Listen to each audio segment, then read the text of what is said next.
Hi.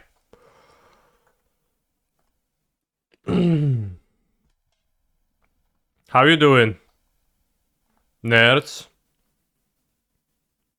Ha ha ha.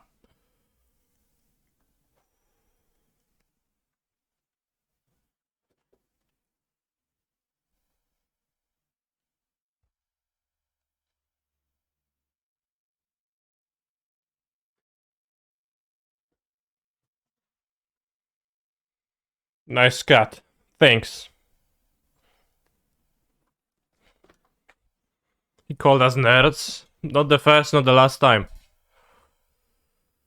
You just dropped a league at 03. You're ready for Prague. Honestly, same, except for the dropping portion. Whoa. Let's go. Let's look at mom.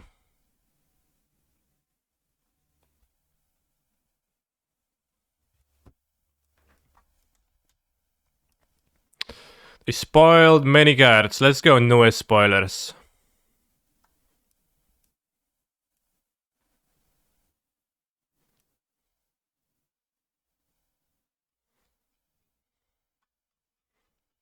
This is today.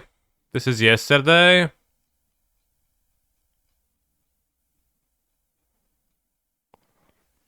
This is yesterday. This is Commander. This is Plane Chase. Alright. Alright, March 28th.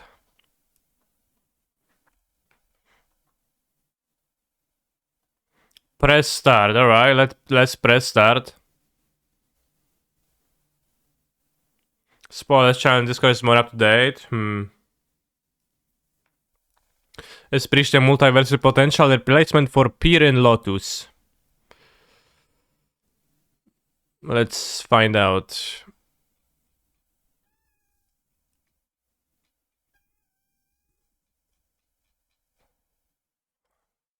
The Your Dragon.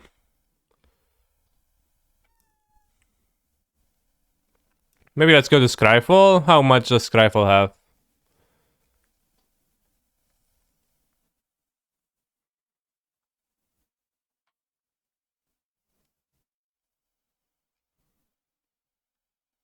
Maybe that's better. Seems better. Well, we'll see. Breach the multiverse. For 7 mana.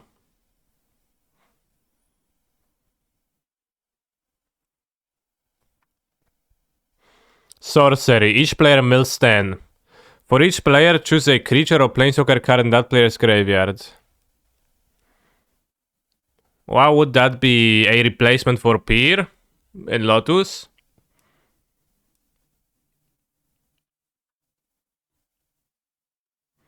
Put those cards. You reanimate 2 things only, and like you mill 10, but you reanimate 2 things, and then.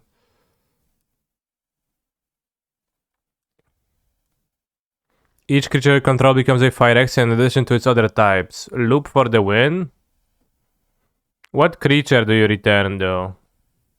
What does Arboreal Grazer do? A Phyrexian Arboreal, perfected Arboreal Grazer. Or is there something I'm missing about the card? Commander card. Well, it could be combo cards. This is what all will be one should have been. This Phyrexian invasion is making Nicol Bolas's attempt to look like a turkey shoot. And I like that a lot. Bolas is sitting in his little prison realm right now shouting, "Quick, someone write this shit down." Grazer puts a land from your hand into the battlefield tap, that is true. So that's why we should use Mythic Spoiler. Nice finisher for Cabal Coffers. Did we already know Elspeth was Norted? What does it mean to be Norted? Is it KHPDG reference? What's KHPDG? Kingdom Hearts. Big Dick Games. Plug answer to portal? What portal?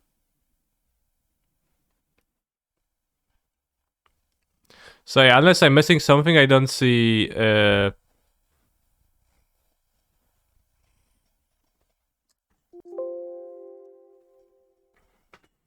I don't see Breach Multiverse combo applications, but maybe I am missing them. Alright, then let's look at a battle. And let's explain how it works to the chatters. So here we've got Invasion of Zendikar. For 4 mana, it's a permanent card.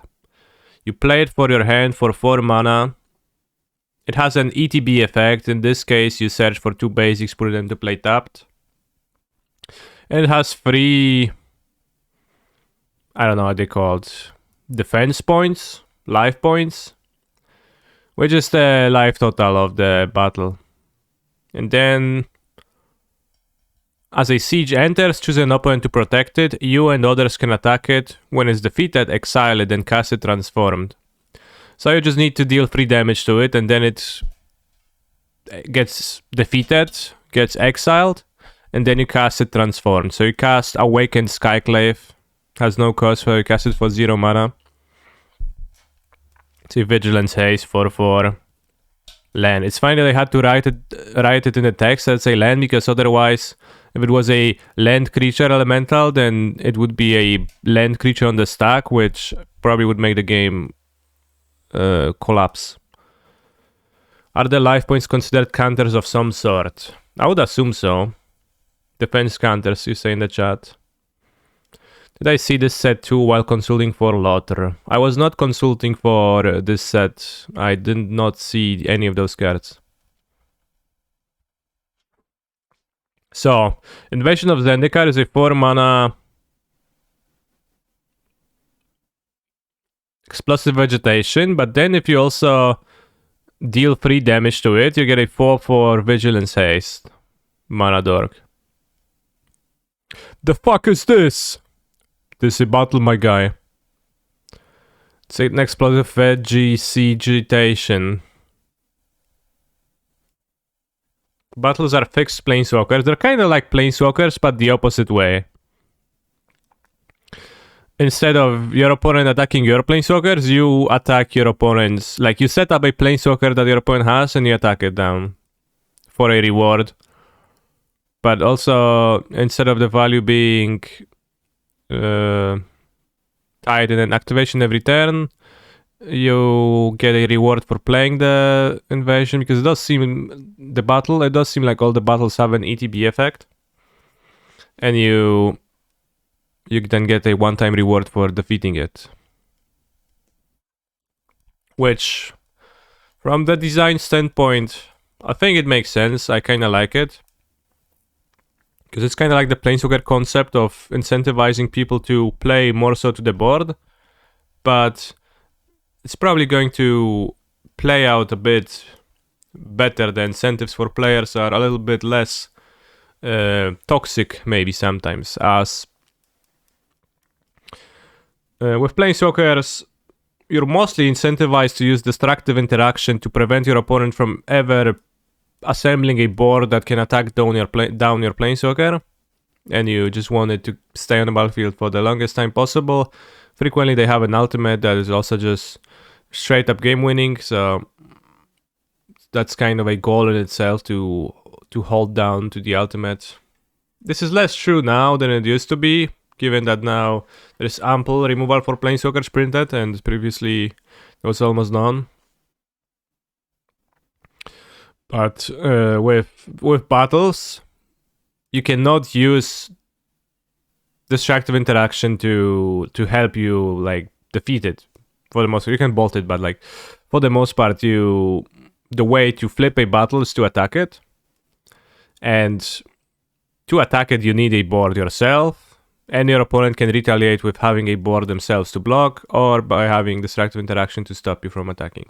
So yeah, seems like a potentially fun execution, and I kind of like the design. Can you flicker these? If you have an effect that lets you flicker any permanent, then I cannot see why you wouldn't. It is a permanent. Although I don't know if the full siege rules has been revealed yet, probably not. So all the intricacies of the rules are probably gonna be all the questions that you might have about the like super specific corner cases are gonna be revealed for sure when the set is out, or maybe earlier, or the set notes are out. Just waiting for one suited for my Delirium deck. Which means you can now make Emrakul what? 4 mana? You can make it Tarmogoyf in 9/10? Is that true? Why is the mechanic attached to the siege subtype? Will there be non-siege battles that work differently?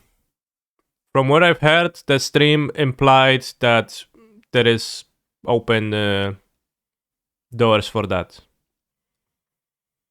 Maybe you're gonna have battles that that have a more powerful ETB effect, but that punish you if your opponent beats them in the future.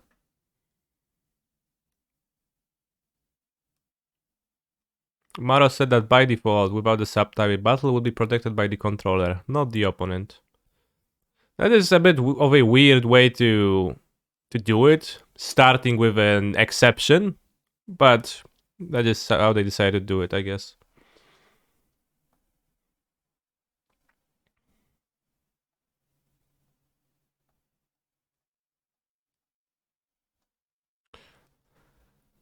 So yeah, this is a new Planeswalkers. Yeah, those would be like Planeswalkers, but without snowballing as much.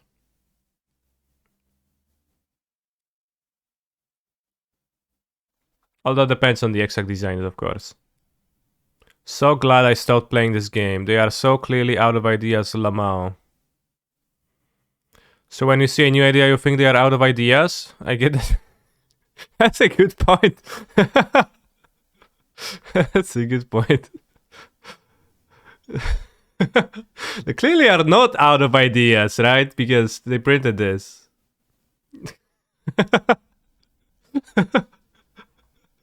That's so good.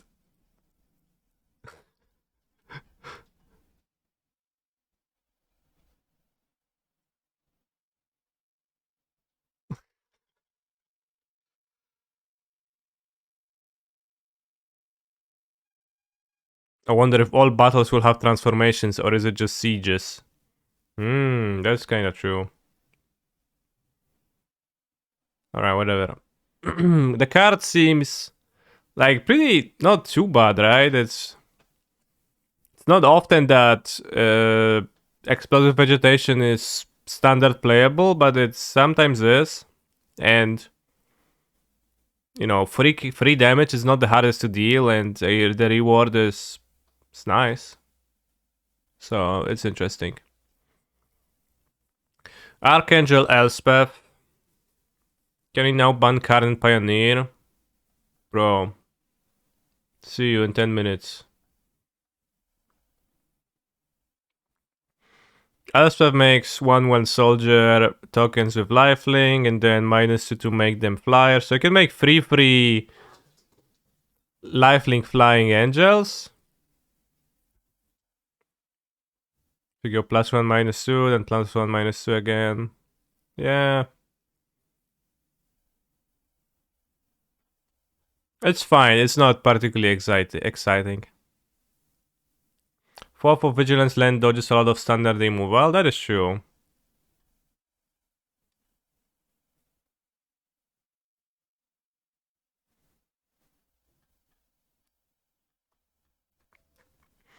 Incubator tokens that transform into Phyrexians. Now, this makes me wonder. Wasn't the time to incubate new soldiers before Phyrexians started to invade every plane in the multiverse? Lore-wise? Egg. But I guess the nature of Phyrexia and the oil is that you kinda turn on everyone. But it's kind of funny that it's like was not a thing in the previous set, but it is. They clearly out of bodies. Yeah. Merciless repurposing. They're cutting off Urabrask's limbs on a uncommon 6 mana removal spell. I think the limited is gonna try to be slow for the set because there's the like Phyrexian flipping mechanic on cards, and it just seems like a decent amount of expensive stuff, so it's probably going to try to be a bit slow. Although we'll see if that's gonna work. As the harvesters bore away the last of his limbs, what remained of Urabrask heard Oleshnorn say, "Leave the traitor be." Sure. This seems like a strange choice for introducing transforming tokens. What's a strange choice? Yeah, also battles seem like a slow mechanic. You want to attack battles, not your opponent. How did he betray Phyrexia? Urabrask in general was not thinking...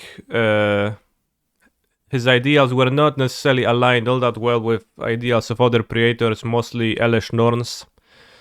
Elesh Norn, being a white Praetor, wanted to spread the glory of Phyrexia to all the corners of multiverse, to everyone. While Urabrask, being a red Praetor, which is a color of freedom and emotion, was more so interested in spreading the glory of Phyrexia towards those that are interested in accepting it.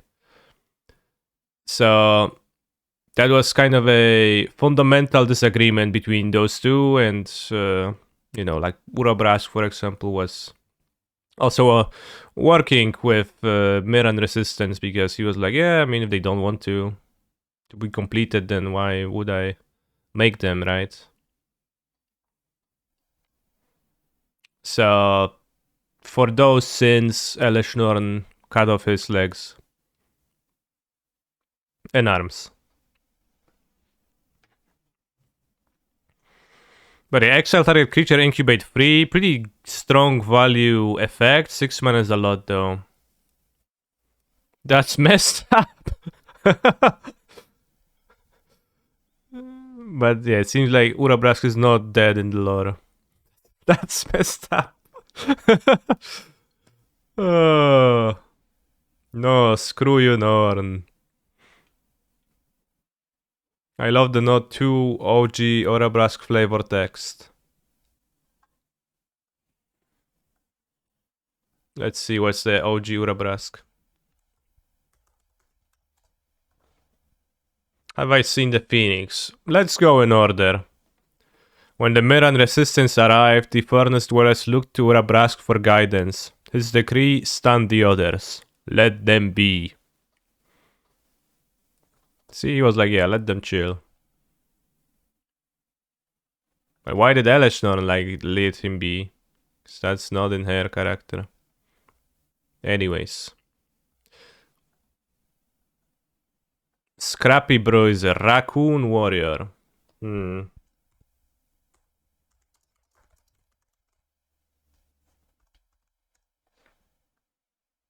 Wait, also had a cinematic trailer, so let's watch that. Let's watch that.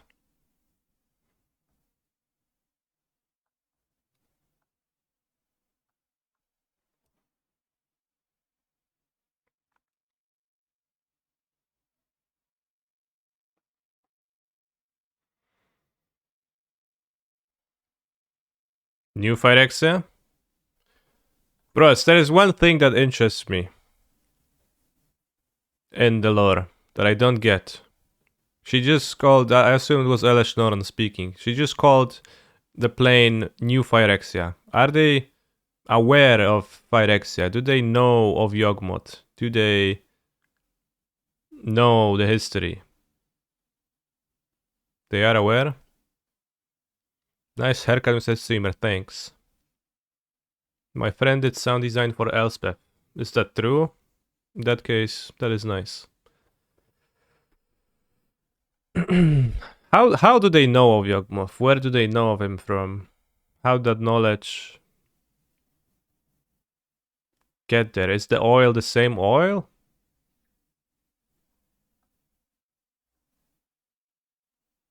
It's all a bit unclear.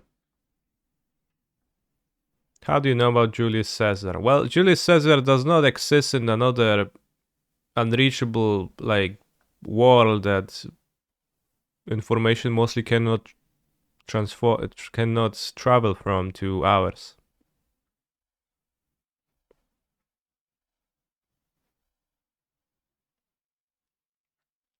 If it's the same oil, then it's okay. You are in Poland, Caesar war in Rome. That's pretty far. Well, that's not the same concept. Clearly.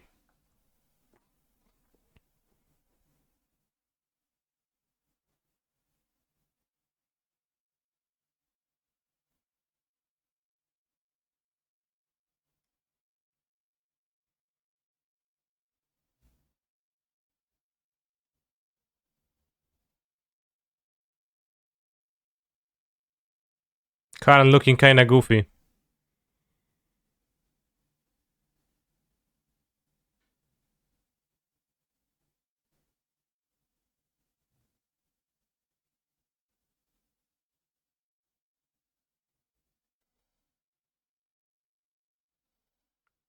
Damn, sexy walk.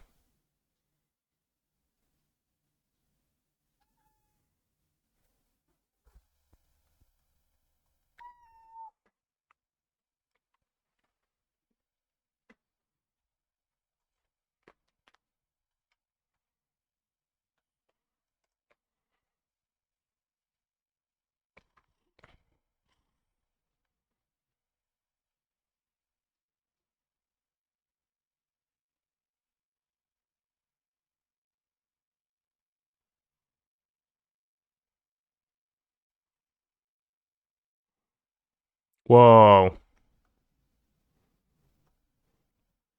This is so emblematic, chat.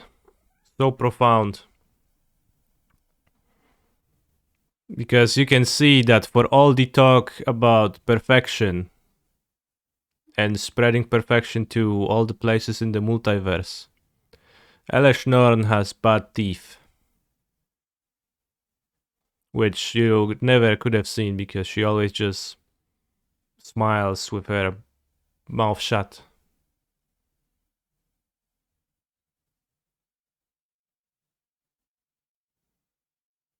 So, it just shows that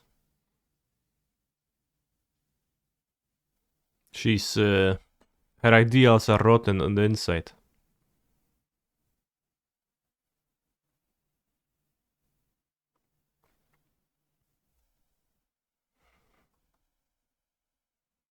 Well, you can see, you know, very nice, perfectly symmetrical, even white, and no lack of any damage, any decay whatsoever in Elspeth's mouth. So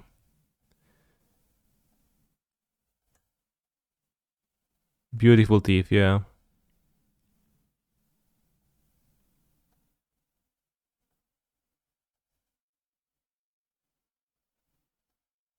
This is what it's all about.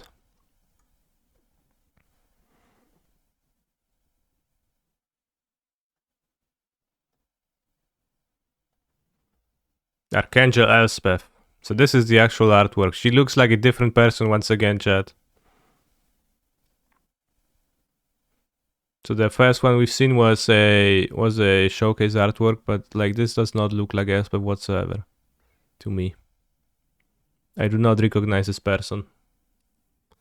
Someone in the chat said that there is also a long trailer.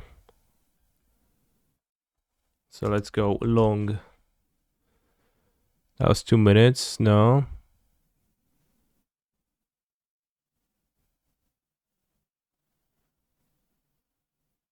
Just 2 minutes. There is no long trailer.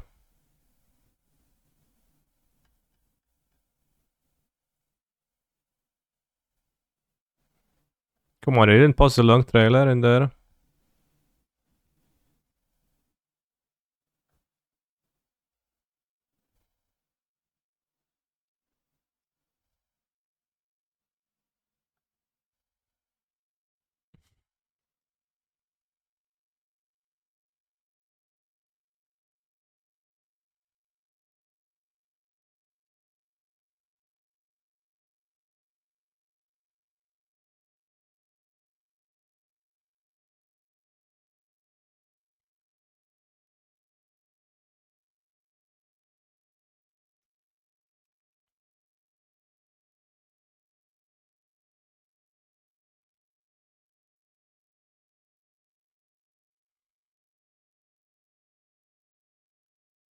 Why is Scar looking so goofy?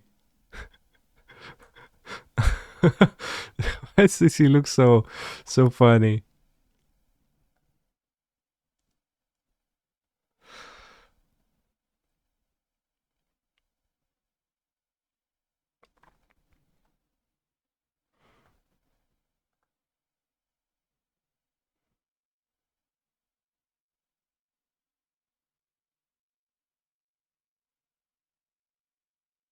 She has a split tongue, chat.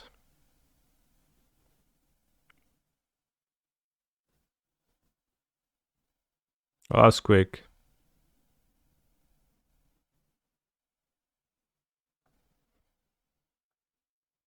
They hired the Marvel CGI team. Did they?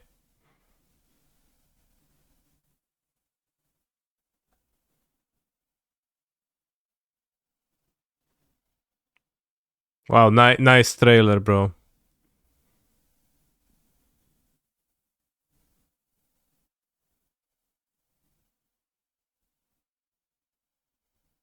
Ricard only does 3 damage, she has 7 toughness, now she has 5 toughness.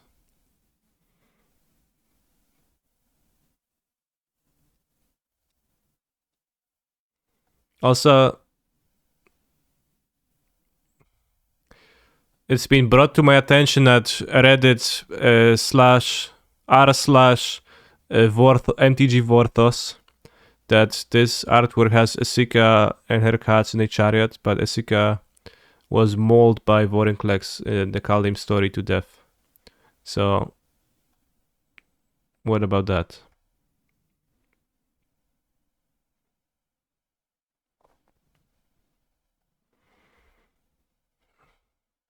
How did that happen?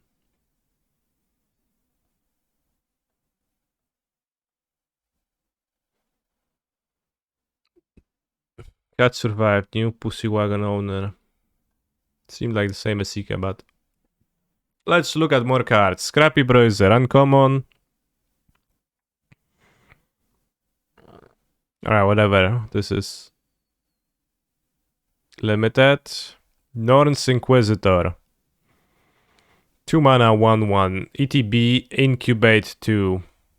Whenever a permanent you control transforms into a Phyrexian, put a counter on it. Alright, limited card. Cameo of the Whispered Hopes. 3 mana. Scales. Are the incubators laying eggs? Yeah, I don't get how it works. 3 mana Scales, too much for constructed, probably. Halo. Halo Forager. Halo is what you say when you call someone on the phone. In Polish, you go, halo. Halo, słychać mnie? So it's kind of always funny for it to say halo. Halo on cards. It's probably like in many languages, so but it's like the fact that just you have cards going halo looks funny. This is 3 mana, 3/1 flying. When ETB, you snapcaster a spell, but you can snapcaster a 0-cost spell, or no-cost spell rather. So that's nice. Perfect answer to Living End. Yeah. If it's in the graveyard, then you can always flip a Living End. If you're open Living End, and if you have it in hand, you can play it to flip a Living End. So that's pretty funny.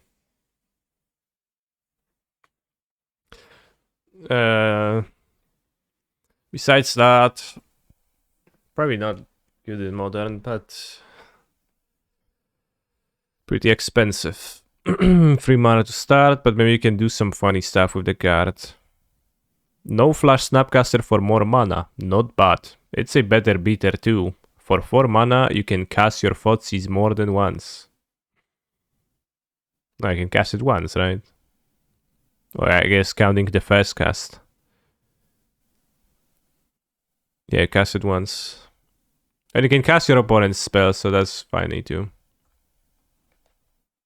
Can you cast Rhinos from the graveyard for 0? Yes, you can even board this against Rhinos to cast Rhinos.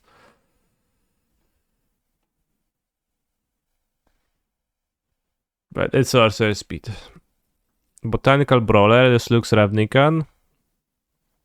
Trample, 2 mana, 2 counters. Whenever 1 or more counters are put on another permanent control, if it's the first time +1 counters have been put on the permanent this turn, put a counter on Botanical Brawler.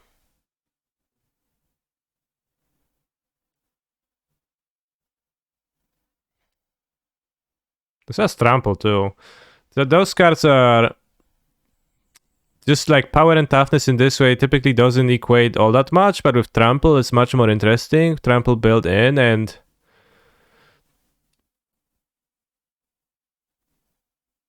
this is a card that, I mean, it's like in green-white non-artifact creature, but if you have a Ravager alongside it, then it would grow not that quickly, I guess, because you only grows once per turn per the Ravager. Looks like the art of a combat trick. Yeah, there is a very similarly looking combat trick. I think something strength from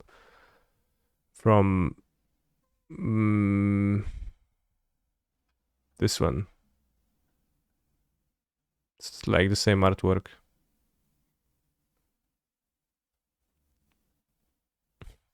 It's also a center.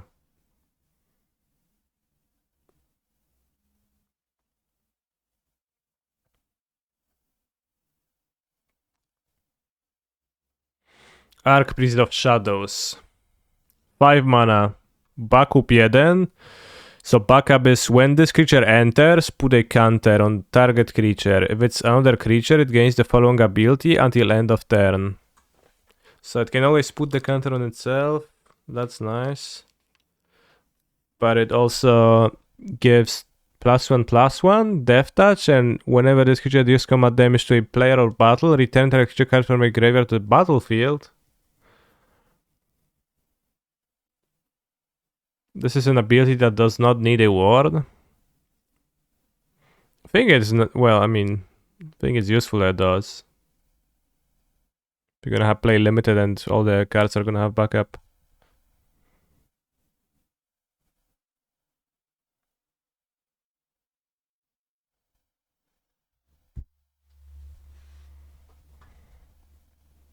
Well, now this is a fascinating ability. This could be a 5/5, but if you share the counter, you get to kind of give it haste by sharing its abilities with another card for a turn. That is actually terrifying. I mean, it's pretty strong potentially if you get to deal damage with this immediately. Very snowbally. Because then this creature stays on the battlefield and still has that ability. Whenever it deals damage, you return a creature card from your graveyard to the battlefield. A strong effect, right?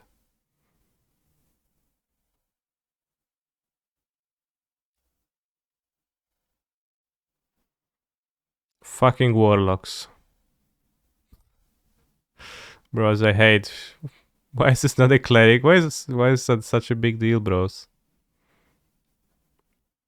Boonbringer Valkyrie. 5 mana 4/4, so it's a 5/5 Flying Fisheye Lifelink, so it's Baneslayer Angel. So the same Flying Fisheye Lifelink? Yeah. And you get to attack with Flying Fisheye Lifelink with something. Damn.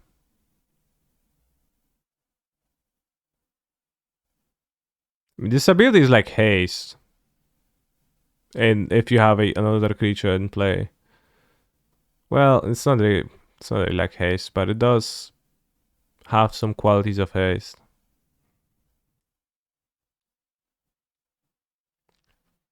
So those cards look like potentially interesting cards. Good synergy with Fable. Why is that a good synergy with Fable?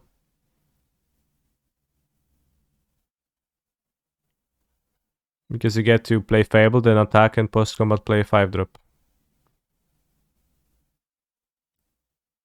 Yeah. Like, it's not too bad against removal if you play Archpriest of Shadows and target something, right?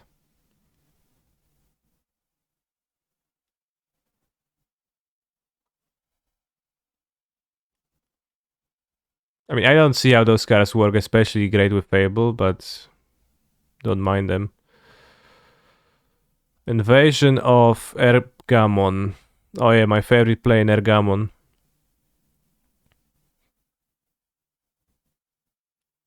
Oh no, a super real places in danger.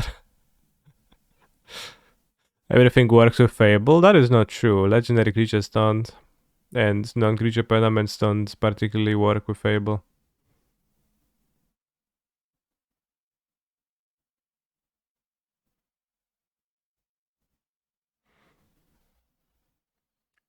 So ETB create a treasure token, then you may discard a card. If you do, draw a card. I mean, it is like you spend a card on a... You spend a card on making a treasure and looting. So you are down a card, unless it is flips. I don't know what's the backside. I don't think we've seen it. But it is interesting, maybe worth trying. Variable copy backup gives you backup effect twice in one attack, maybe, yeah. Well, you need to put the counter on another creature, but I guess you have the original one, yeah.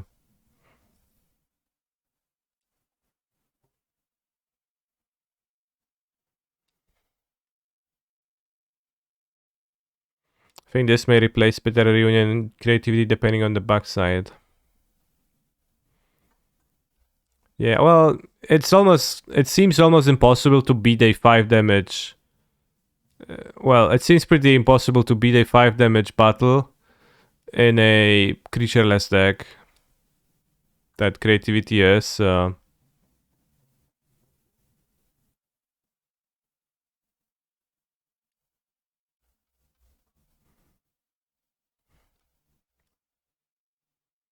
Invasion of Ikoria. Ixalan, excuse me. 2 mana. When ETBs look at 5, you may reveal a permanent, put into your hand, rest on the bottom as 4 counters, and flips into a 4/3. Reminds me of Climax cards from Weiss Schwarz.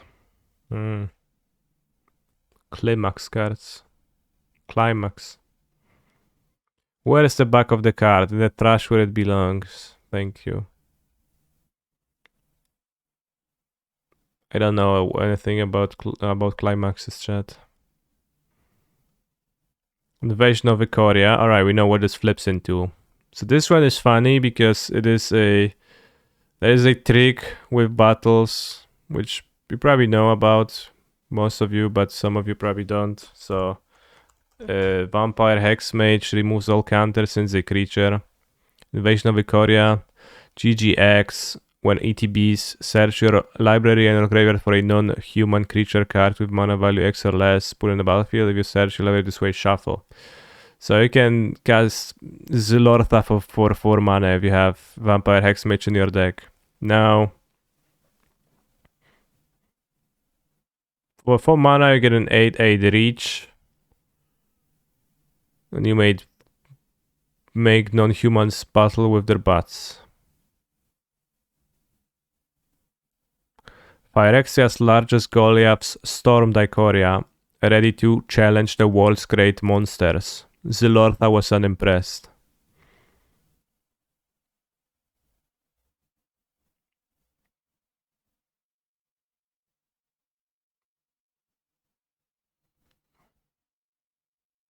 Oh, weren't blocked. Okay, so it's actually weren't blocked. I assume that Zilortha does the same thing as the area Zilortha, which actually only exists on Arena, because in paper it only exists as Godzilla, King of the Monsters.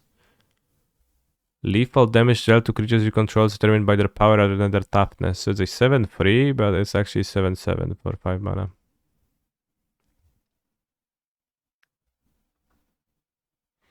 So this is probably better. Unblockable. And like everything is unblockable. Actually, that's more interesting, I think. It's not unblockable, then what it is? Well, you deal 8 damage, it is unblockable. Your opponent's gonna die. You deal 8 to them if you attack. You may have that creature assign its command damage as though it weren't blocked, yeah.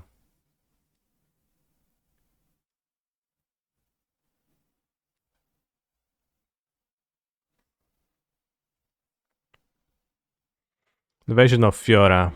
What the heck is Fiora? Marchesa, okay, so it's the conspiracy plane. It doesn't have haste. Yeah, it doesn't. A Champion League. Is that not Fiona? No, it's Fiora. Damn.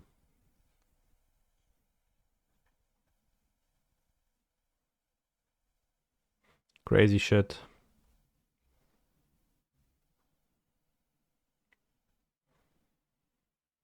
Fiora, mistrzyni fechtunku. Pros, League of Legends. Pow, pow. Pow, pow.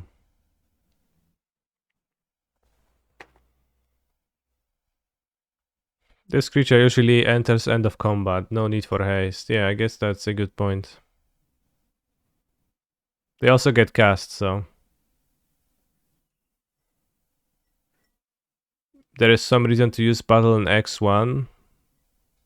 What do you mean? You put it like play a battle and you can attack it. If you attack it down, then you get the rewards from the backside. So there is reason. 6 mana, Invasion of Fiora. Destroy all legendary or non-legendary.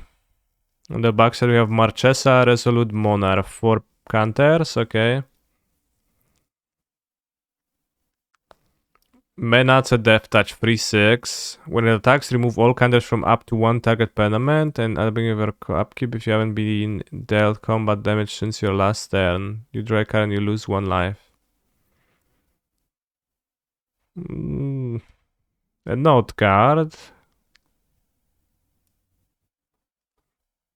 That is interesting.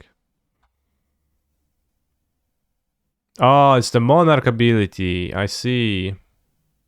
Damn. Okay, that's actually not that weird then. Didn't strike me at first. Invasion of New Phyrexia.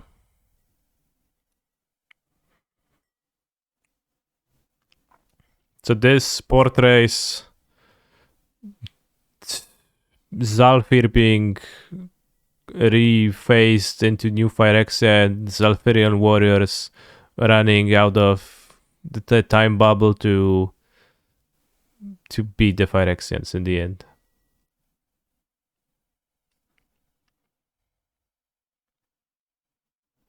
How the fact that he finds Zhalfir all of a sudden. Teferi phased into Zhalfir and got trapped in there during the events of Brothers' War. And Ren, with the super tree that walks through planes, managed to contact Teferi and reface him. Also, his surname is Akosa.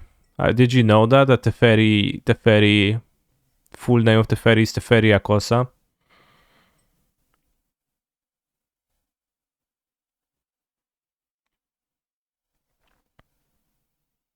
So the thing with Zhalfir was that it was stuck in a time bubble forever, and Teferi was very sad about it because he did that himself, and it was his home.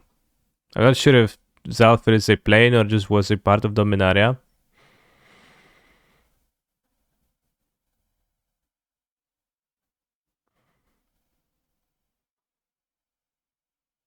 Why is he brought to knights now? Because he really likes Zalfirians.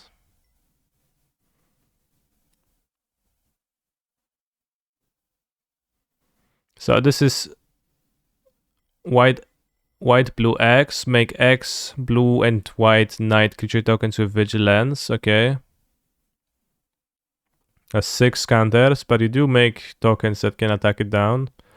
And then as a reward, you get Teferi, Akosa of Zalfir, which is a really weird creature-based Teferi.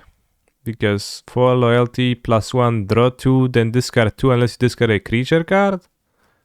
-2, you get an emblem, knights you control get +1/+0 and have ward 1, this make knights. So it's like a knight Teferi. And then -3, tap X creatures you control. When you do, shuffle target non-permanent opponent controls with mana value X or less into its owner's library. Nothing about this seems to play into his time magic. The -3 ability is time magic. The +1 is weird, I don't get it. Doesn't like feels like the least Teferi ability I could imagine. But sure.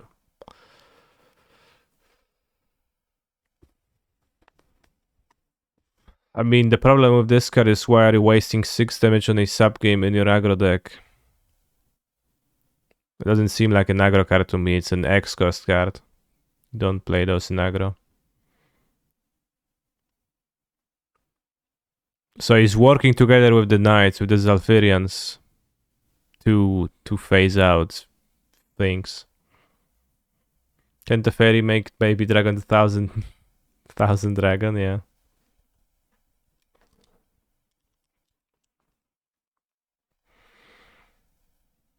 I am unhappy that Teferi transitioned from control to aggro. Blue-eyed is not known as aggro. Colors. Hidden problem with siege, all gain HPs for opponent. Yeah.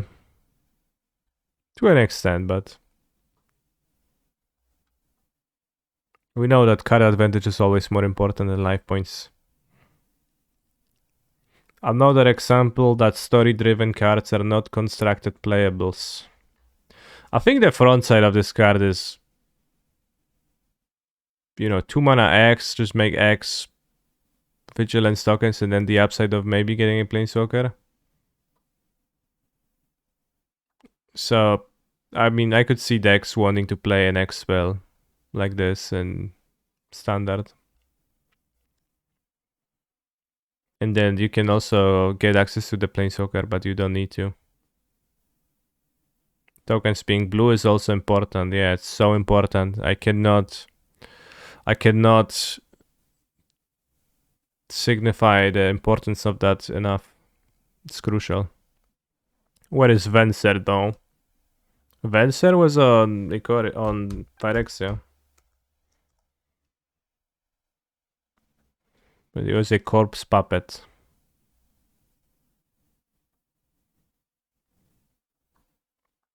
Traumatic Revelation. 2 mana, opponent reveals their hand. My new form must be hard to understand. Yeah, that's for sure. What you would say. You may choose a creature or battle card from it. If you do play, discard that card. If you don't incubate free.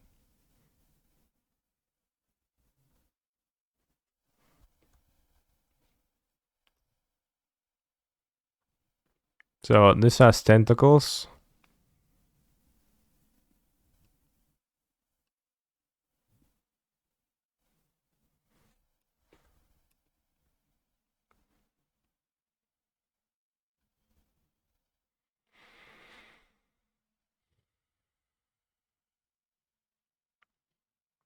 Seal from existence.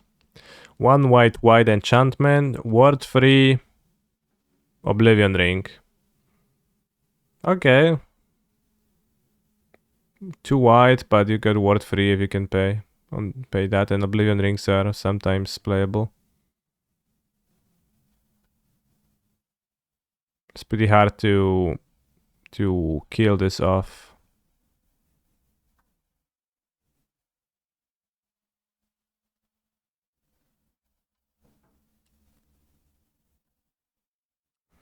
Mirrodin Avenged. Is this literally You Are Already Dead, or is it a different card? It is You Are Already Dead. Omae wa mo shinderu.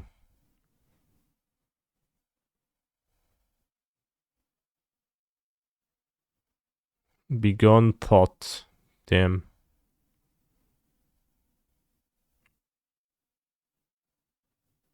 Karn was a pacifist and his cards were always strong. I hope we see an evil card in this set. Unlikely.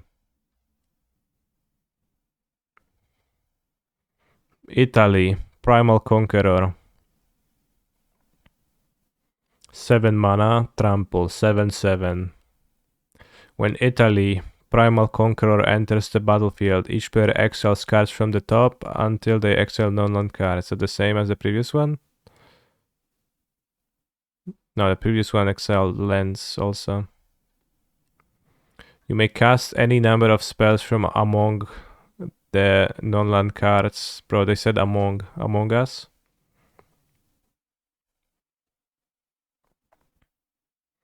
When ETBs, each player exiles. Was also an attack, right? Yeah.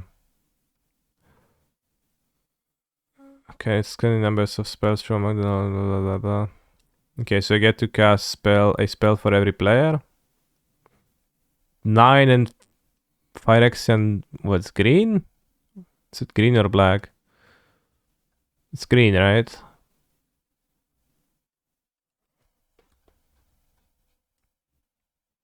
I think this looks green too. Yeah, it's green. Trample Indestructible. When Italy, Primal Sickness, deals combat damage to a player, they get that many poison counters. Damn.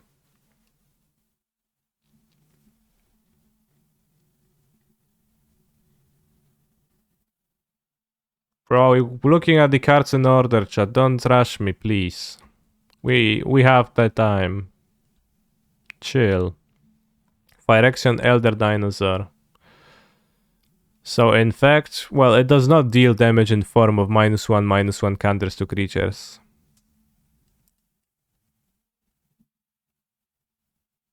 Trample Indestructible, so it's Blightsteel Colossus.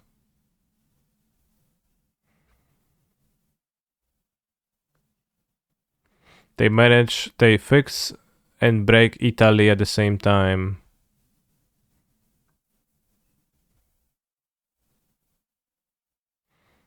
Has to be Gruul. Its color identity is red-green, damn. Flavor fail. Italy looked very distractible when he just stood there and let Zakama bit his head off.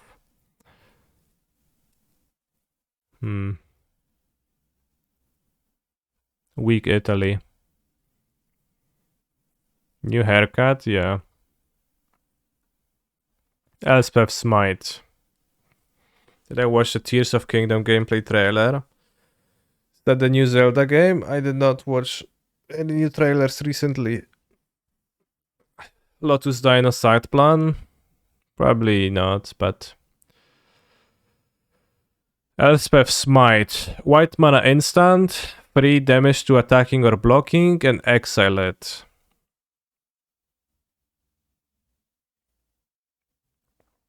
So it's Lightning Bolt.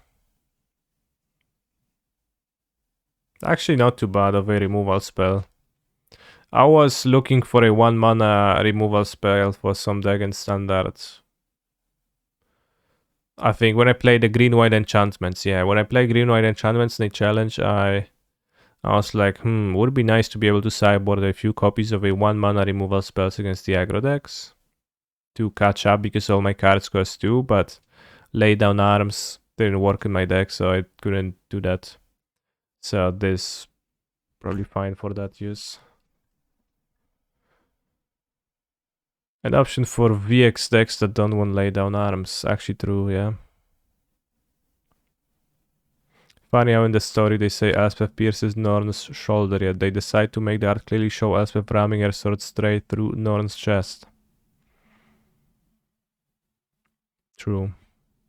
Does not look like an arm, like a shoulder.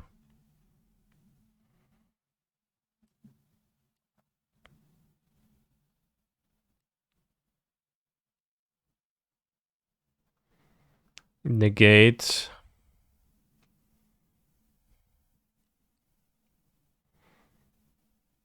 The fairy gave them time, Karn gave them a chance, but it was Melira who paid the ultimate price to free Ajani from Phyrexia's grasp.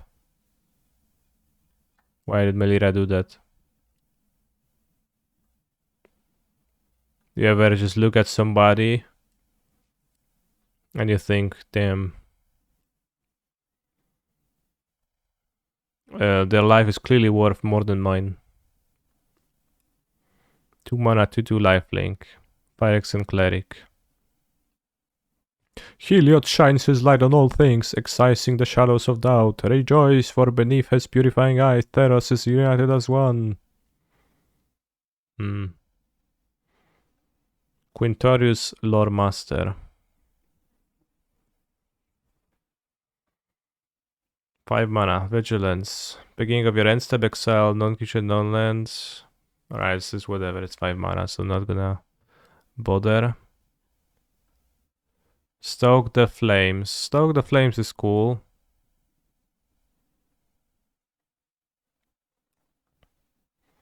And standard Sheldred has 5 toughness. Stoke the Flames deals 4 damage, so no relevance probably. Borborygmos and... When Borborygmos and Feebility enter the battlefield or attacks, draw a card. Then you may discard a number of land cards. When you discard 1 or more cards this way, Borborygmos and Philip deal twice as much damage to target creature. And you can put them onto its own library first from the top.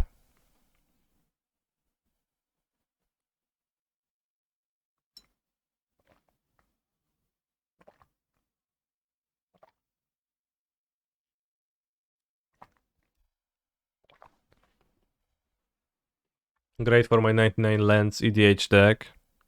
No, it doesn't go face. Realmbreaker, the Invasion 3. 3 mana, legendary artifact. 2 mana tap, target opponent makes 3 cards. Put a land card from their graveyard into the battlefield tapped under your control. It gains if this land would leave the battlefield, exile it. This is pretty funny, because it's like the Realmbreaker gets them to the other planes, so you can like get your opponent's lands. That's funny. 3rd mana sacrifice. Search your library for any number of Praetor cards, put them on the battlefield, yeah, sure.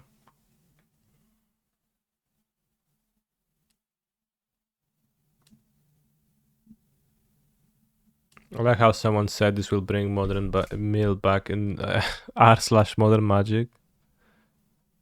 I don't think Mill needs that much bringing back. It's actually relatively playable.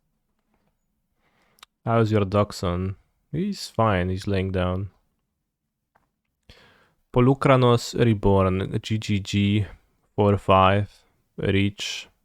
No other ability besides transform, so Yorvo style. Freed from the underworld, the World Eater resumed his endless feast with reckless enthusiasms. Okay. So Polukranos got killed, reborn, and killed. Well, transformed. Into Polukranos, Engine of Ruin, Phyrexian Hydra, reach lifelink 6/6. When Polukranos or under non-token Hydra control dies, create a 3/3 green and white Phyrexian Hydra with reach and 3/3 green and white with lifelink. So definitely Wurmcoil. Also, congrats on going to Barber finally. Thanks. It's like a Wurmcoil engine, but better. I don't know about this. Is it, chat? Is this kind of better or worse than Wurmcoil engine? Discuss. I think it's not better.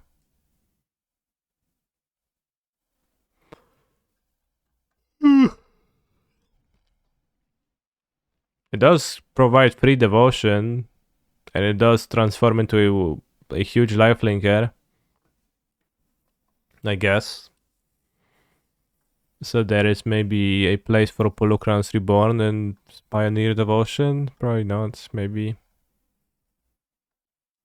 Like, they're mostly carried by the GGG cost, but I'm not sure if they want... Like, it's not the greatest option against aggro. It does have reach, which is nice against spirits. I like it better than Lost Shack in the... Yeah, okay. It's better than Lost Shack Beast, that's for sure. Not a high bar, though. But it seems better at achieving what Lost Shack Beast does. Like, yeah, 1 or 2 copies. How about trying him in Lotus Field? I mean, it seems like a low impact threat when it's your only threat. Glissa, Herald of Predation. Beginning of combat, choose one. Incubate 2 twice. To incubate 2 twice? Wow, they have a typo on the card.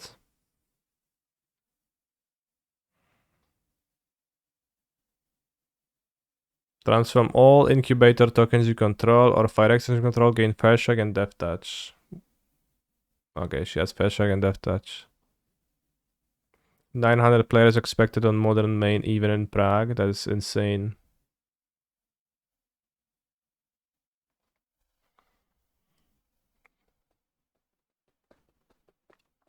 I only registered yesterday.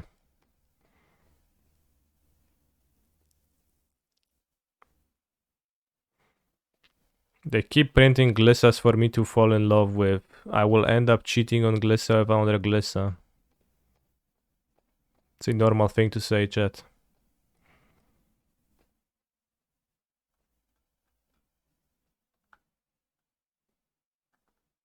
Eleshnorn. Wow, downgraded to a 3-5.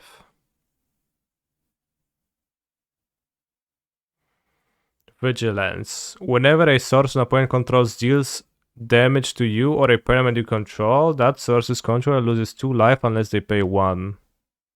Interesting.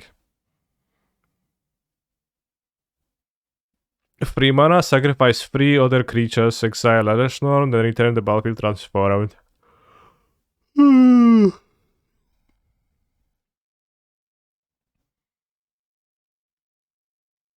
The first ability...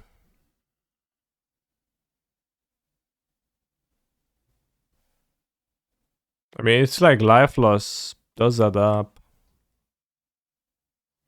Am I going to Prague? I am going to Prague, yeah, so I'll be playing Hammer in the main event.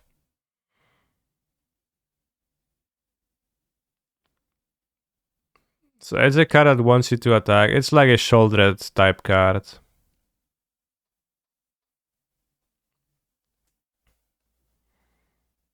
But I think people draw more cards than they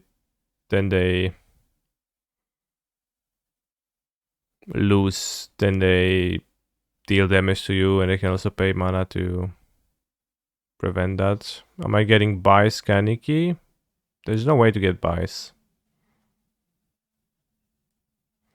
And Eleshnorn flips into the Argent Teachings. Incubate 2-5 times. I like how it's 2 number and then 5 word. Incubate 2-5 times, so 10 times. Incubate 10 times. Bros. Can get a buy if you are an odd number of players in the event, yeah.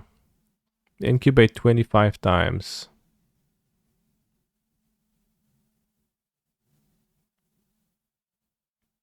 So you flip Eleshnorn and you make 2-5 times. So you get 5 2/2s. Creatures you control get +1/+1, gain double strike until end of turn.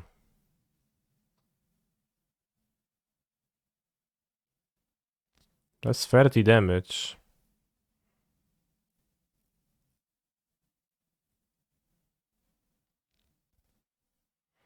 Destroy all other permanents except for artifacts, lands, and Phyrexians. Exile the Argent Etchings.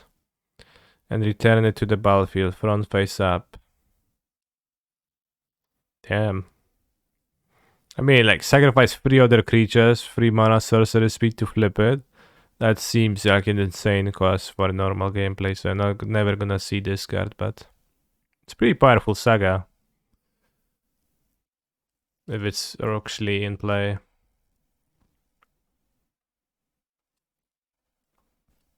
Guardian of Girapur.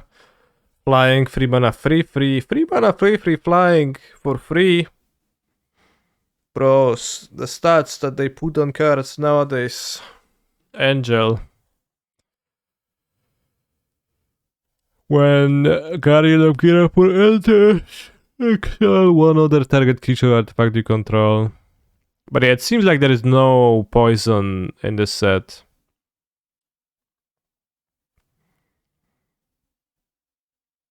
So you blink an artifact or control or a creature you control. Returns at the next end step. Also an angel. So just a Worth Restoration Angel. Well, it costs 3 mana, idiot. Swan, Sword of Wands and Furniture. Okay, that's the last one. Finally, last sword. Blue and black +2/+2. Surveil 2. Then you may cast an instant or sorcery spell with mana value 2 or less from your graveyard without paying its mana cost. Sure. Like all the swords. It seems vaguely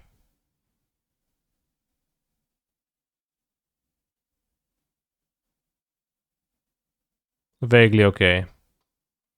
Why did the Phyrexians need to invade places with an army? Why not just throw some oil through the portal? Yeah, like you could just open a small portal to the plane and just send like a small expedition that would, I don't know, spread the oil somehow. Infect the wells in cities with it and just let the process of Phyresis start like that, if it's so contagious. Maybe not enough oil. I don't know, bro. It's like, allegedly it's very, very contagious. But that does seem like it's better strategy when you have like a weapon like this, and then you can come to the planes when they're like largely completed already.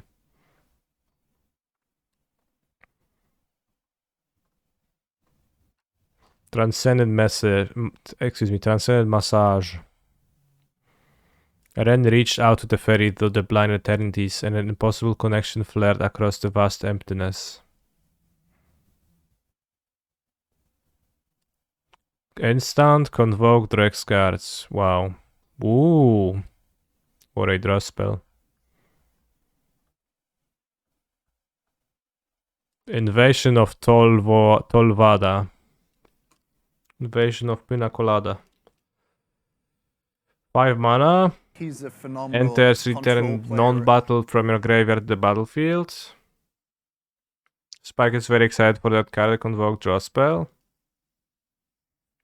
Why? Doesn't this song play like 4 times a day here? It does.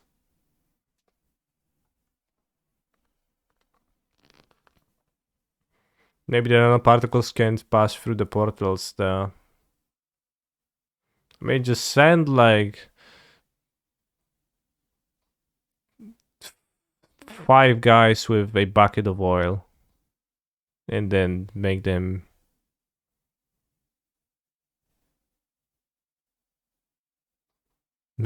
just spill it somewhere. All the young Pyromancer effects and then try to draw cards.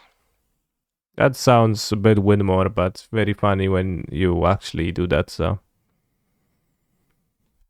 So it has 5 counters. So if you beat 5 counters, creature tokens you control get +1, +1, +1, +1, kurwa, no, +1, +0 and have lifelink, okay. End step, create a spirit. That's a 1/1 with flying, but it's actually 2/1 flying lifelink. I don't know what's Tolvolada. Is this Kaya's homeworld? Now I know what's Tolvolada. Doesn't seem too bad. 5 damage. It seems pretty hard to flip like 5 damage, but possible. Invasion of Ravnica. That is a colorless one. That looks odd. Mythic. When Invasion of Ravnica enters the battlefield, exile target non-land permanent and opponent controls that it isn't exactly 2 colors. So it's for 5 mana, you get a removal, and then 4 damage. And once you deal 4 damage, you get a Guild-Pact Paragorn.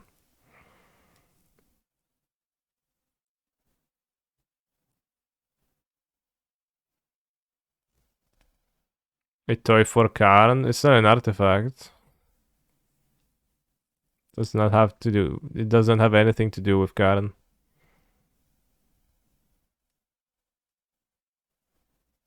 Whenever you cast a spell that's exactly 2 colors, look at the top 6 cards of the library. You may reveal a card that's exactly 2 colors from among them and put it into your hand.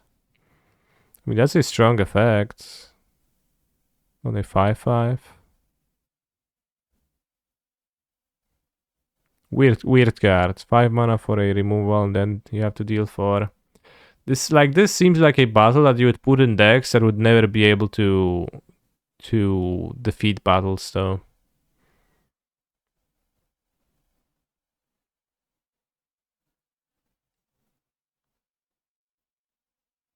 Looks a bit weird. Monastery Mentor.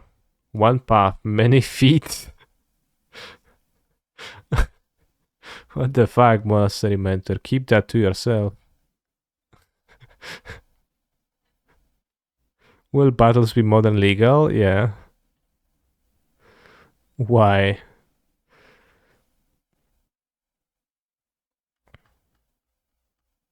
One path, many feet.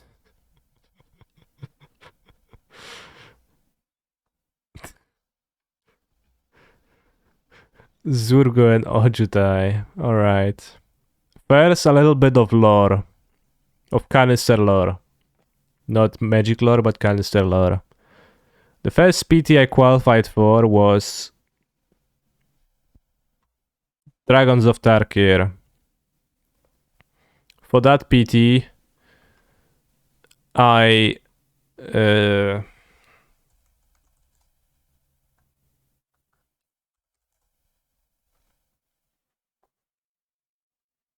what's the difference between borrow and lend? I took an Ojutai from Yendrek for the PT because I thought I might need it. And I have lost the Ojutai somewhere. I have never found him. And I could not retrieve it to Yendrek. So the lost Ojutai Dragonlord was existing in the meta text and in jokes for years. So yeah, the borrowed Ojutai that never got returned existed somewhere, and now we know that he was just chilling with Zurgo. Or we can guess. Seems like Zurgo took the Ojutai, and that was where he was lost for all this time. Soul of Winter.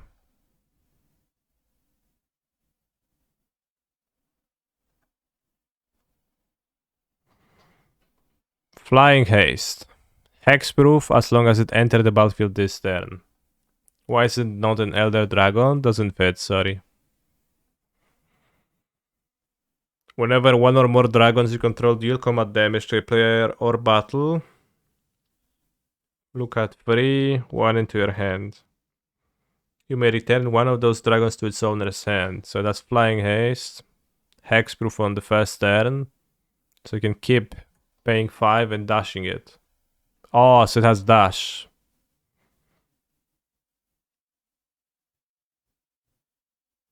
from like Zurgo and has temporary hexproof and anticipating from Ojutai. What did the original Ojutai do? Yeah, it anticipated when it hits. And it had hexproof when untapped.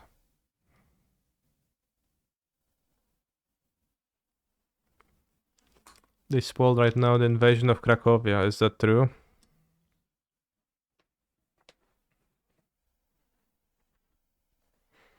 But Zurgo is worth -1 power, that's funny.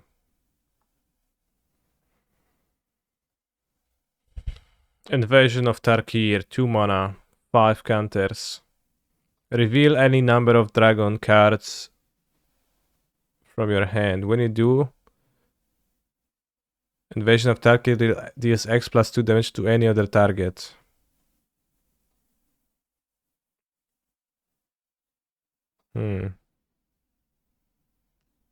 Flying Trample.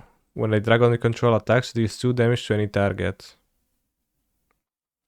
It can deal damage to itself, right? Well, as the card says, it deals X plus 2 damage to any other target.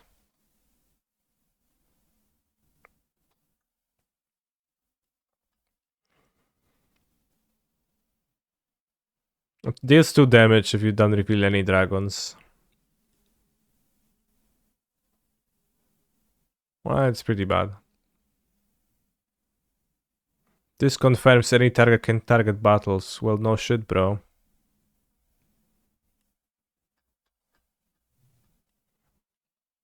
Five is a lot. So they mythic?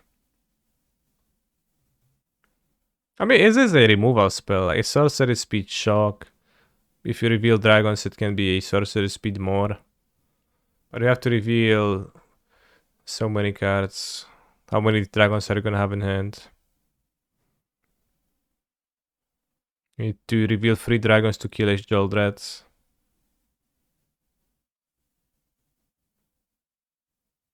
Two mana, 14 damage face. How are you gonna have 12 dragons in your hand, bro? I guess it can go face. If you reveal 18 dragons, your opponent just fucking dies.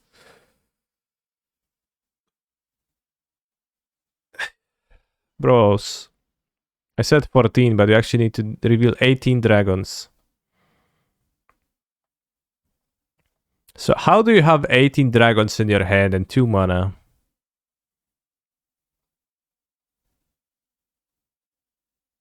It might be a kill condition for like random decks where you have 18 dragons in them, but you don't have many decks with 18 dragons in them. Teferi, for example, seems so good versus those.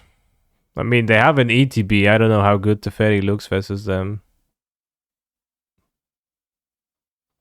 Like, I play my enchantment with an enter the battlefield effect. You Teferi it back to my hand, bro. Congrats.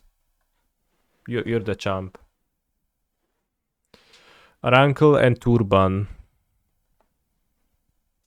Why they look so weird? Fairy Dwarf. Flying Feshek Haste. Deals combat damage to a player or battle. Choose any number. Treasure, sacrifice a creature. Each player sacrifices, each player creates a treasure. If a source would deal damage to a player or battle this turn, this that much damage plus 2. Wow. Wait, what? When you deal combat damage, then if a... Oh, that's fast track. Okay, that makes sense. 3/4 for 5 mana, flying Feshek Haste.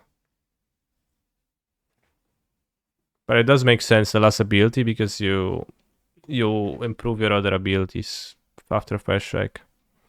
I wish everyone falls in love with this card, bros. Why they love those cards so much? Baral and Karizev. Limited bomb, yeah. I mean, lots of the rares seem limited good.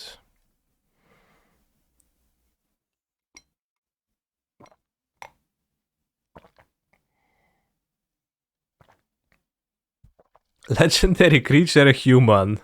Why isn't it a human? Human. First Strike Menace. Whenever you cast your first instant or sorcery spell each turn, you may cast a spell with lesser mana value from your hand that shares a card type without paying its mana cost. But if you don't, you make Ragavan, the first mate, a legendary 2/1 red monkey pirate creature token, gains haste until end of turn. Wait, they skipped the text of making the treasures, creating treasures when reduce combat damage, and exiling cards to cast. If they forgot to put it there. This has to be a mistake. Why is this only a human? There is clearly also an Etherling. What? Baral is human. How is Baral still alive? He never died, just in jail, prison. Fuck you, Baral. It's implied, yeah, it's implied. True, the on-hit damage. Voldaren Thrillseeker.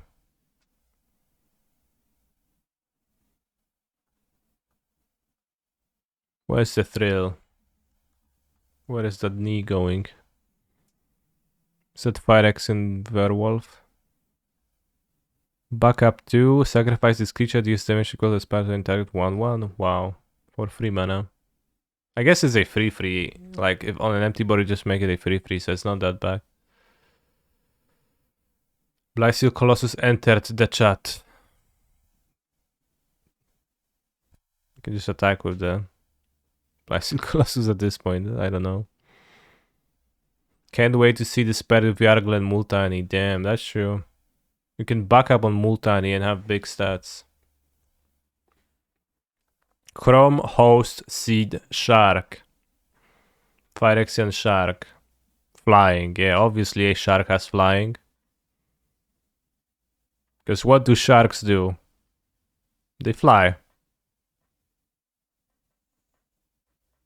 This is what makes the eggs. It makes the seeds, yeah.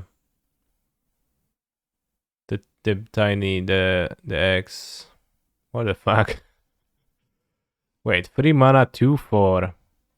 Whenever you cast a non-creature spell, incubate X, where X is that spell's mana value. Is there a single shark in Magic that can swim? Probably. But this seems like 3 mana, 2/4 flying, and then it has...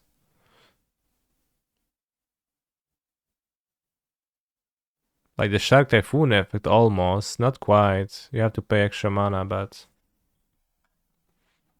it seems like high toughness, and then strong effect.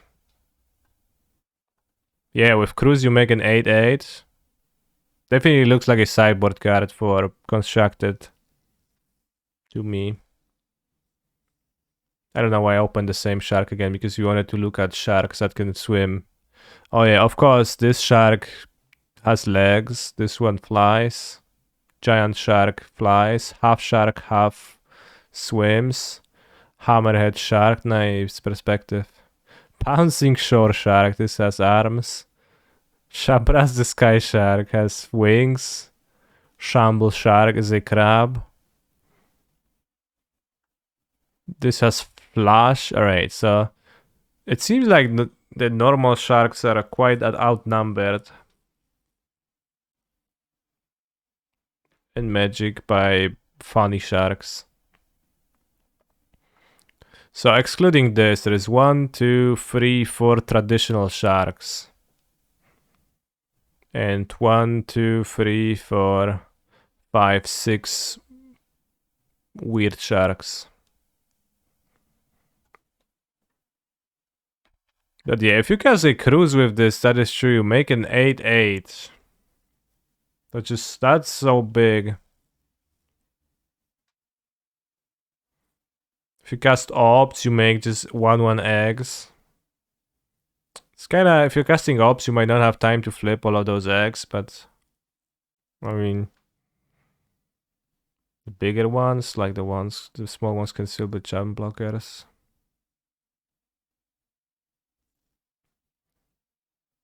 Certainly interesting. And high toughness. 2/4 does not die to literally all the things. 2/4, so 6 total power and toughness in standard. Doesn't die to cut down.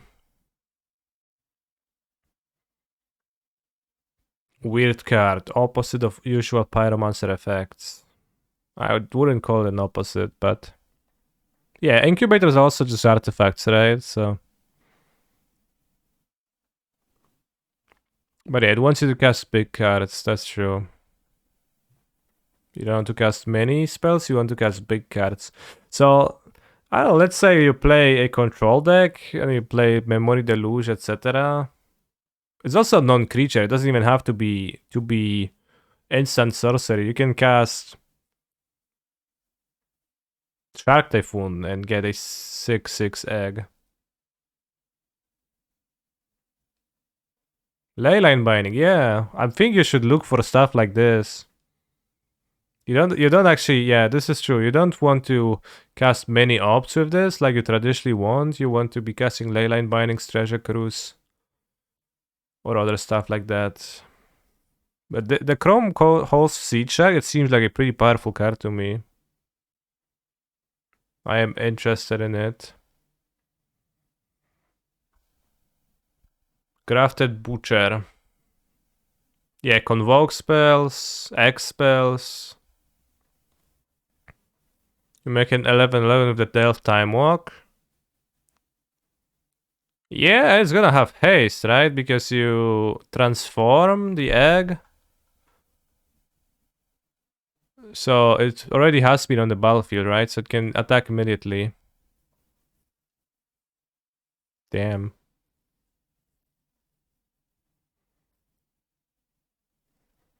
Weird of Invention. Weird of Invention is a funny combo, yeah.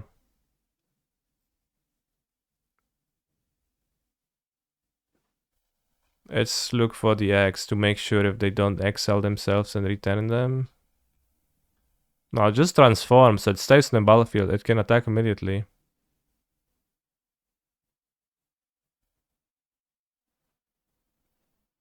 I mean, if a token would leave the battlefield, it would just cease to exist, so that probably makes sense why they did it this way.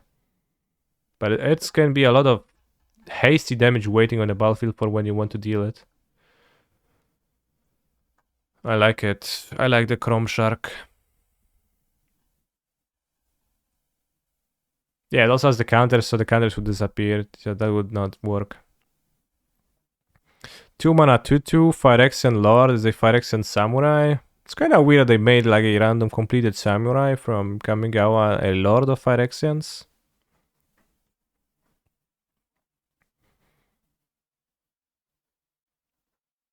Yeah, it also does. It's like it plays well into sweepers because you can play it, make the eggs, and a sweeper is not gonna answer that. Sweepers usually answer those cards cleanly. The Pyromancers. The Chrome Hole Siege Shark seems pretty cool. Probably not modern, but Pioneer. Very much interested in it.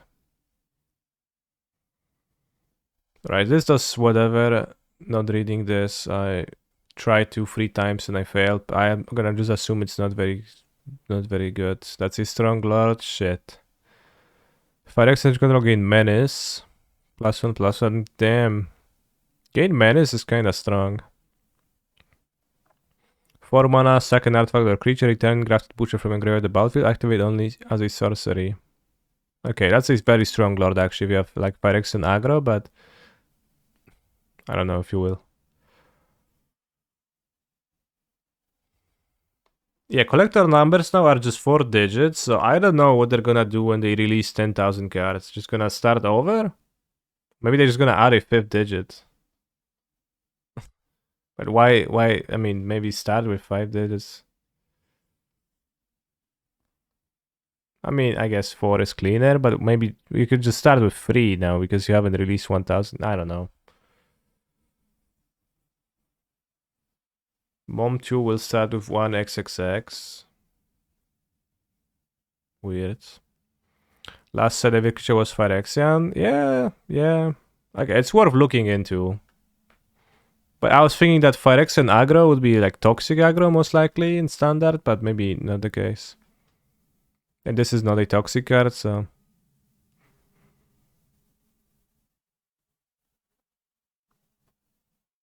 I think they are close to 1000 for Secret Lair.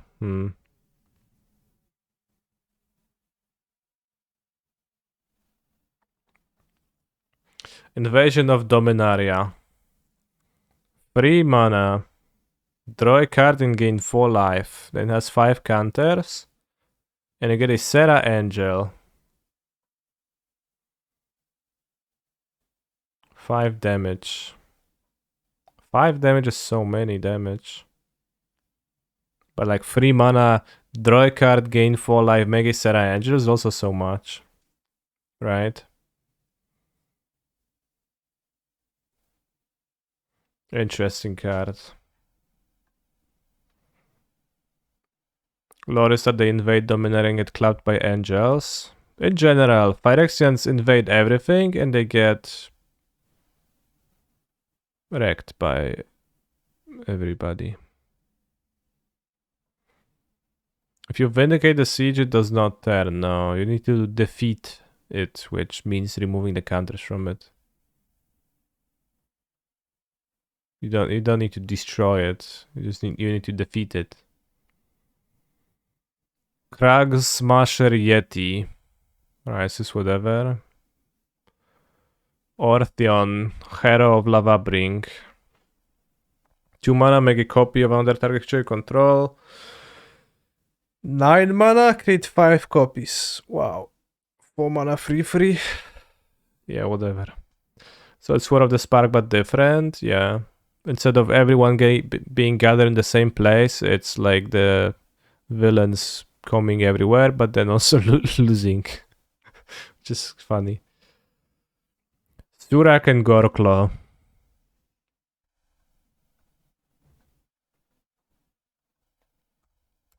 So it's from Surak.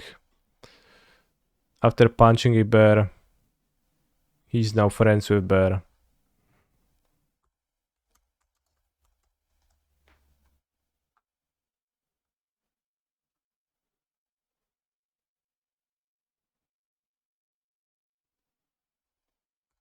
Wild Punch?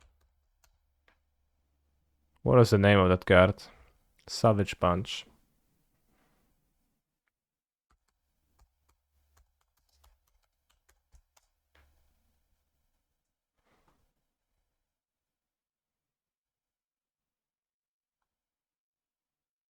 I don't know if that's the same bear or just a random bear, but it's a really big bear.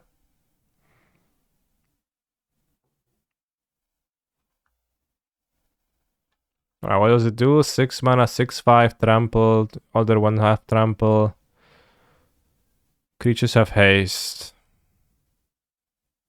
Yeah, I mean, strong stats, limited card. Maybe Shurak is just tiny. I mean, maybe. He's a 6/6 and a 5/4 on his 2 cards, so it's pretty large stats for a human. Zalfirian Lancier, okay. When it enters the battlefield under your control... No, whenever another knight enters the battlefield under your control, Zalfirian Lancer gets +1/+1 against vigilance until end of turn. This is, again... Like, you have a soldier stack in standard, you have a soldier theme in one set, then you get like a little bit of a knight theme in this set. I kinda don't love that. Makes you unable to play anything. You know, soldier and knight, almost the same thing, but not really.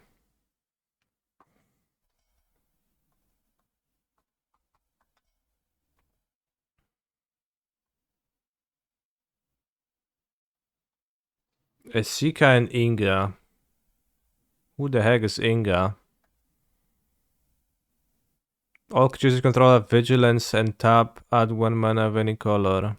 This mana can only be spent to cast creature spells. Yeah, sure. Terror of Tovashi, Phyrexian Orge. 4 mana, Death Touch. When it attacks, you may pay 4. When you do return, blah blah blah blah. Okay. 6 mana, 5/5. When it dies, incubate 3.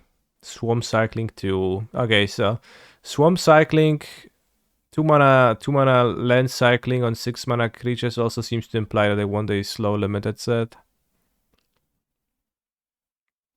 Which I like slow limited sets. I think, I don't know. I think they're more fun because in aggro limited sets I die before I get to do anything. I mean, I die in slow limited sets too, but I think Krog is from Jumpstart. How do you know that? Slightly different symbol. Okay. Essence of Orthodoxy. 5 mana, Phyrexian. Just Phyrexian, just Essence of Orthodoxy. 300 number, okay. This is also Jumpstart, but Jumpstart is standard legal, isn't it? And Pioneer legal. Whenever Essence of Orthodoxy or under Phyrexian enters the battlefield under control, incubate 2. Okay. Not limited legal, that's true.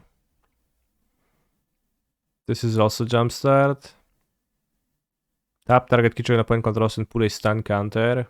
3 mana, Convoke. Referee Squad? What?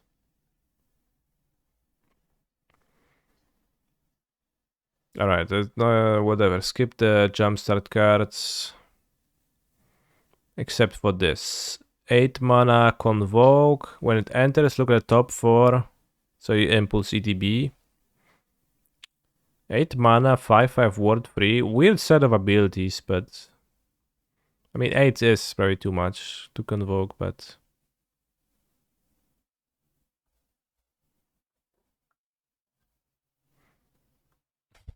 yeah, Squirtles.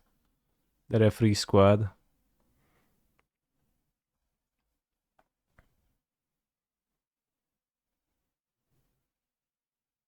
Seer of Stolen Sight.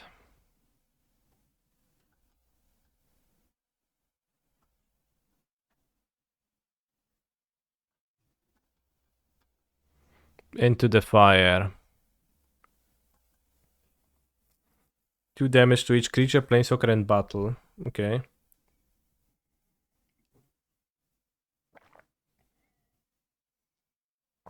Two mana, 2 Vigilance Flyer at common is sweet. Let's check.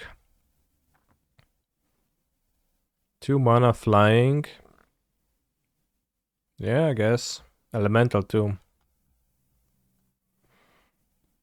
Put any number of cards from your hand at the bottom of the library, then draw that many cards +1. So Valakut Awakening and Pyroclasm.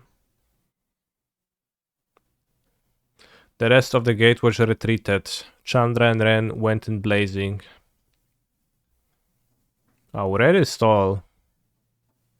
I guess, so the tree is tall. Sorcery speed kinda stinky. 2 damage only.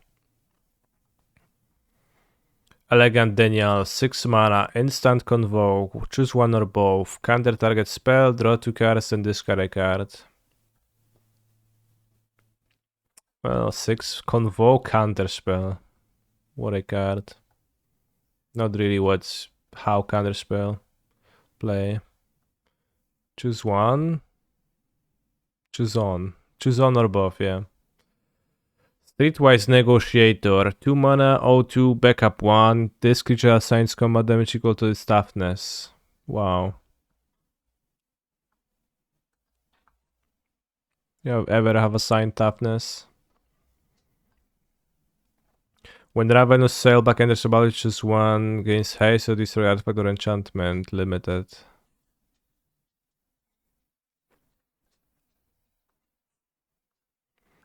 Closed Circuit. Instant. Convoke. You may cast sorcery spells this turn as though they had flash. How many more are you gonna cast? You already cast the 6 mana card. Oh, with Convoke, so you just tapped 6 creatures? Sure. When you cast your next instant or sorcery spell this turn, copy that spell twice. So you do need to cast one more thing. But you can cast a sorcery and it's cast twice.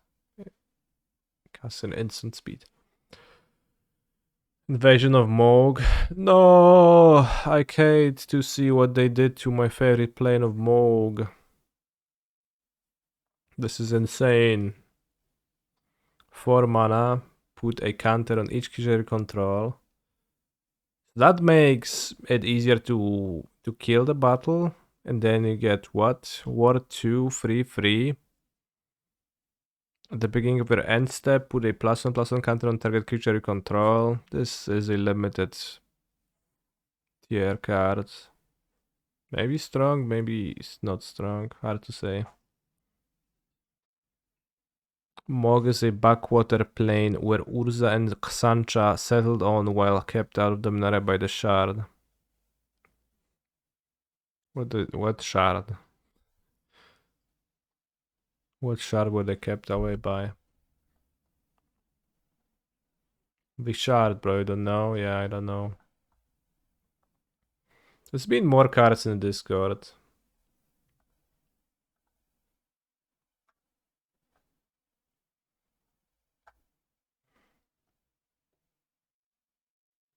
What the fuck?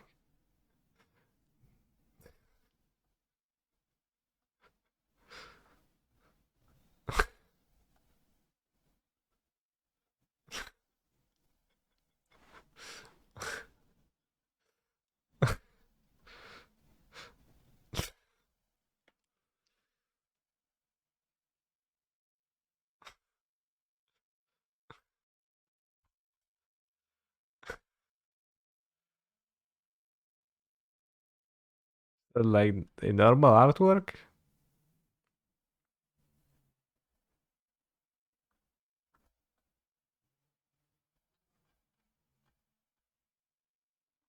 Sculpted Perfection. 4 mana. Incubate 2. Fire actions get +1/+1. Okay. 1 red gets +1/+0. 1 dice. Incubate X. Okay. Where X is power.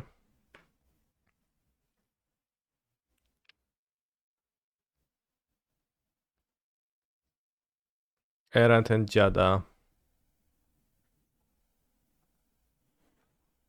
I can read Weeb. Yeah, I just read Weeb. No, actually, I just read this. And I remembered. But I did it in such a sneaky manner that you didn't realize. Errant and Jada. Flash flying. You may look at the top card of your library at any time. You may cast spells with flash or flying from top of your library. Okay. I thought Jada was dead. Well, maybe you thought so. Not anymore. Seems like. Invasion von Asgol. Wenn die Invasion von Asgol ins Spiel kommt, opfer ein Spieler deiner Wahl eine Kreatur oder einen Planeswalker und wählt 1 Lebenspunkt. So, target player sacrifices creature or planeswalker and loses 1 life point.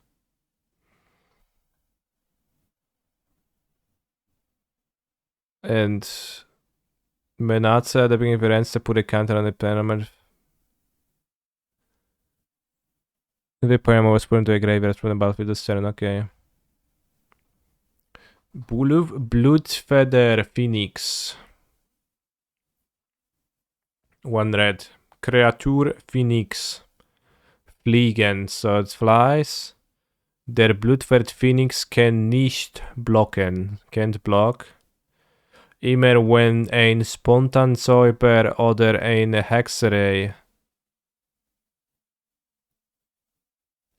den BCV, die du kontrollierst, einem Gegner oder einer Schlafschaden zufügt, kannst du Red bezahlen. What? Falls du dies tust, bringe den bloßvolle Phoenix aus deinem Friedhof in Spiel zurück. Erhalt Eile bis zum Ende des Zuges. Alright, I don't actually understand what it does. Whenever an instant or sorcery control deals damage to an opponent or battle, you may pay red. Okay. If you do, return Phoenix from your graveyard, gains haste until end of turn. Well, that's not necessarily too bad. Can't block. But you bolt your opponent and you get to attack your opponent for 2 more if you paid red. It's not super great. And hard casting is kinda lame, but at least you can do that. Maybe it's a good card in standard. 2 mana, 2/2 flyers. Maybe that's better than Feldon. For the Monred. Did you already knew or you discovered at the end that you don't speak German? I mean, I don't speak German. I know some words. And I know that Hexerei and Spontanzeuper is instant or sorcery. But I couldn't put it... I don't know, I can just make it from context. Gets Kumano's buff. Is Kumano when you cast a creature? When you cast, yeah. I mean, it seems like a good mono-red aggro card. I like it. Knight Errand of Eos. 5 mana, convoke, 4/4. When Knight Errand of Eos enters the battlefield, look at the top 6. You may reveal up to 2 creature cards with mana value X or less, where X is the number of creatures that convoked Knight Errand of Eos. Put the revealed cards into your hand, then shuffle.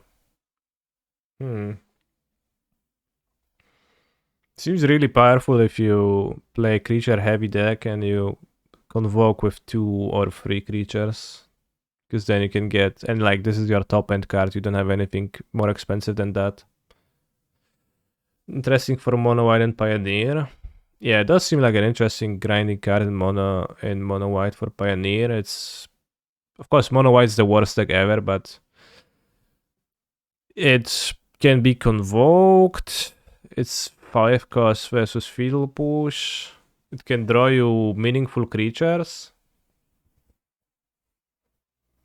Strange card because incentives to go wide, but the wider you go, the bigger the creatures you grab can be. Yeah. I mean, it probably just means you want to get 2 drops with it. I think that's what you should aim for. Pay 3 mana, tap 2 idiots, get Thalia and Thalia's Loitant from top 6 or something like that. The Phoenix with Creeping Chill and some kind of a dredge deck. This is funny because Creeping Chill does meet that criteria, right? Because it is an instant, right? Dealing damage still. A sorcery dealing damage still. Which is funny. I think that's how it works. Even though you're not like actually casting a sorcery to do that, you just flip it from your deck.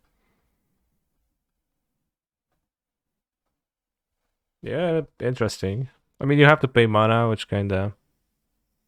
Probably reads instant or sorcery spell. Yeah, if it says that, then it doesn't work. Like, abilities also exist on the stack, but they're not spells. So that would be the issue. Hitfelschlung 1. Verurasten Trampelschäden.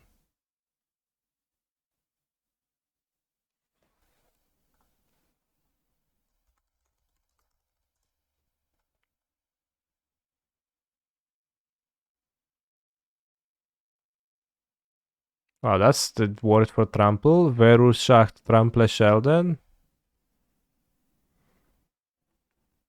Need so many words to describe trample. It's gonna be support 1 or backup 1, whatever was the name. Trample. Immer wenn dies Kreatur einem Spieler oder einen Schlafkampf zufügt. Alright, I don't know again. When deals command damage to player or battle, look at the number of cards, blah blah blah. You may reveal a creature or land. Equal that damage. You may reveal a creature or land and put it into your hand, and the rest on the bottom of your library. Sure. Damn.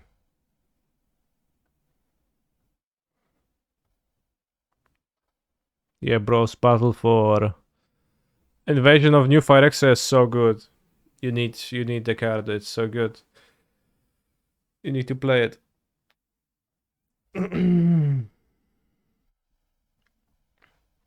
It's gonna be available to get outside of Japan.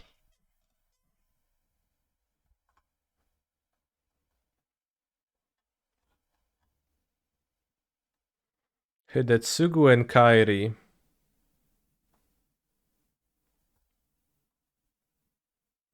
Why does it look like a bootleg card? 5 mana. Is it a real card? Who is Kairi?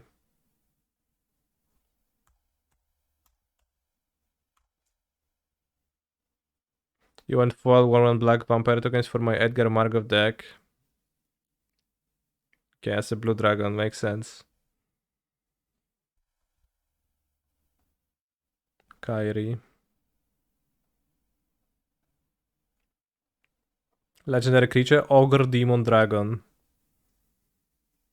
Flying. When ETBs draw 3, then put 2 cards from your hand on top of your library. Brainstorm ETB. When Hidetsugu and Kairi dies, exile the top card of your library. Target opponent loses life equal to its mana value. If it's an instant or sorcery card, you may cast it without paying its mana cost. Bros, it costs 5. And you set up the top cards with the Brainstorm? It's kinda crazy. If you have a Shock Outlet, you play it on 5. You put back... I don't know, an Ultimatum? Put Reanimation on top, go again? Yeah, you can do that. Because your opponent also loses 5 life. To its mana value, that's just lots of life lost, but you can just... Use a 10 mana spell at deals 10. Yeah. Type line instant. I mean, you can play like Imagine Ultimatum. Of course, that's a deck that makes lots of sense. A blue-black 5-drop creature, Witch's Oven, and Imagine Ultimatum, but maybe, you know, maybe there are some other ways.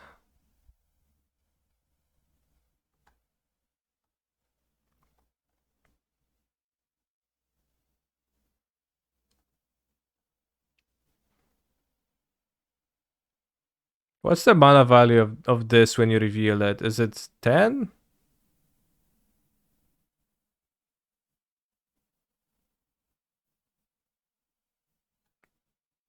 10 damage.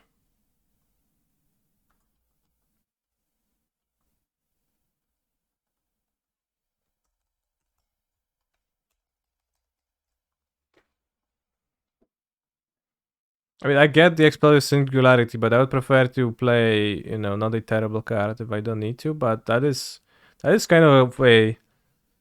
Not quite a 1-card combo, but... Enter the Infinite? I mean, it's not like it's a good card. Temporal Trespass. That's an 11 mana card that you can play. Or just once again, Delve spells like Dig for Time. 5 cards display, 5 cards split card is pretty funny. 3, 6, 10, 12, 13. Yeah, you just dig or cruise. And that's 8 damage loss, that is so much. That's a reasonable card to play. 5 mana is maybe a lot, but it's blue-blue, so I think that's much better than being black-black for most mana bases.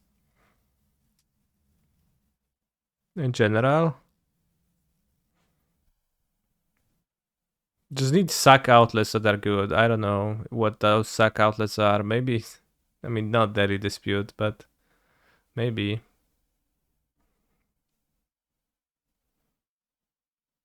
Five for flying that cantrip is also not the worst. Yeah, it cantrips and it's still... If you keep it in play, it still has a threatening effect, right? Because your opponent is gonna lose life if they deal with it, and maybe you're gonna cast something crazy. And it's also, you know, Brainstorm, so it's better than Country Pink. Just don't cast it into Narset. Omniclown Colossus. Pyroclasm. Deals pi damage to each non-clown creature. How to calculate pi isn't important. It's a smidgen more than 3. Funny. Wait, does this have 15 mana value on the stack? It doesn't, right? It just has 10. Why does it appear? Because it's, I guess, okay, whatever. It's a it has a sorcery, and it costs 10.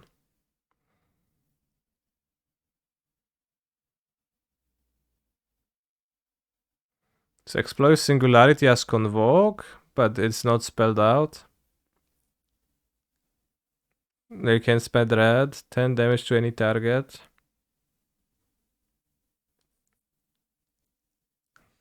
Organic Extinction, Primal Surge, Soul Scour. Stormheart, create X Pegasus creature tokens with flying where X is your life total. Time Stretch.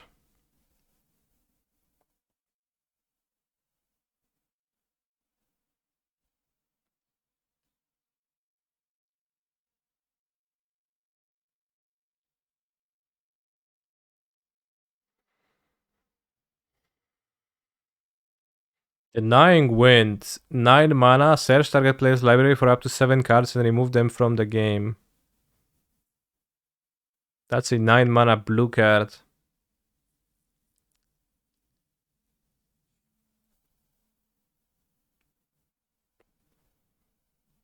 I mean, I think it makes sense with Delve spells.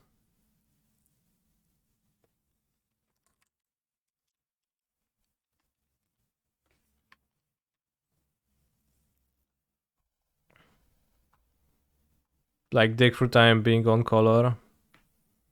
How to sacrifice. It's probably in Pioneer, probably not in Modern.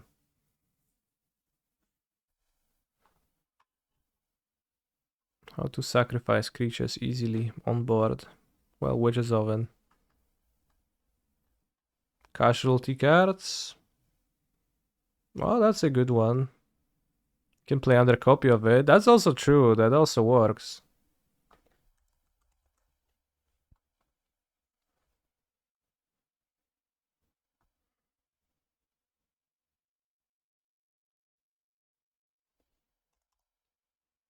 Spike posted the best combo card. 10 mana till 10. Yeah, I've heard it, but if you don't want to play bad cards in your deck, you can also just play it with Delve spells. That's also super powerful, I think.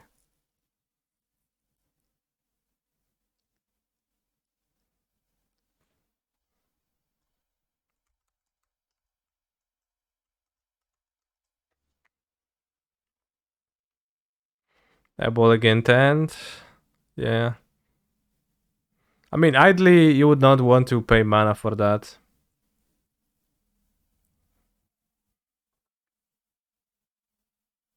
Bros, the person on the little chat is so mad. Lord Xander or whoever that is.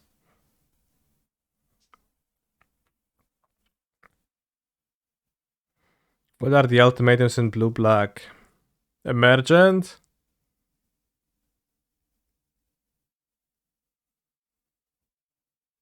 I think it's the only one in Pioneer. No, that's not possible.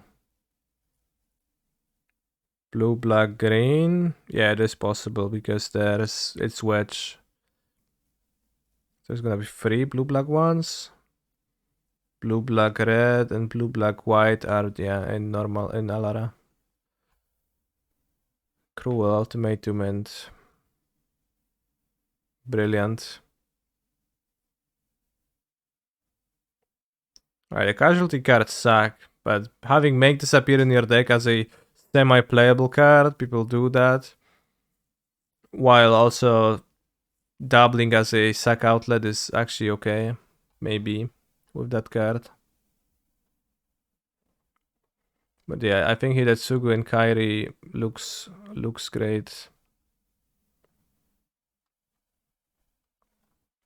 Storm the Seed. 4 mana, distribute 4 counters. They gain Vigilance and Trample. Sure. Ramosian Greatsword. 5 mana Convoke. +3/+1 has Trample equip 2. Wow, what's so great about it? You like Borborygma's more than Hide? Well, then you didn't listen to what I was talking because I'm not interested in a value 5-drop.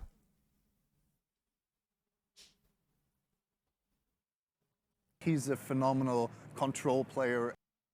No, you. Thank you very much for the Prime gaming sub.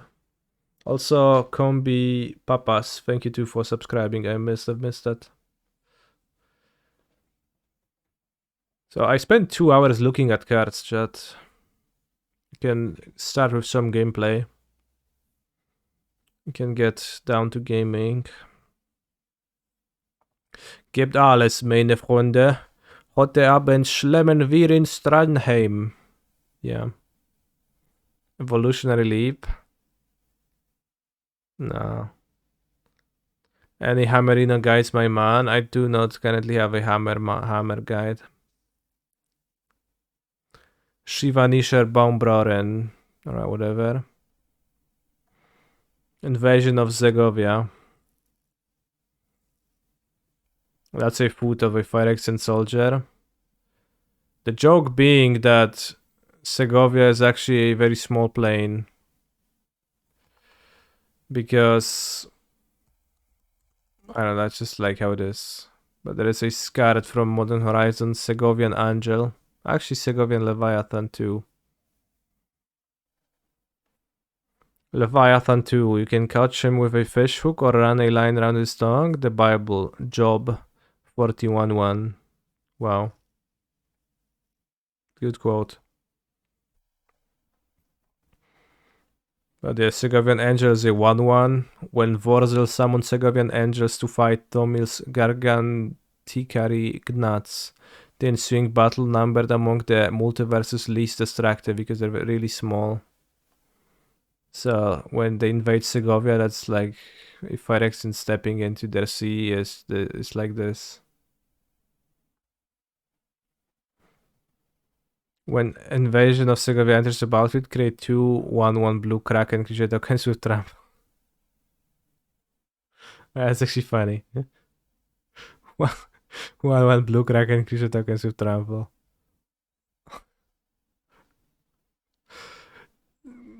It has so much for Kaetu Sea Tyrant of Segovia, and it's a Skur VV 3/3. Don't just spells you cast have Convoke at the beginning of your end step, untap the 4 target creatures.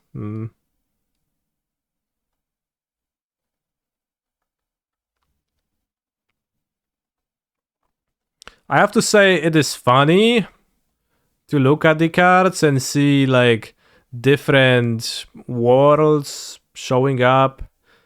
Avengers Endgame style or Super Smash Bros style, kinda. You know, multiple everything showing up together, but it feels a bit quick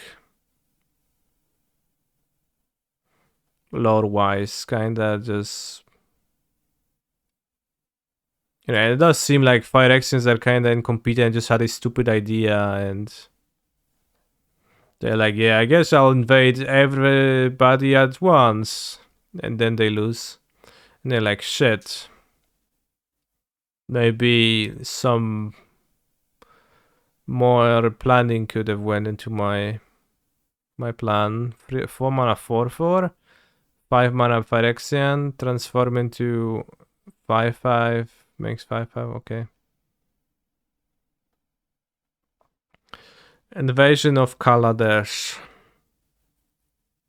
Good thing no one has ever done that in real world XD. Yeah, but like even then, would feel like would take more than one set, but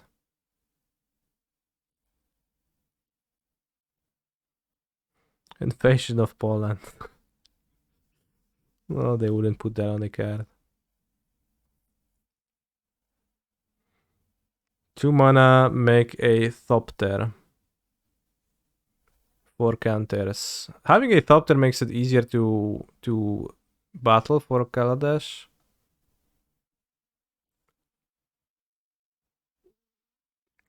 And it flips into a legendary artifact vehicle. Crew 1, 4 toughness, power equals to the artifacts you control. Okay. The only sack outlets that didn't cost mana that I found in Pioneer are Witch's Oven, Dantuko Husk, and Priest of the Forgotten Gods. Yeah. Yeah, well, maybe a fair, maybe a 5-drop creature, Witch's Oven, Dig Through Time deck is not necessarily it, but.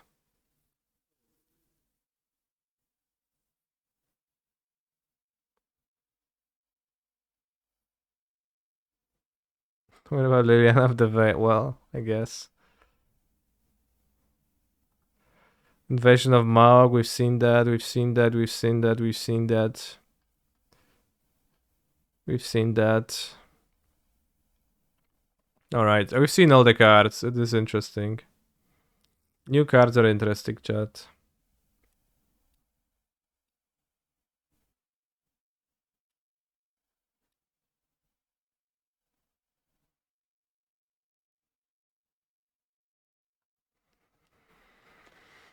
Copter is banned in Pioneer, yeah. War Strider, everyone forgets that guy. It's pretty rough. Yeah, Mom being Invasion Part 1, everyone gets wrecked Invasion Part 2, fight back as different sets would have made things less rushed. Yeah. I agree. Because there's been like a few sets of like the invasion of the preparation of the invasion, but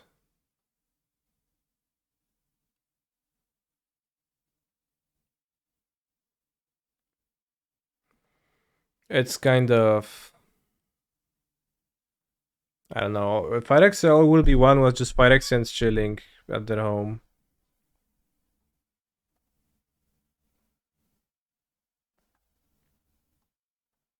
Together for our mods on Mod Appreciation Day. Oh no, that was yesterday. Too late.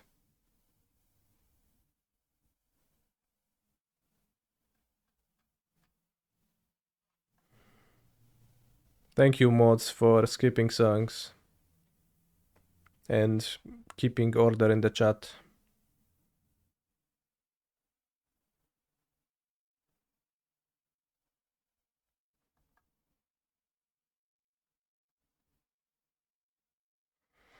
Isn't Cat Oven Placid Etsugu in the same deck? Kinda okay, since the Cat Drain matters a lot sooner if you get a big spell on top. Maybe it's actually okay, yeah. Maybe Blue-Black Sacrifice is actually okay.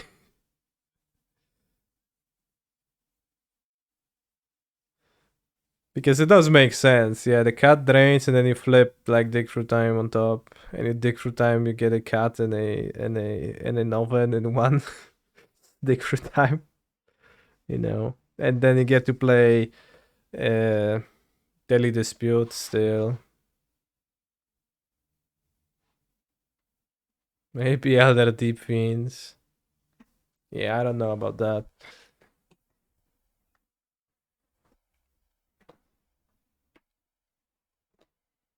And you can use Daily Dispute to ramp to your guy.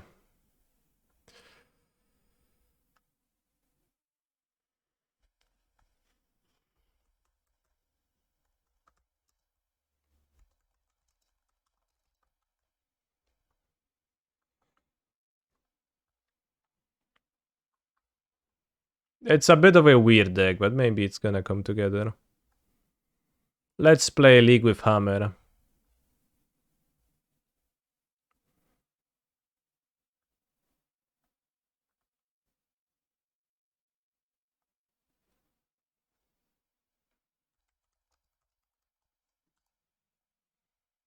Yeah, temporal trespass was the other idea. Locked in for Prague. Yeah, we've been locked for a while. This is what I likely will end up playing. Having a vibe slightly better with mono white than with blue white, but it's very close between those versions, and there is many reasons to do that. So not super convinced that I will want to do this over the other deck, but I think I would prefer to play 10 planes and canopies over a splash, which is more awkward than you think.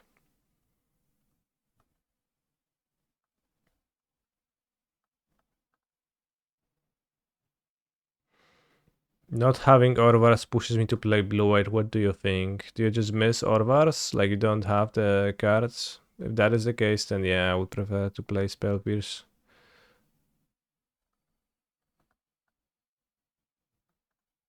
Modern League, let's go.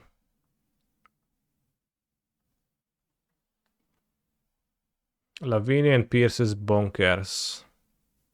I wouldn't say Pierce is bonkers. Pierce is fine, but it's not really bonkers. And Lavinia, I think she's pretty comparable to Draniv Magistrate. And a blue-white costed card, it's actually He's a really phenomenal challenging to control cast. player. 13 months poggers. Shouldn't you split canopies? I did, I just split them lazily. Could have split them a bit more.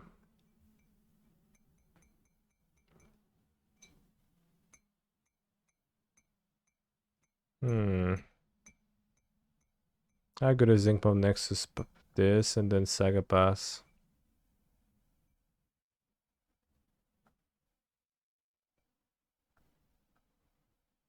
No gift, no free equip in main, 4 drams. What's free equip in main? But yeah, I had 2 drams. I had 4 drams. I played with gifts sometimes, but it just didn't seem like a card that matters. I think I should move this. This is better.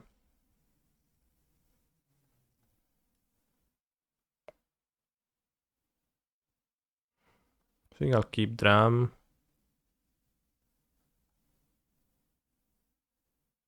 Maybe not Dram. Maybe keep Scale.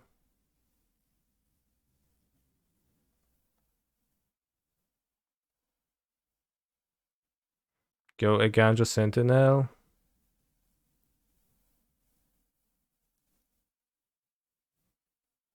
I think so. I want to keep 3 lands with the Saga, not to risk that on the play.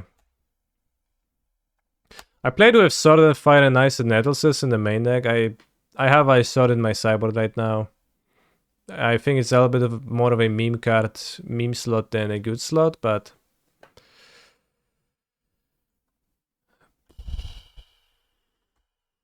I think it's okay to have. And for the most part, the 3 mana equipments mostly mattered to me in post-sport games when I had Sanctifiers in my deck. Not really in games where I didn't.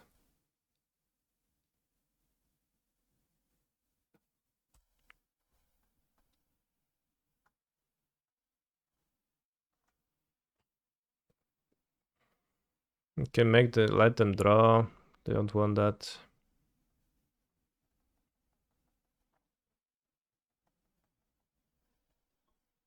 Probably gonna get Shadow Spear, honestly.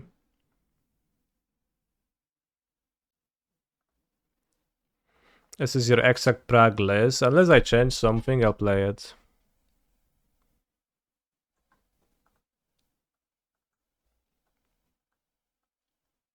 I'm gonna have Kaldra, which is problematic.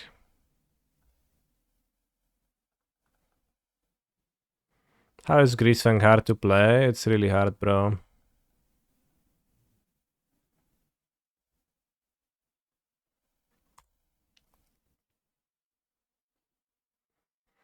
I think we have to get Shadow Spear. Because of the double giver. 1, 2, 3, 4.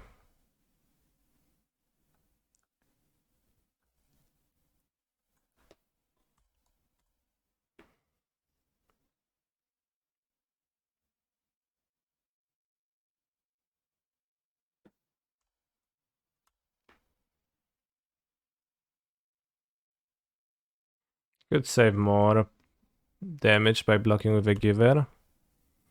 Maybe they'll have a skill, but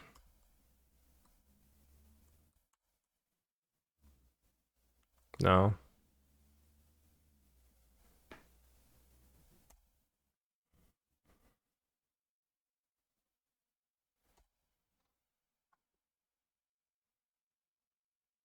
You've been a huge fan of Vesper, Blitzfang, and Pioneer. Super good right now.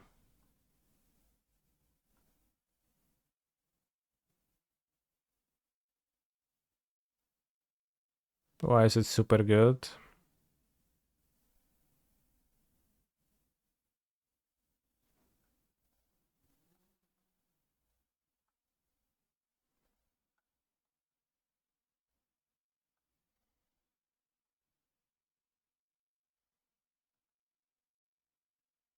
I mean, it's an Esper deck, that's why that for Sky Sovereign.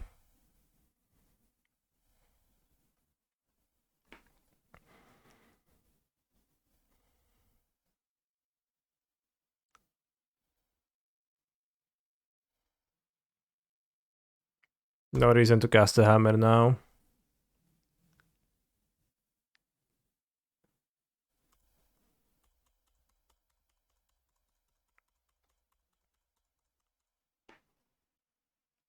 I'm gonna put Caldra into play. You can put Caldra on the Esper Sentinel too. They probably should have made, they probably should have drew a card by putting Caldra on the Esper Sentinel TBH.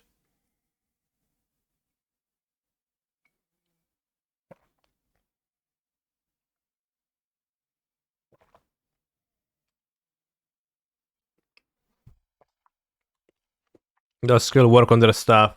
Yeah, it can give them Hexproof and Indestructible, but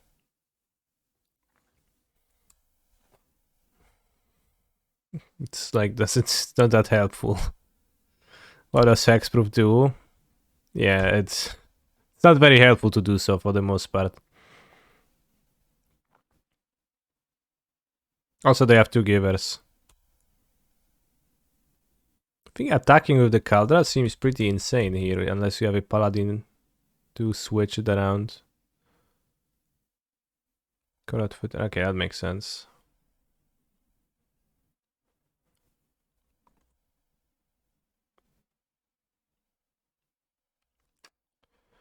I see. Okay, we can get our own Caldra, which is gonna even the scales. Very good draw.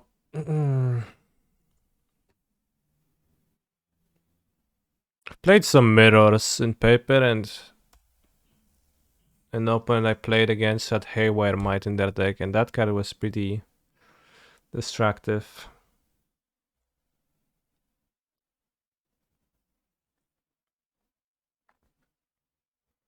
So they have givers, which is good in Caldra War. I can like trample big enough, yeah, especially with this. Alright, so they have no cards in hand. The goal is to... If they draw a hammer, they will kill me? Not really. No, they won't. I have my own Caldra.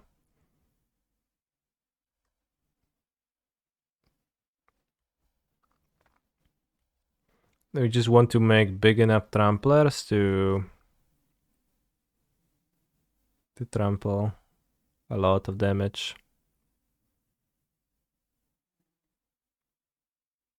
So next turn we put Caldra into play, attach Caldra to probably the Lifelink Construct token. And we deal, like they draw a card, but we deal enough damage to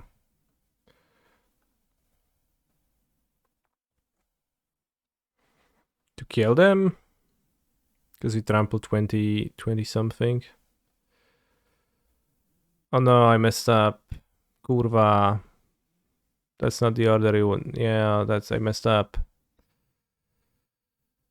Ay. Caramba. Whatever, it's the same. Well, it's a bit weaker, but it's almost the same.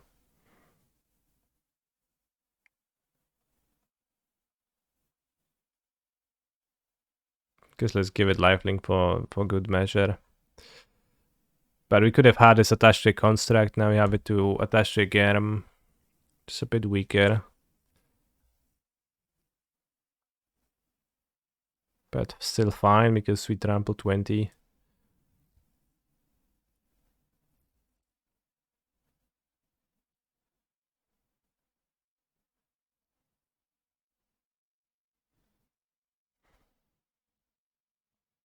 Any reason to pass priority? I'm not really interested in priority passing, I don't think so. They'll draw with their sentinel from me anyways.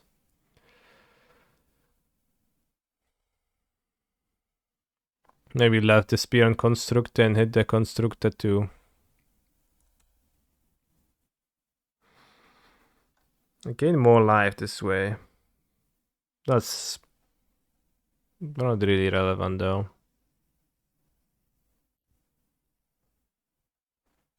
So you're probably right.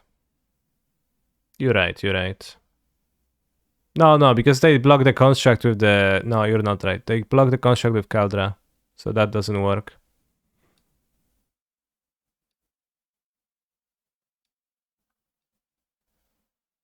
Because I need the power on the Caldra creature, because otherwise I don't trample because Fast Strike from Caldra exiles the creature.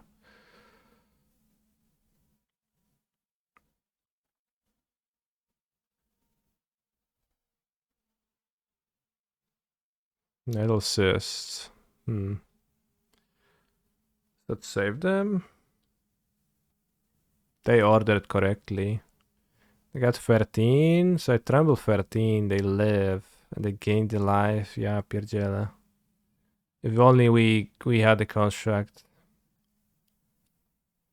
They can't block the Caldra.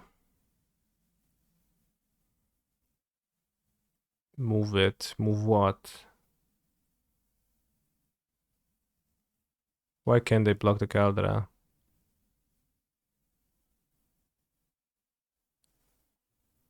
But I think my opponent wins now. Because they're gonna gain life.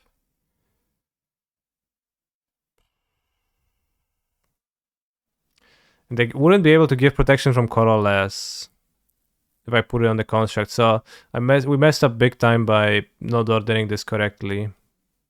That was a big mistake because that ruined the game for me. But yeah, they go 16 life, so nothing happens for me.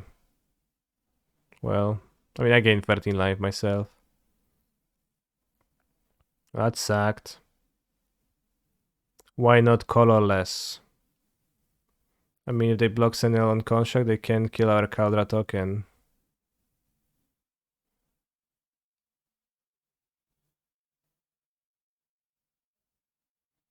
Yeah, but they can kill this token.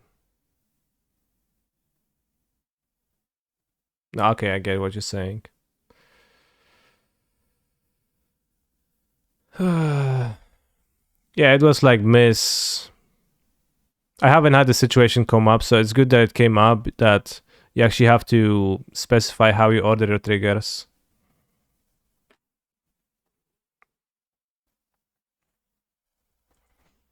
But yeah, if we had it on the construct, if they block and they can actually give protection on the Esper Sentinel and they don't have a Paladin, so the equipments would just unattach. They have 7 mana to move Caldra manually, funnily, but... Not even attacking with the Esper Sentinel. Come on, bro, that's like lifelink, 14 power, just attack with it. What are you so scared of? Lol. Okay, Inkmoth gives me hope to win. Because they don't currently have a flyer, so we have time to draw an equipper or a hammer. Instead we draw a Memnite. Pog.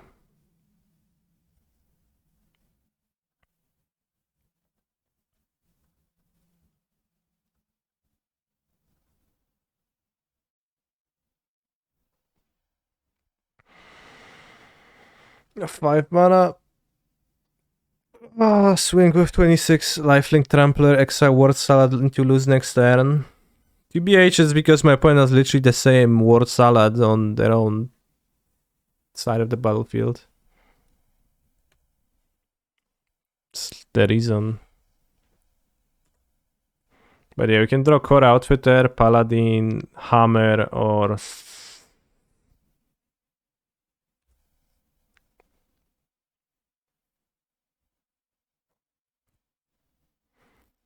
Stoneforge Mystic.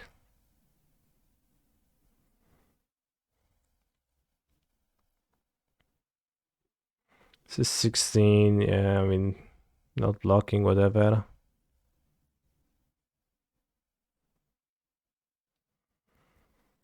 Doesn't matter.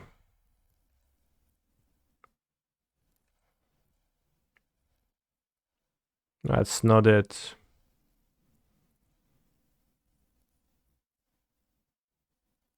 We don't necessarily die on the next turn though. Do we? I don't think we do.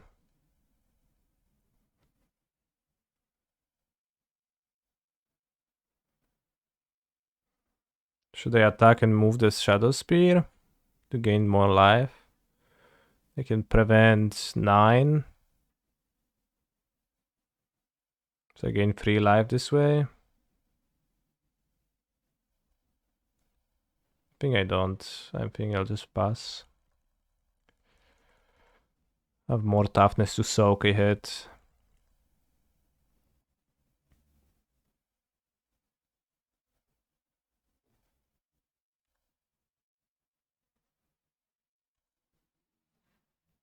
They move Shadow Spirit onto a construct, but then I can block a construct with a construct, that's fine.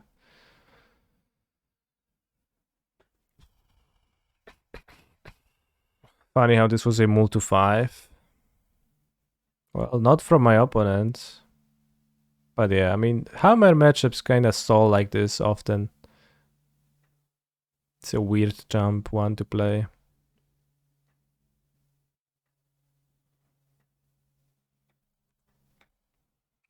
So let's go protection from colorless. No, protection from white. Okay, let's go protection from colorless, bros. Now, do it. 27, 27. Okay. So we need to put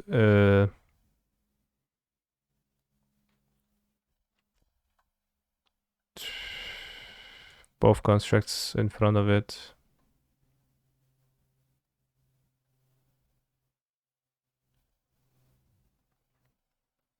Yeah, it doesn't matter. We just need to kill with Inkmoth. Not casting the Blacksmith skill because I don't want to let them draw twice. There's no upside to it. They could draw an Inkmoth and play it. I think they played a Plains, so they can't actually draw an Inkmoth, but they could draw an Ornithopter. That would be bad.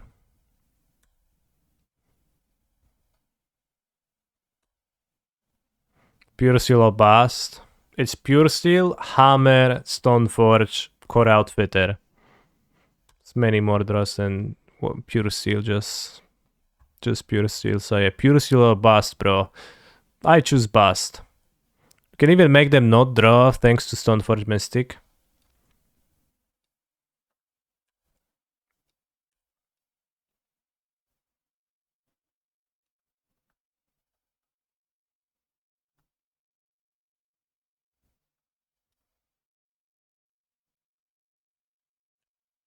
So, saved.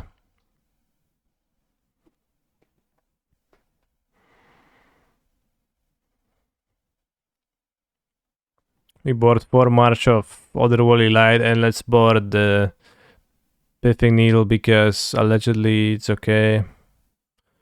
Can go like -1 skill, -1 drum.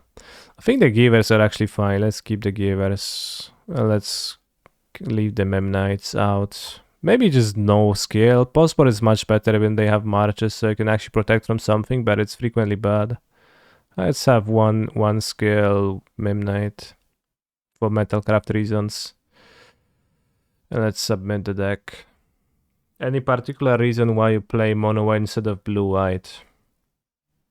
Well, so obviously mono white has advantages over blue white, so those are the reasons. The advantages are 5 canopies, 4 or 5 canopies instead of no canopies. I think that's very close, and I could see playing blue white. I'm not like I'm not feeling strongly about not playing Spell Pierce in the deck,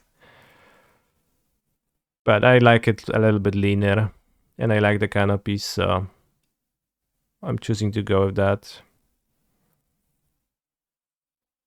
Have I tried the Salted Wedge that won the Hammer Burton? No, I did not.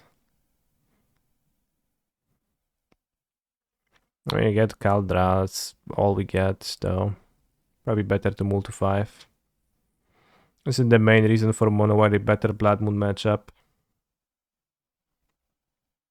It's a reason. I don't know if I would say it's the main reason.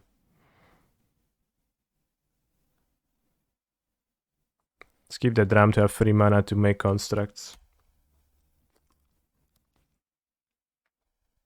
I hope they print the Allied Drawland soon. Yeah, they probably won't. But you should hope. But yeah, I died to Blood Moon, I died to Flooding a little bit with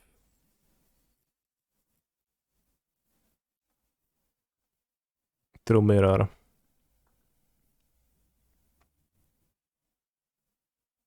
Ouch.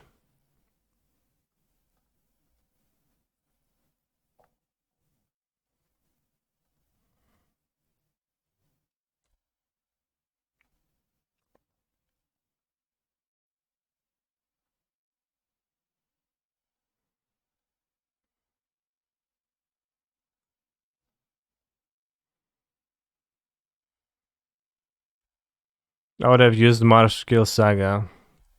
Well, that would be a great play.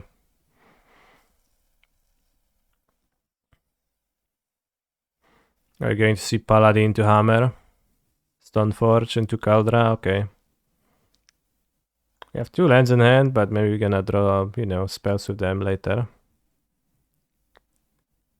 The ability to play more different planes art. I would lie if I would say that that's a 0. That's not a consideration for me, it is.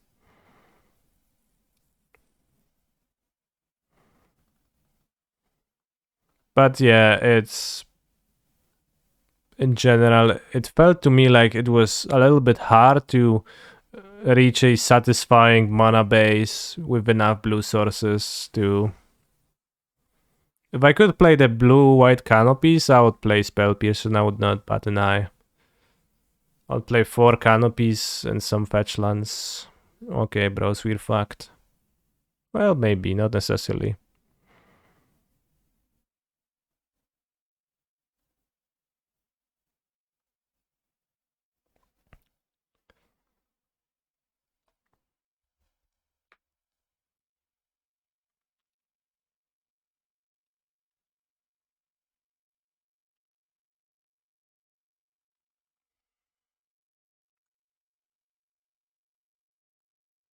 I'll take it.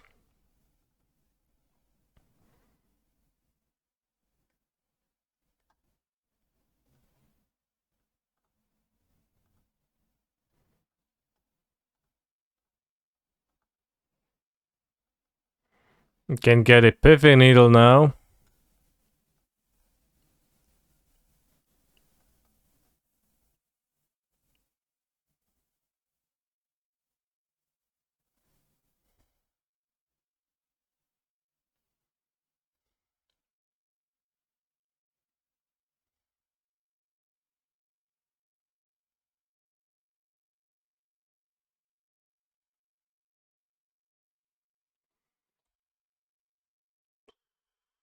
Pass.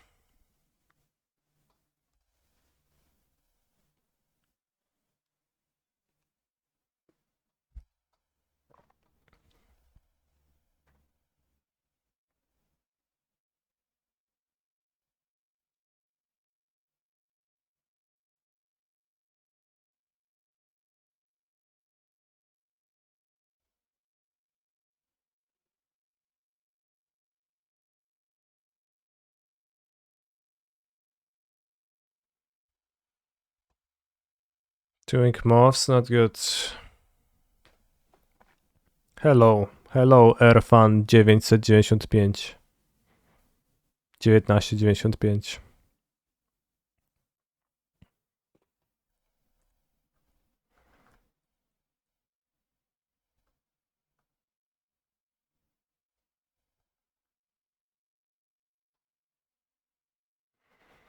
Ay, caramba.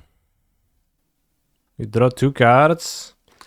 That is not good for me if you draw 2 cards, but I guess that is what I need to do.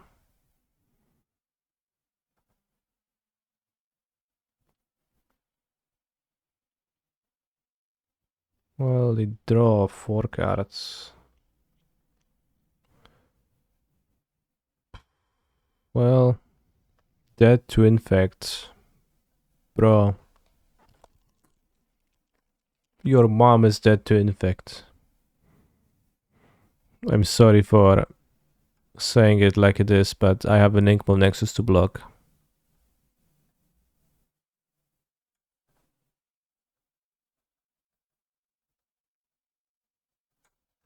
So I'm currently not dead to infect. I will likely be next turn, and I will be possibly dead this turn because I just made them draw 2 cards, so they might just draw a hammer.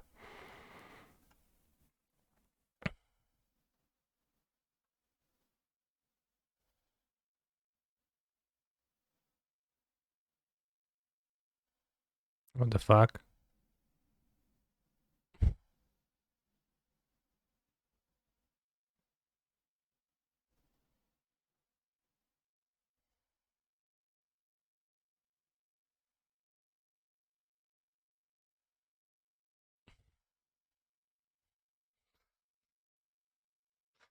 Opponent with a Phantom Cigar Zaid?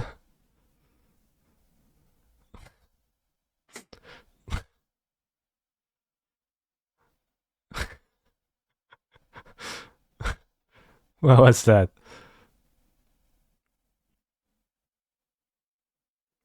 We do have a flyer still.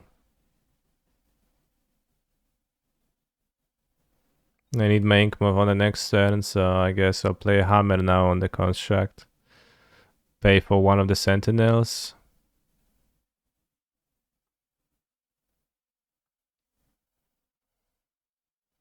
It was certainly a move on their part. They could have just activated Inkmoth again, lol. I mean, then I block with my Inkmoth, so it's not terrible for me, but yeah, it was a puzzling moment.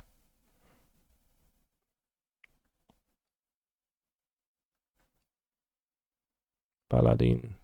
Not the worst for the next turn.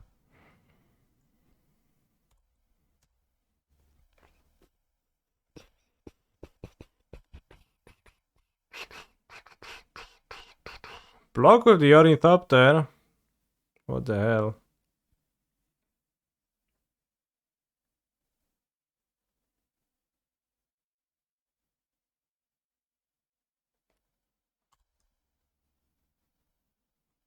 Skills. No, it seems like they lack skills.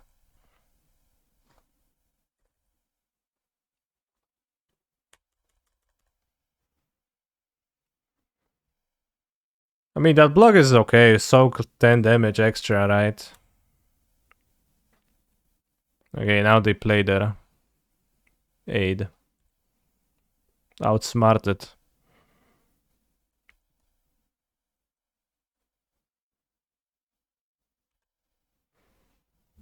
They figured it out this turn to play their aid.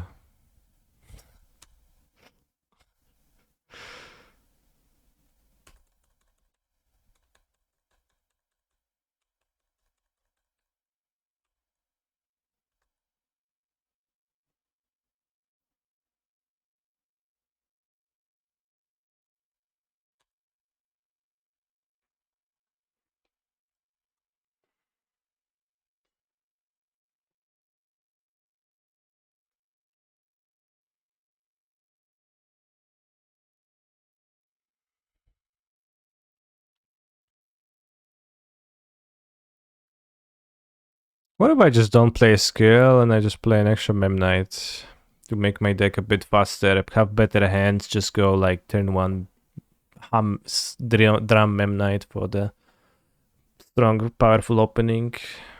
The 8, the skill really just never does anything in the mirror.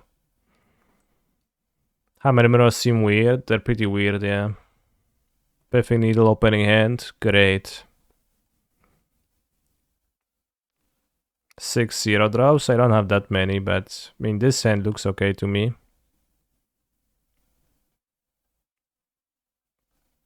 I mean, I don't keep the Mem Knight, I guess, in it, but.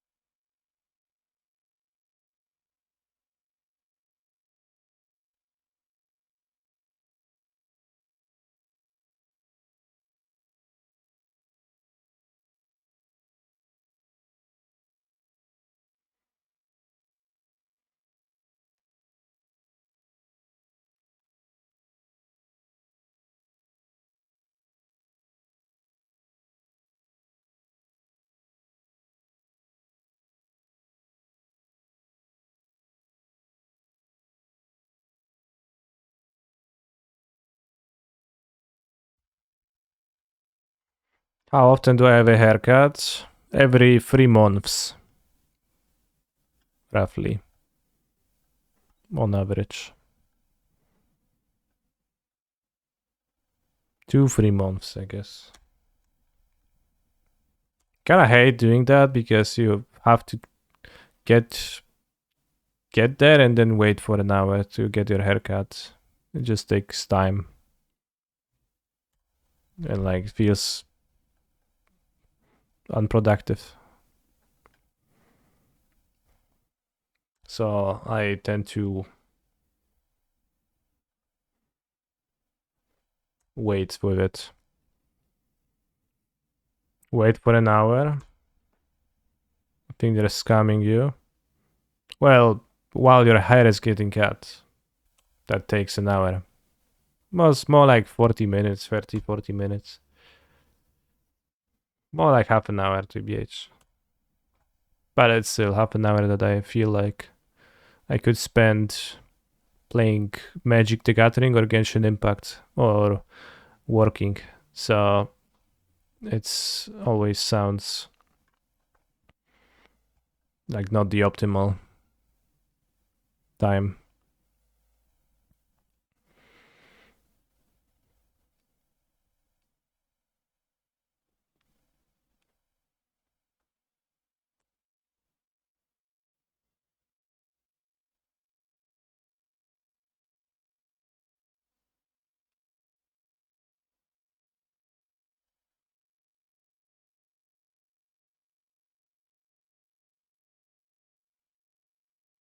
Needle name Saga.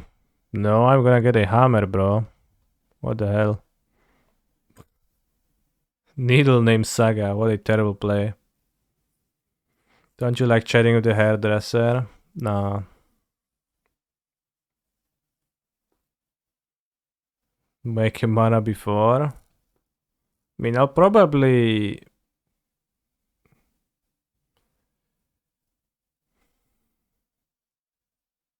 I'm not sure if I want to equip hammer this turn. Maybe I want to make a second construct and then try to kill them with Winkmoth next turn.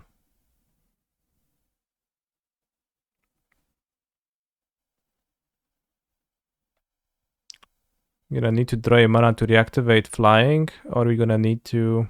No, actually, we won't have enough mana. Yeah, we won't have enough mana. So maybe it's okay to equip Ornithopter for speed. Maybe even give it pro white attack.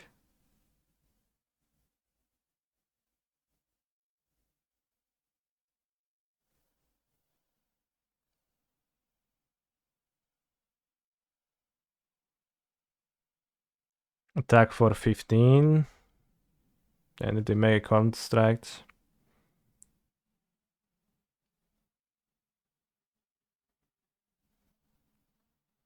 The next turn, that's like pretty weak. They only have 2 cards. Take care of removal. I mean, they don't have March, so like they would need to have Path. And putting them at a low life total is actually gonna be relevant. I think we equip this turn to Ornithopter. They seem F6 too.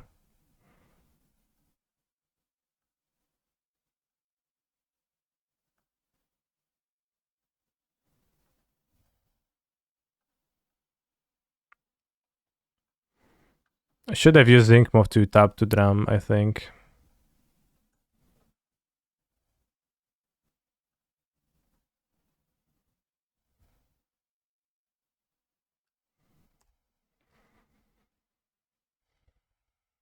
Keep Ornithopter untapped in case. Needle Esper Sentinel, that's a terrible play. Esper Sentinel's ability is a triggered ability, not an activated one, so needling it would do next to nothing. In fact, it would actually do nothing, not next to nothing, just nothing. So, you know, activated abilities are recognized by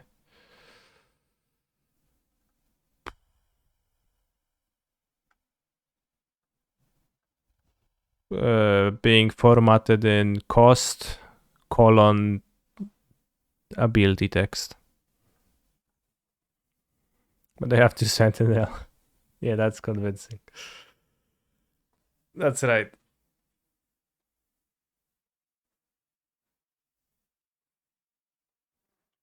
I guess it would be okay against Manriki Gusari. They were to equip Manriki Gusari to Esper Sentinel, then the Biffy Needle would stop that. But instead, I will equip my hammer to my Ornithopter and attack for 15 damage, 10 of which is unblockable this turn, putting them in a hard spot in the next turn.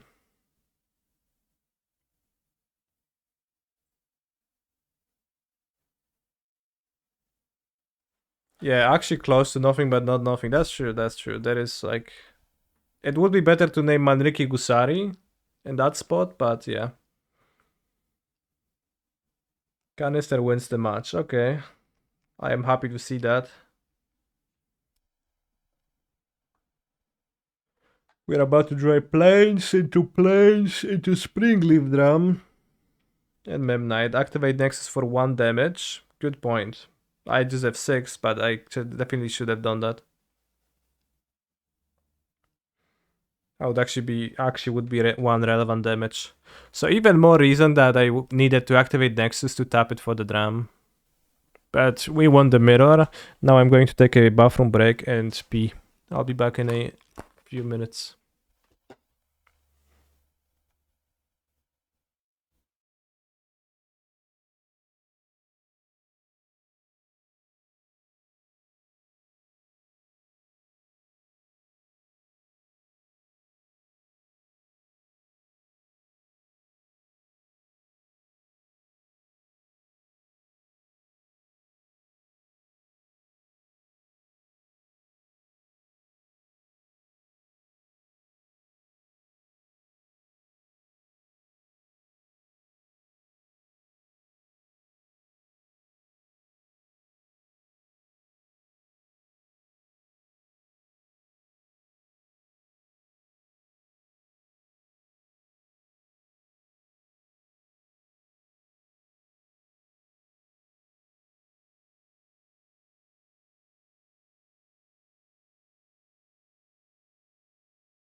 Bros, you don't know the power and toughness of snap decks? And you call yourself Magic players? Obviously, it's 3/5, double strike, mutate for 4 mana, deal 4 damage, gain 4 life. Right, actually, I don't know what it does exactly. Yeah, mutate for 5 mana, as I said. When it mutates, deals 4 damage to target creature or planeswalker and opponent controls and gain 4 life. Dinosaur Cat Nightmare.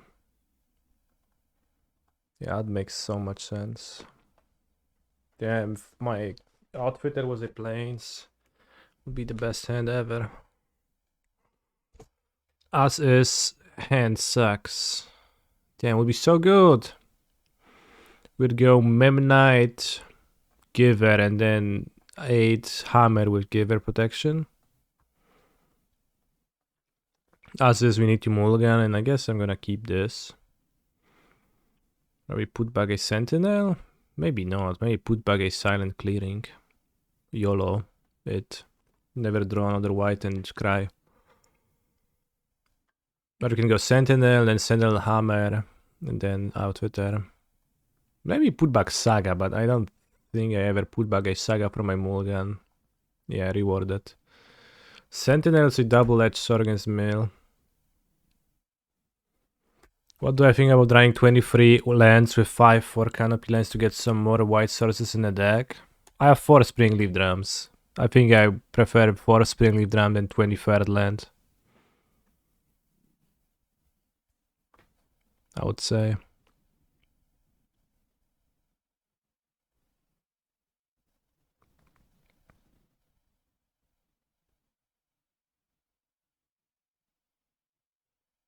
What set us this expansion symbol? A tower. Obviously it's Urza's tower. Stronghold. Stronghold's a door, bro. A tower. Don't want to play Saga yet.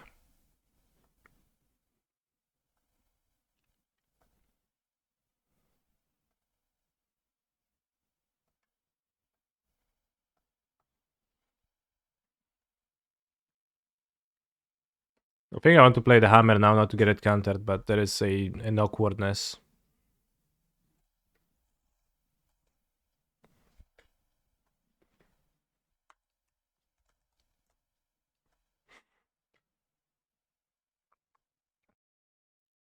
Fucking colon. Yeah, get got by the colon.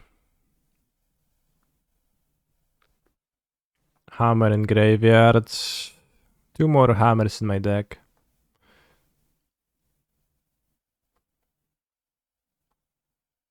Shadow Spear in my graveyard.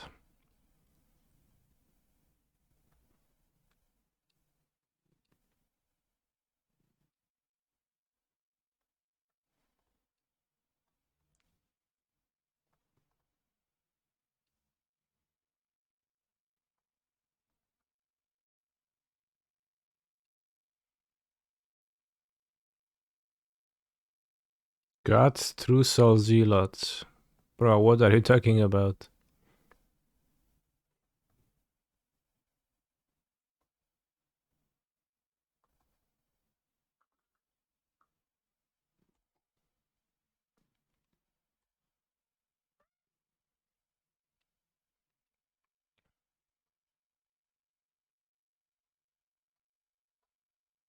They just make me draw the sentinels to mill me faster.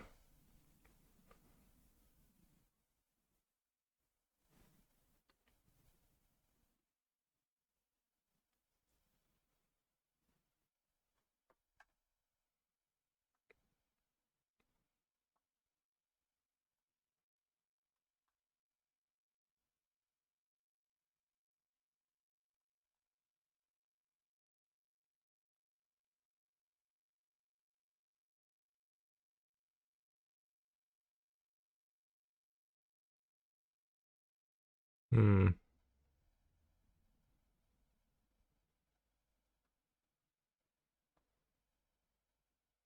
I don't know if making me draw with every single one is actually good, but point is lucky that I'm drawing like shit, so good for them in the end, I guess. 1, 2 more hammers in the deck. I think I need to draw them.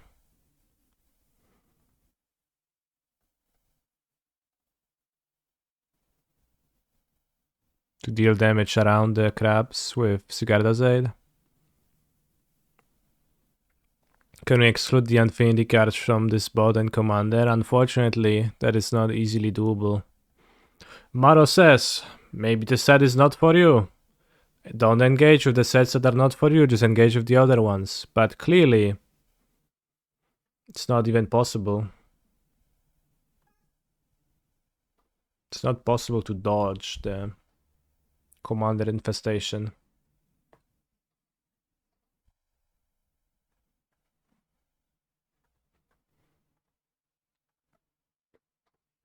This was death.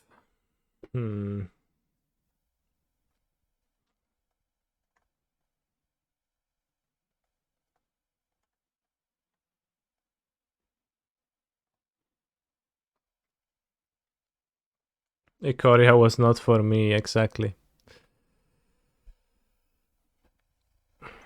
What is for me then? Maro, tell me, please.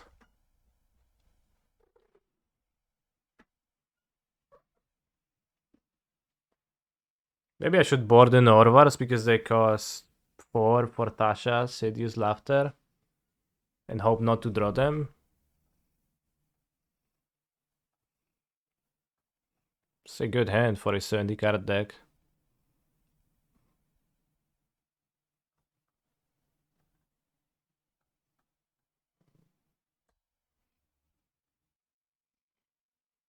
Modern Horizons was not for you, exactly.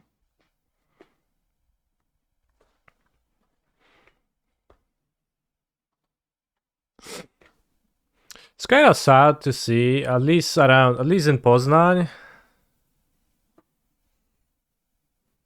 Not exactly sure how it is in other cities in Poland, actually, but at least in Poznan, it is pretty clear that Modern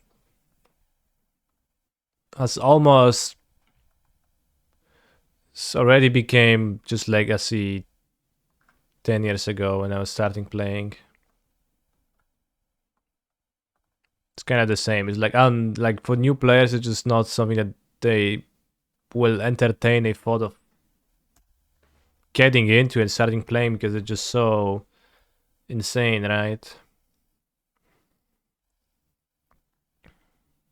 Like, who's gonna buy a $10,000 deck? Which you have no cards for. Unless you specifically bought modern cards.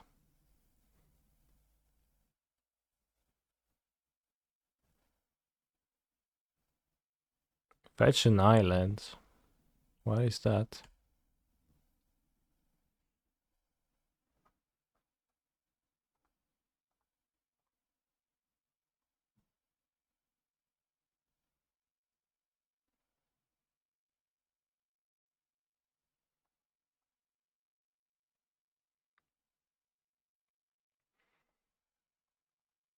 Yeah, Legacy became Vintage, Modern became Legacy, and Pioneer became Modern. It is how it is.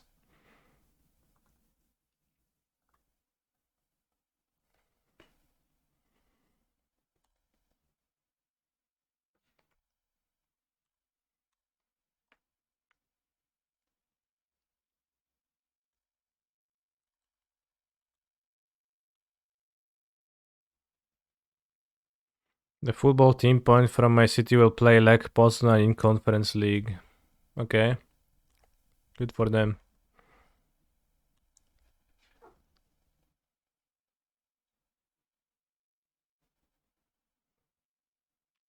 Every time a friend expresses interest in getting into Magic, I just tell them not to bother TBH. Okay.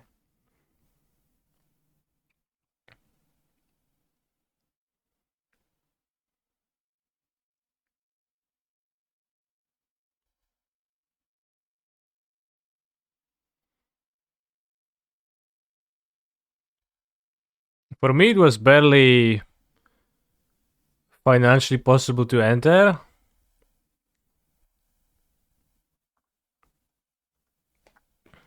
I mostly just borrowed cards early, and then the tournaments kinda kept me busy, and I kept playing tournaments because in those I could actually win money, and that kept me continuing to play. Hating your hobbies for the win sounds like a great plan. Well, I mean, it just seems like that's how it is. I'm not hating right now, I'm just saying that it does seem harder to get into than it used to be. Maybe it is a case of viewing the past through rose-colored glasses, and actually it's not, but it does. You know, the local modern tournaments, they do have fewer and fewer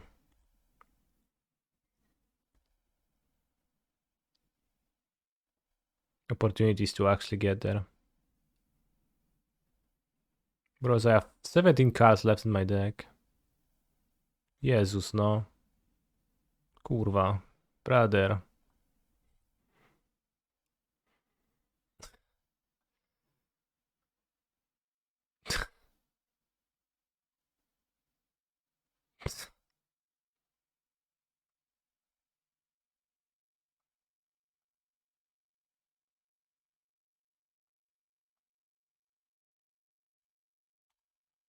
I drew up Pure Steel, I shouldn't have, probably.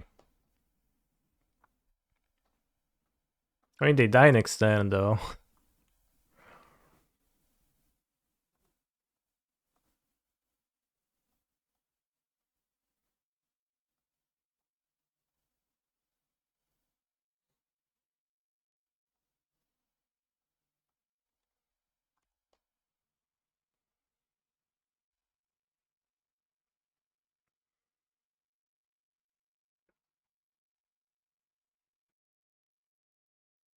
I cast Ancestral Recall for both of us. Imagine if they kill Paladin now. Don't we want to avoid drawing a Sentinel? Well, they can choose to make me draw the same.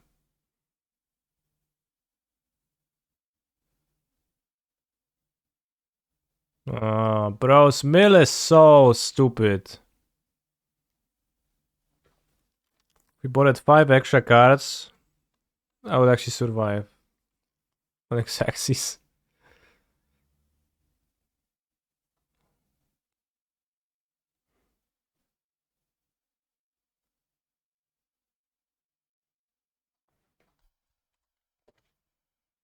But I even bought it to 70. It's just 10 and 4, no problem.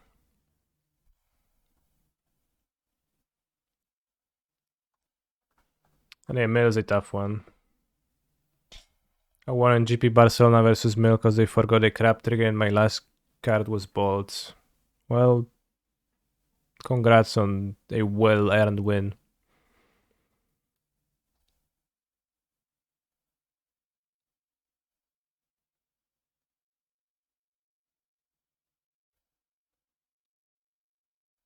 You make me sad, Canister.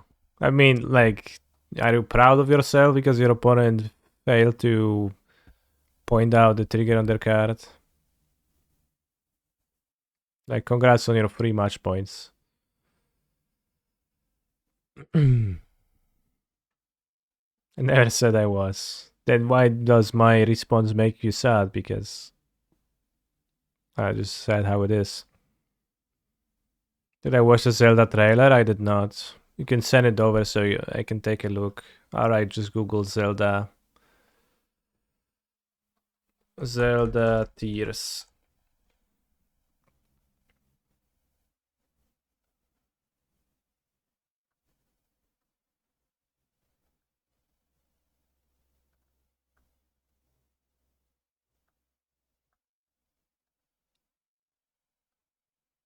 Hi, Edgy.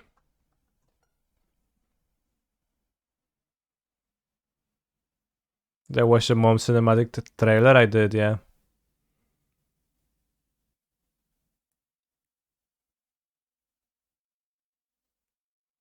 We did watch your mom.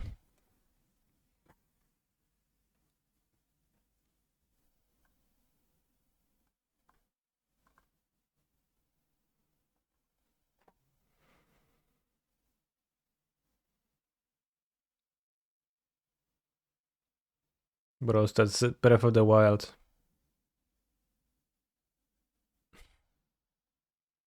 I'm so excited for this. Yes. But this is literally could be from Breath of the Wild.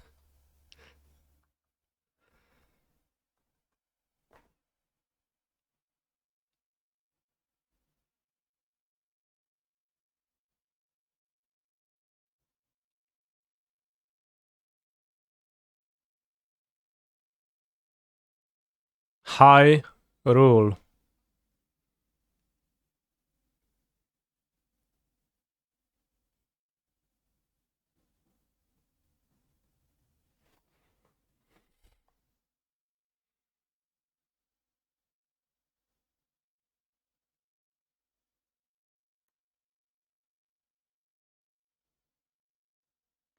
It's a fucking rock. Beware.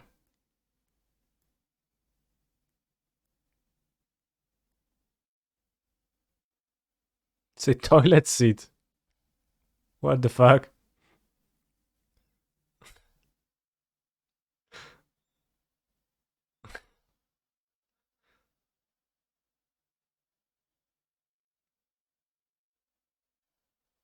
This is running on the Pokemon Scarlet Violet engine. It does look kinda bad.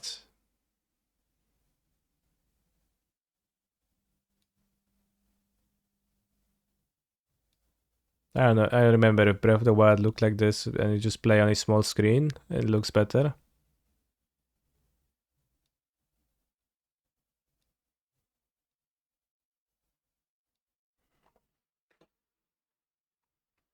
YouTube compression, probably. Copium.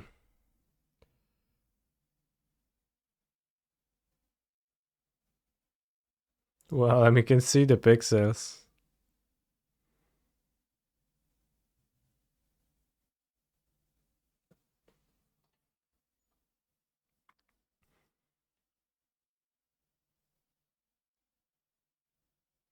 What did you think of weapons breaking?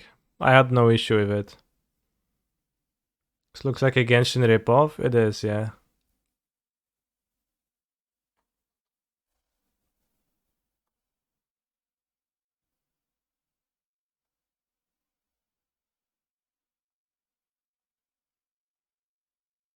Let's watch in 144p and then we can blame the...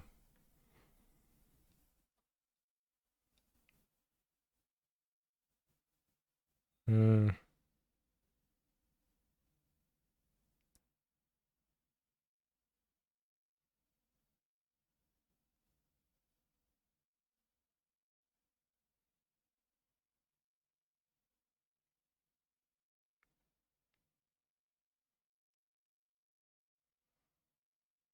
Or actually, I can't see shit. I'll...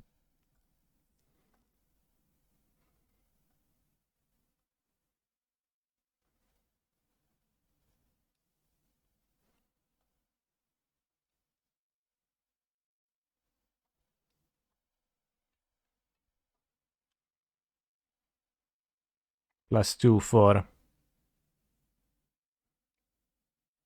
Bros, his Link is so fucking strong.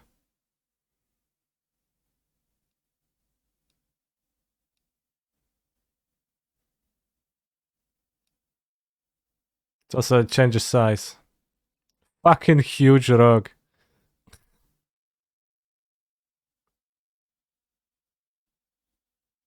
Honestly, if it's just Breath of the Wild new content, I'm still down even if it's disappointing, yeah. I'm also happy to play that. I was trying to find games that are like Breath of the Wild, but I haven't found many. So I played Genshin Impact for years.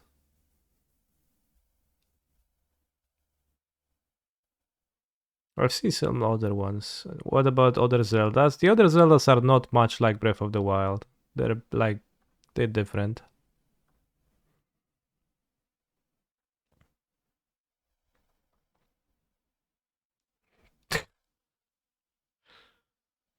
Super long.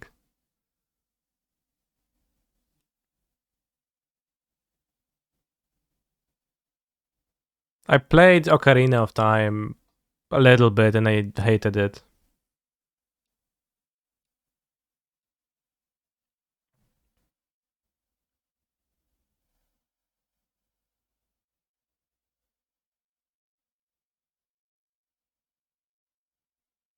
Hmm.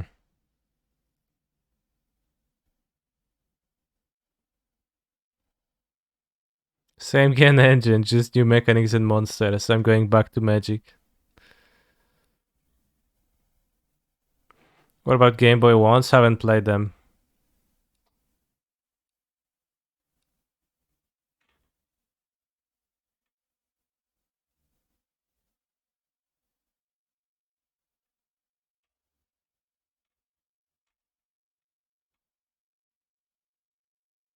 Hmm.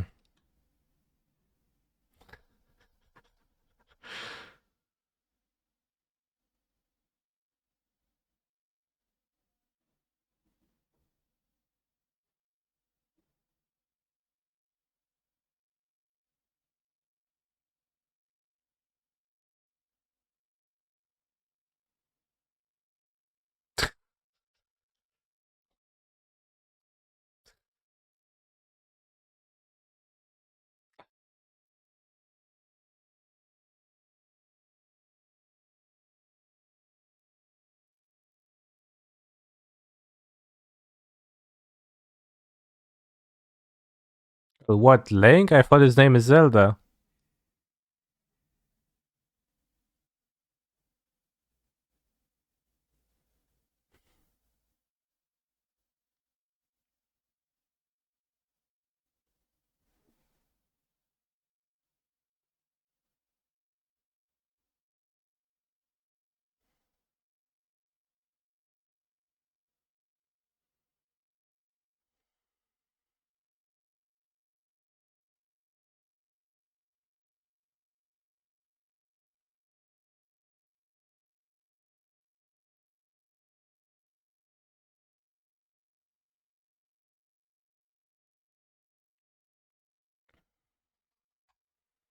When was Breath of the Wild? Was it Breath of the Wild? 2017. It's been 6 years ago. 3rd March of 2017.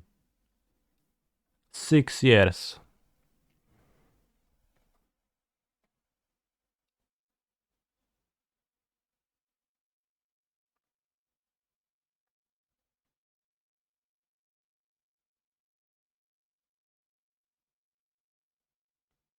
Ultra Hand.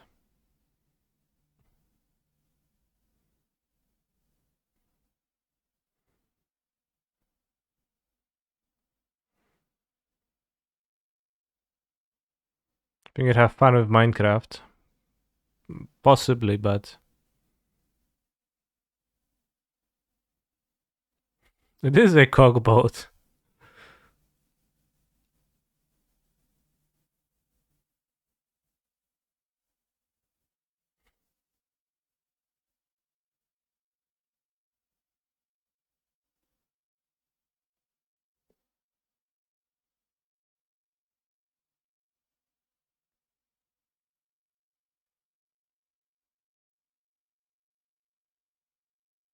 Blow wind.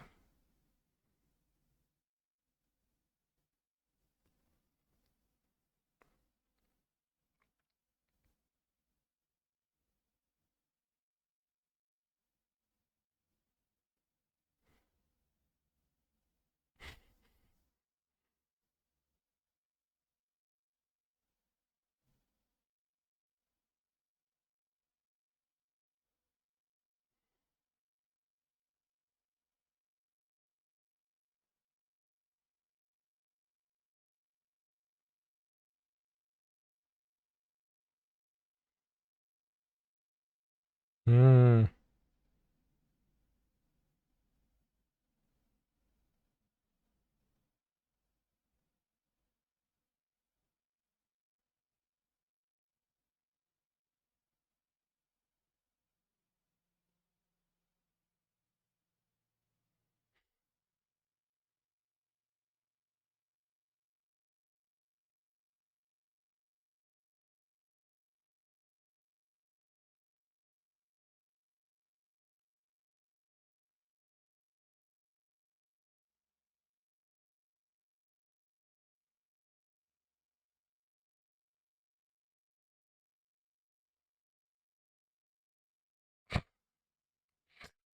Smoothly.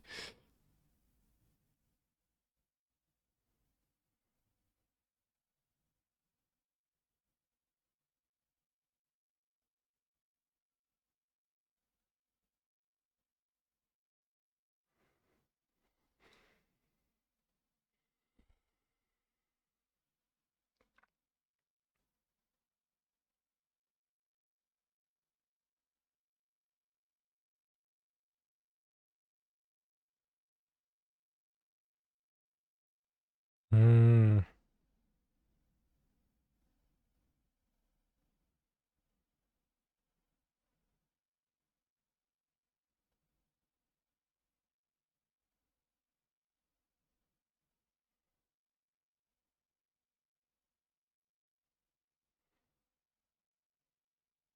The biggest enemy of Link is gonna be 4 walls, no ceiling. Then he's gonna be trapped forever.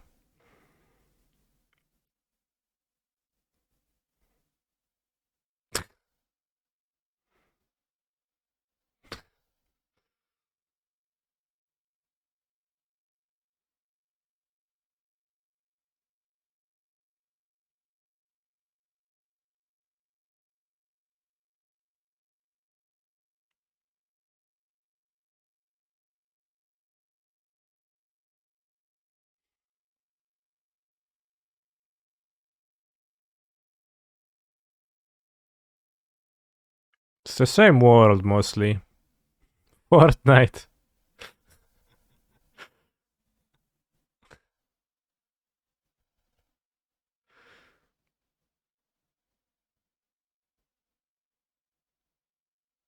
You die from impact of hitting the water IRL, right?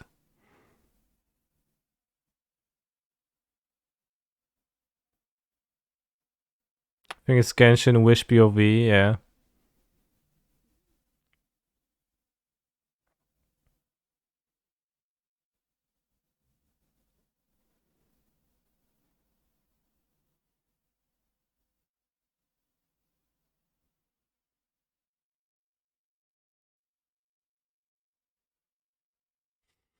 That is exactly what I was thinking. Holy crap.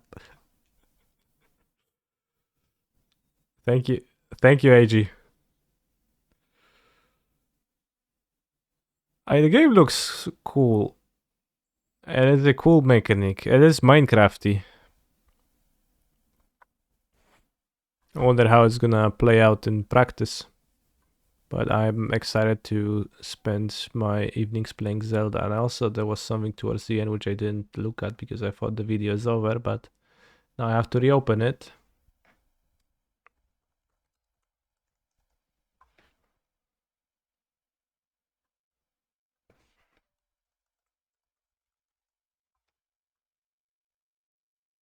And watch the last second again.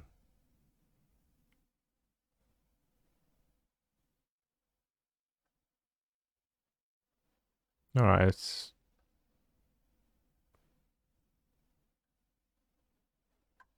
nothing important, it seems. Play Zelda in between rounds at PT Mini. It's not gonna be out yet. It's gonna be out right after the PT Minneapolis.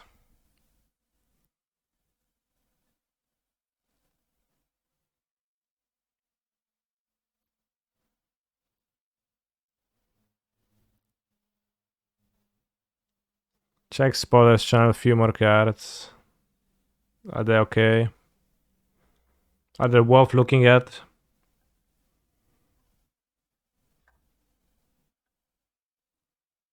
Oh shit, he actually had a Minecraft sword. Minecraft dagger. This is actually a Minecraft dagger. And a Roblox, you know, golem.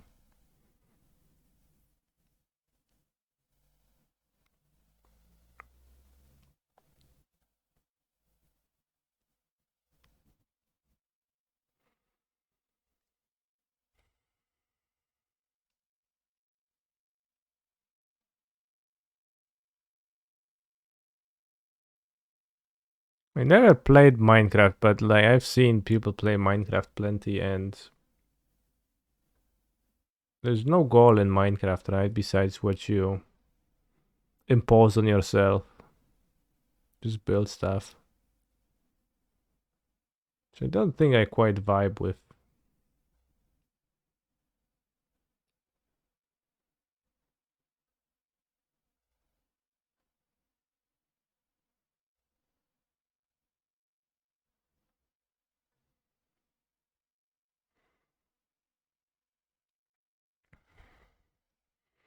There's a creature of Planeswalker create a treasure token.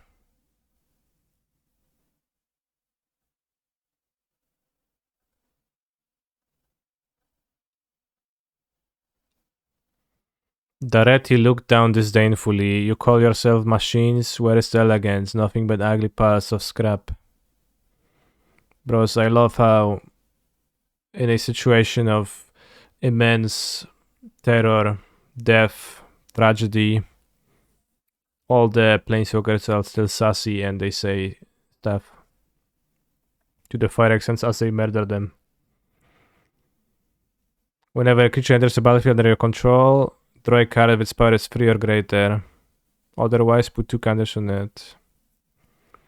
GGG, tribute to the world tree. The tree was the heart of our world. It made me what I am and pulled me back from the brink of death. I won't allow it to be forgotten. Okay, so she was pulled from the brink of death. Invasion of Ergamon. Ergamon sounds like a spice to me. What's a spice that sounds similar to Ergamon, chat? Tell me. Cardamom. Yeah, maybe.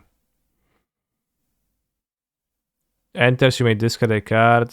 Bergamot. I don't know what's Bergamot though. I'll say home free Conflux Hero Erdemon. But that's Ergamon. For free, you may discard a card if you do search for a line or battle card, put it into your hand and shuffle. Okay. It's a fine monster, but. Beamtone Beatstick. That's from normal set or jumpstart?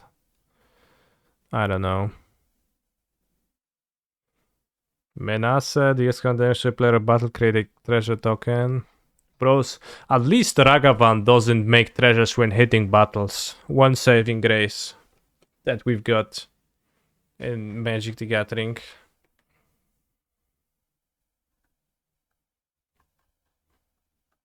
City on fire. 8 mana. Triple that damage. Sure. And fucking Cat's Rainbow. This artwork.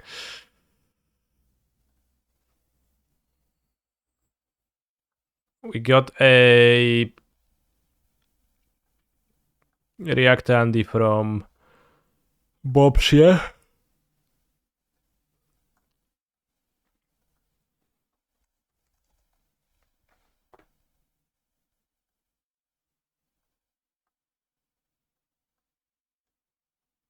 Kevin, your dog just died. Gonna be funny.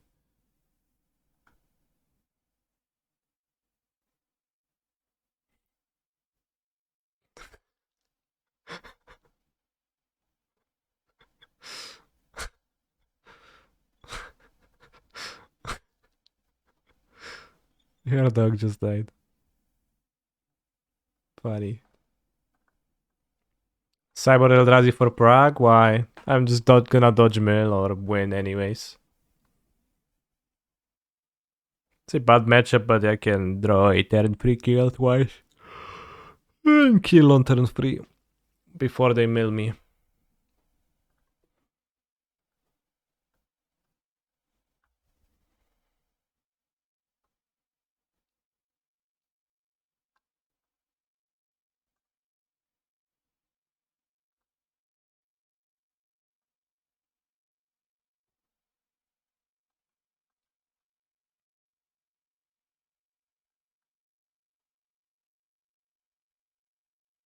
So Esika shared with something else. It was Esika in her chariot, but it was Sika and some other character from Kaldheim.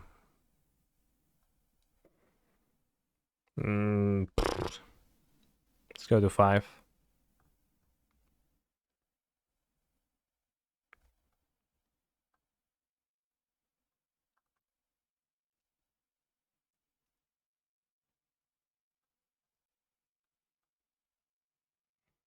Let's keep this.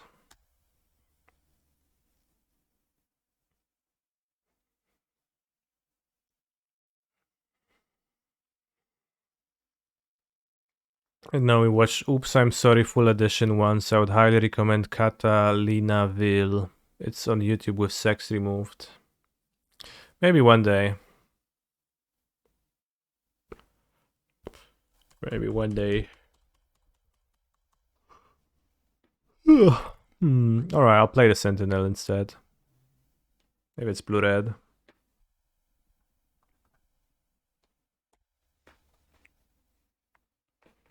I've watched some of that in my spare time. It's been pretty fun to watch.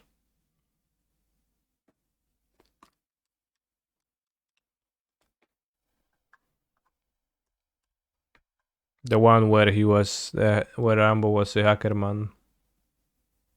Where the hacker mod emoji comes from.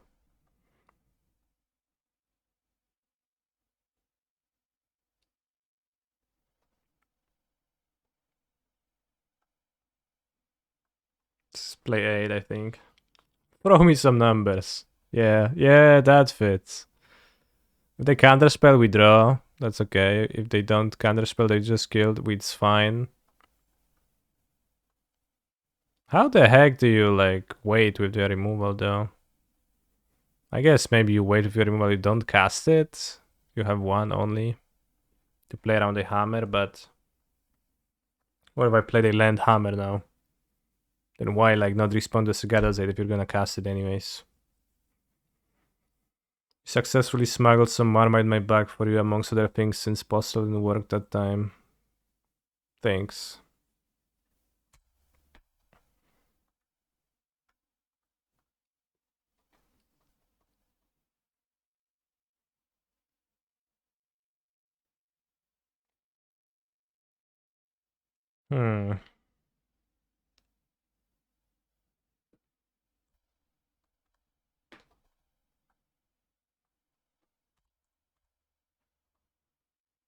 I don't think I cast Summer.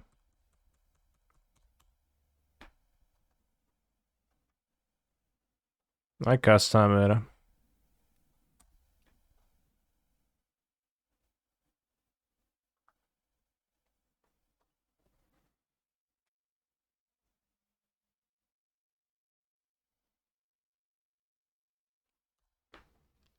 Like, it's... I don't think that... Since they cast Unholy Hit, I wouldn't think they have more, but... They could have drawn... Seems like a really poor fetch end of turn. Dragon's Range Channeler.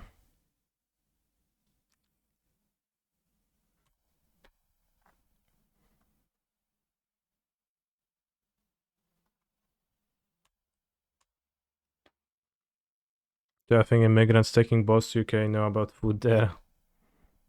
Yeah. Camera might be tired, lost a little bit of focus.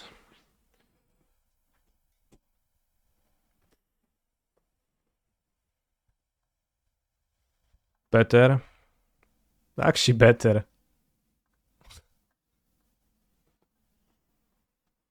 Well, it actually fixes the cam. What, spells there? Main deck? Hey, broski.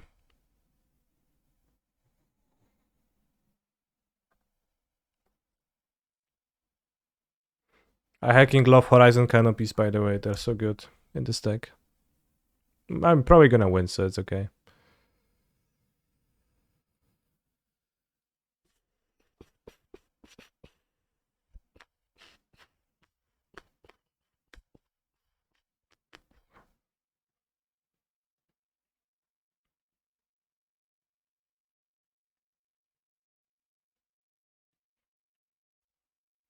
Not Loot Lake. What's your favorite mom card so far? It's the blue-black Hidetsugu and the blue dragon. It's my favorite so far.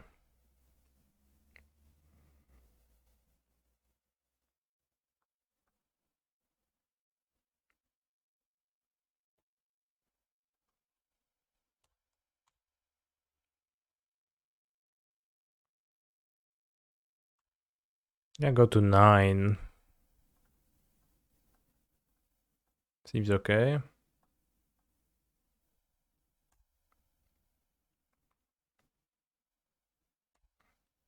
As we play a 2-power creature which kills my opponent when it connects, so that's good.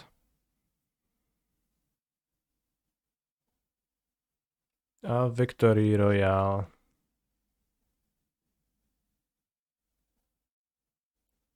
But not Loot Lake. Loot Lake? Is it Loot Lake? Like loot? Looting? Faithless looting? La la la la la la ya.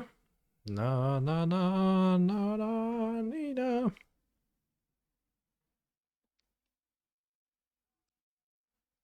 Bros, I'm gonna die if they play Murktide Region now.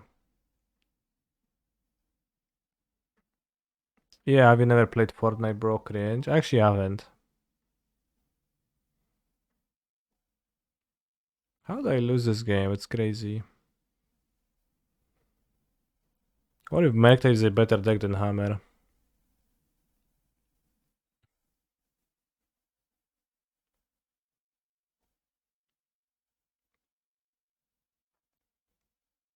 Can draw a Shadow Spear.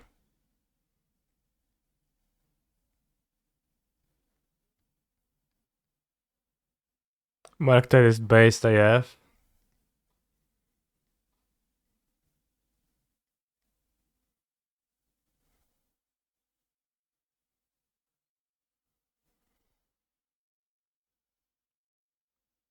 Yeah, it kind of is.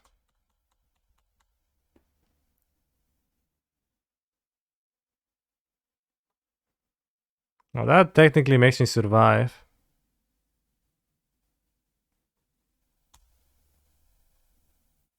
Jezus, jak śpiewa ten chłop.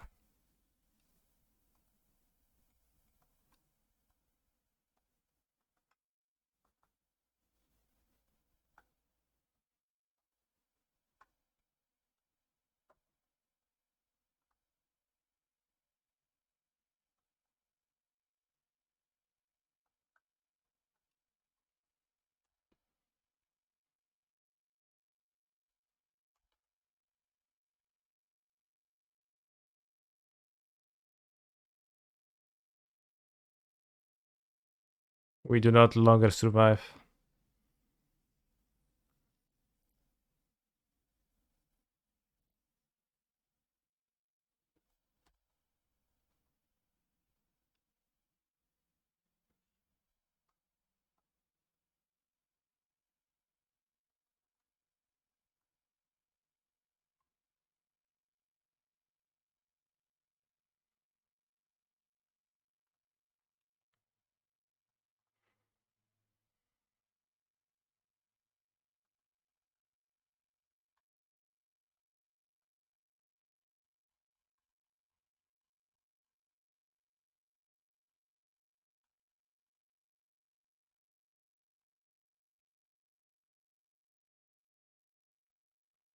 Got a bit unlucky. I think they drew a lot of monsters. Yeah, maybe slightly. Hello, Breach Master. I swapped 2 Veil of Summers for 2 Ethergast and will test this weekend and RCQ. Well, good luck.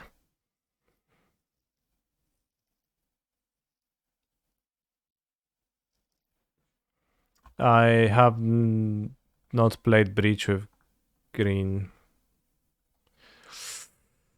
Ah,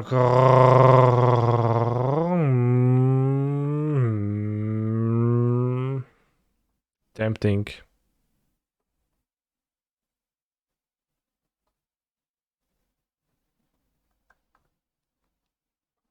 I'm not gonna model let bully me and make him mulligan. I'm keeping this hand. I'll just drawing a planes to the top.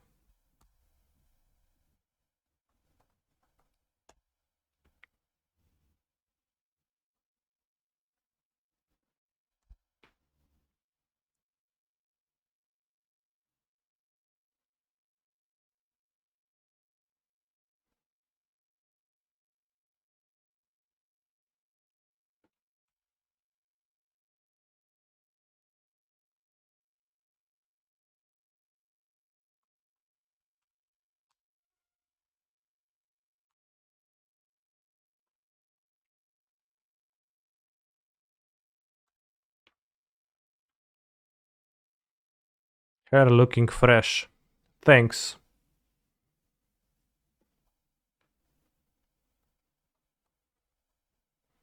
It's very nice how so many Twitch chatters come and say appreciative words of my haircut whenever I cut my hair. It really makes me want to keep doing that ever now and then.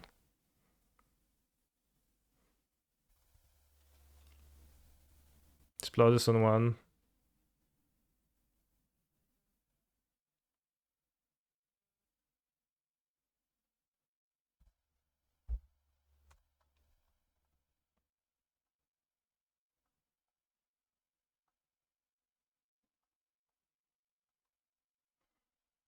I hacking love Horizon canopies. 2 hours well spent after all. Well, it was 2 hours with traveling. No, it was less than 2 hours. Hour and a half of traveling.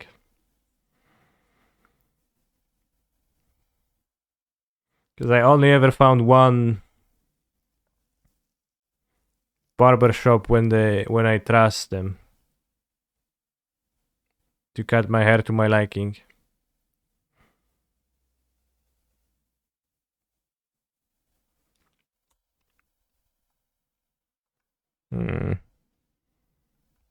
Well, I guess. They have another removal, then we die. So I have to go there even though I moved to a different part of the city and it's kind of far. But I can't just go anywhere because then I will not like it. How much does a haircut cost, including bird? I pay 70 złotych. You can get cheaper.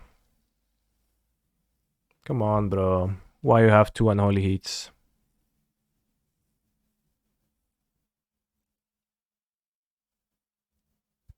This is very not okay of you. Alright, that's a good draw at least.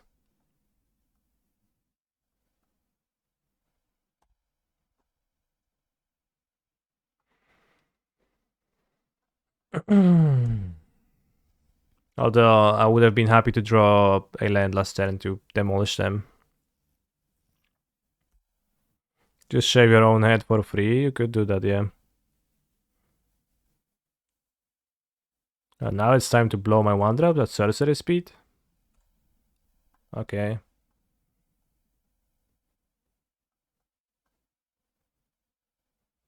These canopies are brutal. Yeah, they're a bit painful. Maybe I'll play 4 and not 5. Maybe I play 4, huh?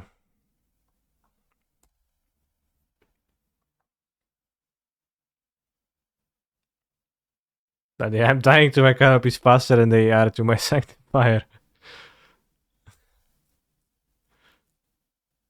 Next they're gonna fucking blood moon me or something, which honestly wouldn't be too bad. Ooh, Ragavan.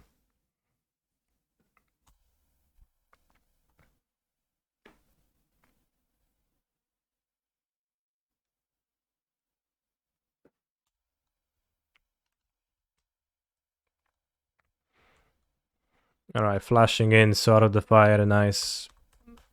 And end step. Bro is gonna dress down. It's a bit annoying. Yes, Mia. I mean, no, I can let Dragon hit me then, it's fine. Because it has no abilities.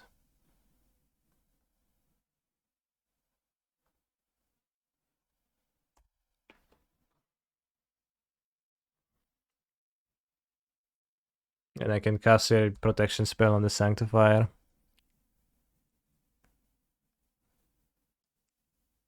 Or not even, I can also not. Well, I probably should cast it.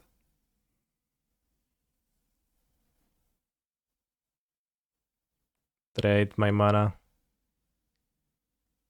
Playing Rotawara. Playing Ledger Shredder, okay. With no abilities. Then they're gonna play second spell, and I bet in paper they would say connive. No, bro, don't fucking connive nothing. Oh, nice.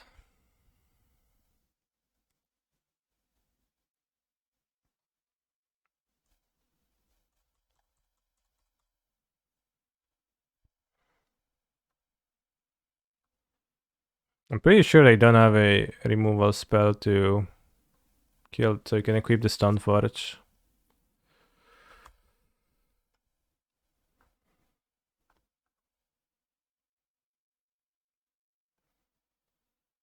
Well, actually, I don't get an attack with this.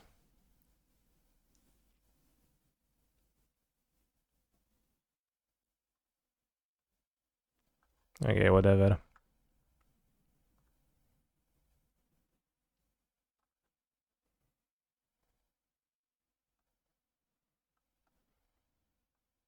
Like close towards hitting face being better, but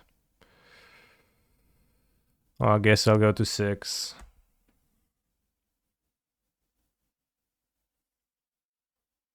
Not gonna play that round to let them connive.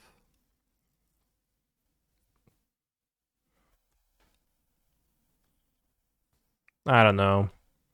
How many bolts have they played? They don't have a bolt in hand. They didn't bolt my Stoneforge Mystic. They didn't bolt my Sanctifier. They played 1 bolt, so they have 3, up to 3 in the deck. Question mark, you can only play 4 of each card, you can play 5. Yeah, but I could play, I'm playing 2 Horizon Canopies, 1 Sunbait Canyon, and 1...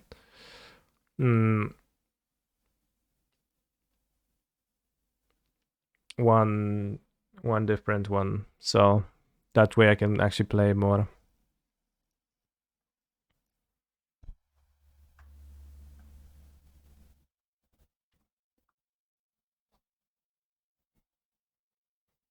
Ladies, get you a man who loves you as much as Sky loves trains.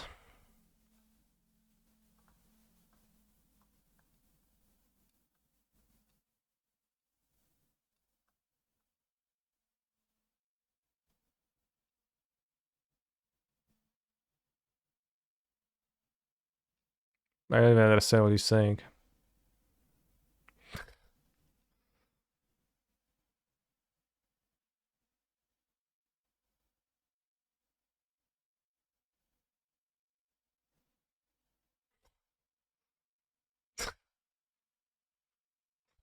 I'm glad he's happy.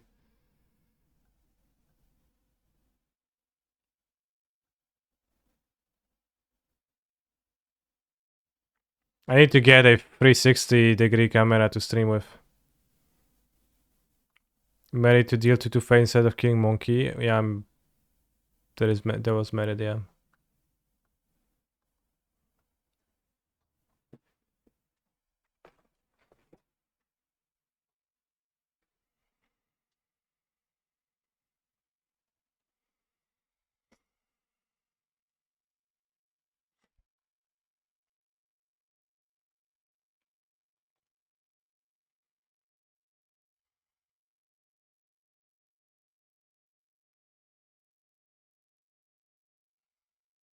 So I lose the dress down. If I equip, I most likely lose the dress down anyways, though.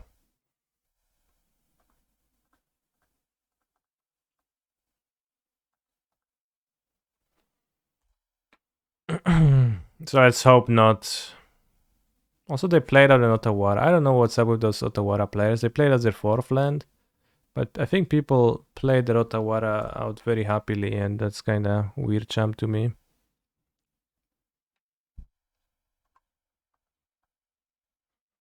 Well, We do lose because they can just...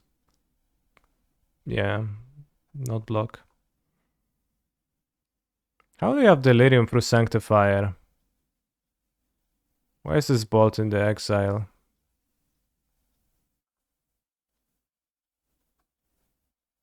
Oh! Okay. We don't lose in that way.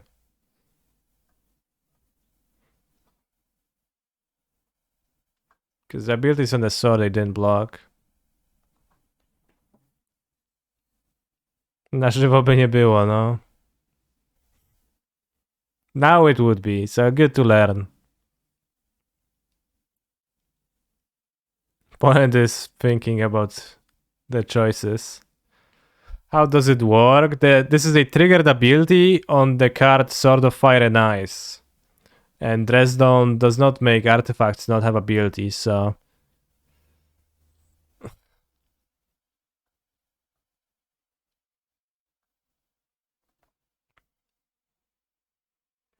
So you know. Equipped creature still dealt combat damage.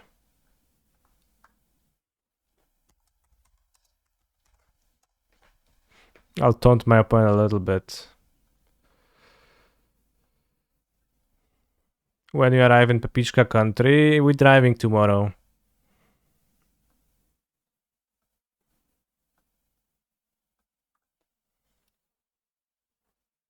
Well, the creatures lose what is... If the equipment grants abilities to the creature, then it's timestamps based, to my understanding. So, Sword of Fire and Ice says...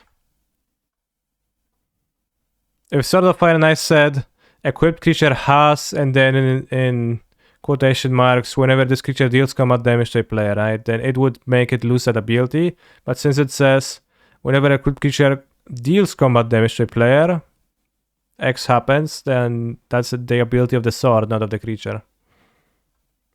You saw your blue-white mana? I think I did, yeah.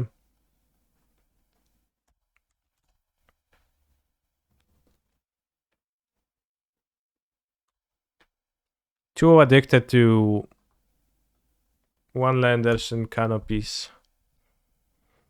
Personally.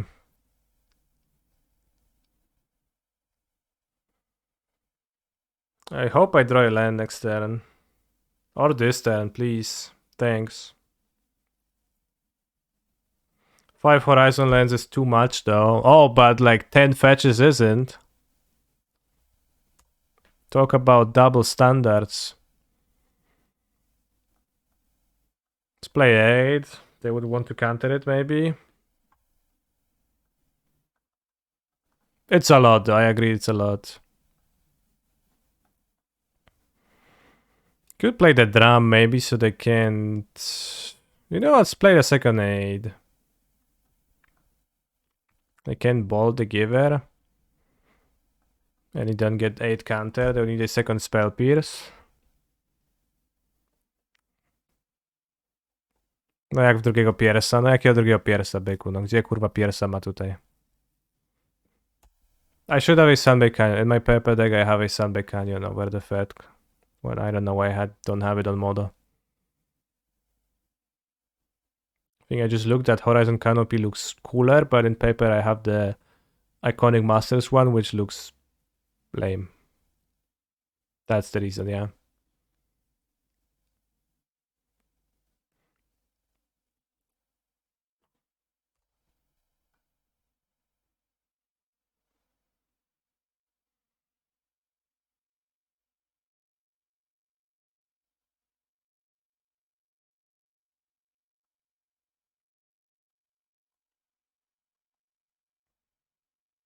Do I play out the giver?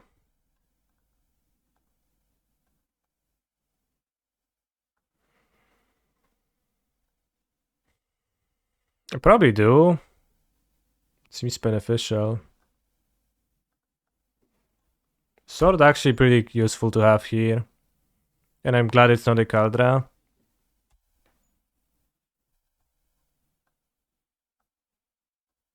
Oh, it's not a song.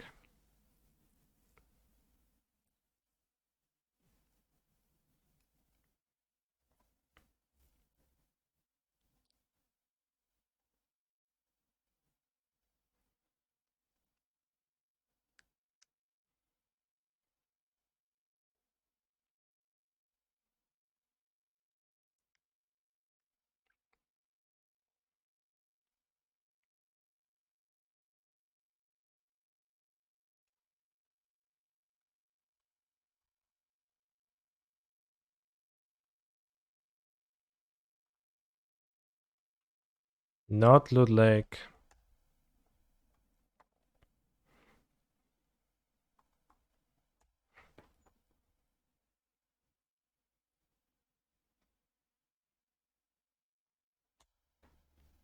I'd rather listen to New York Sidewalk ASMR than this edit.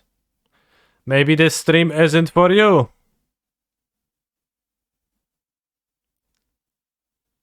How big?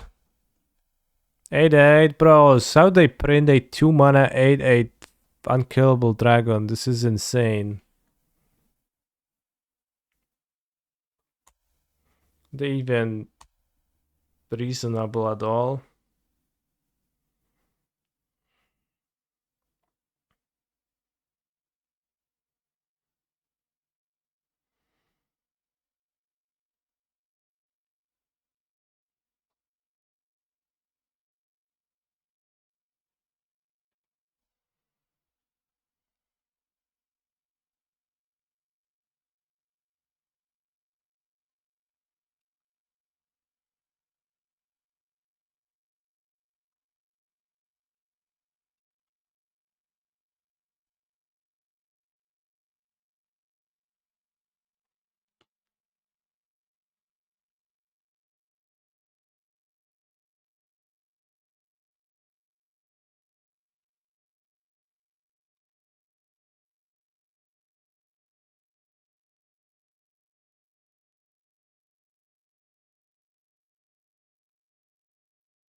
Float, why not Stoneforge in the sword to save the construct?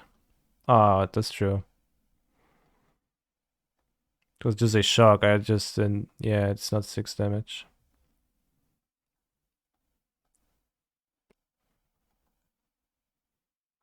That would have been a good play.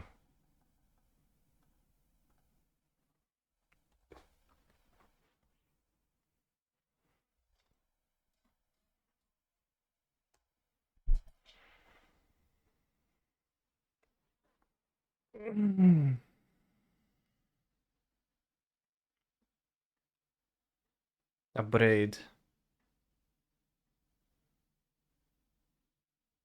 Time to raise. Well, raise the bottom. A braid.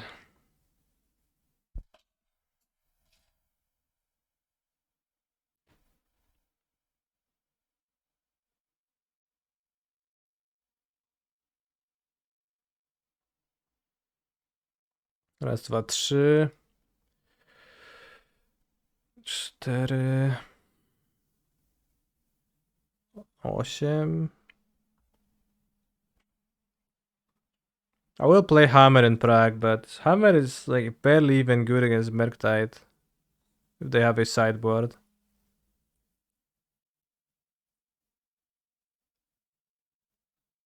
Kinda. I mean, I think I had a few shitty draws too, but you do get them more often than Murktide.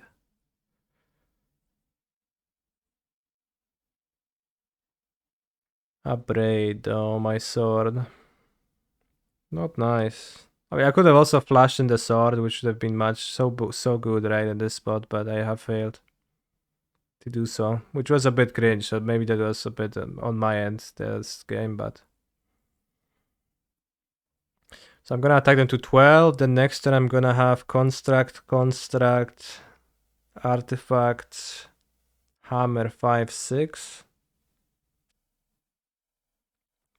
Well, that's my plan, is to fetch Shadowspear. I just wonder if I play hammer now. But it doesn't seem crucial because we might as well cast it on the next turn. We have the mana. Well, we don't have the skill mana then. If we draw an 8, that would be punishing. We have already drawn 2 8s. Let's play the hammer.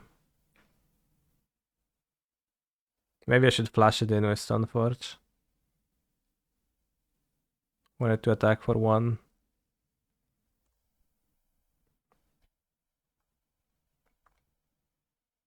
We do survive with... They have no dress down, we do survive. Yeah, dress down is kind of broken though. Also, it'd be funny if I play Sanctifier, the dragon would grow to 11 power. They put DRC into their graveyards. Is it really too bad to draw the DRC here? I guess you have no Delirium, so maybe. And I guess you can find the dragon to kill. And it's not interaction, so maybe. It's not dress down.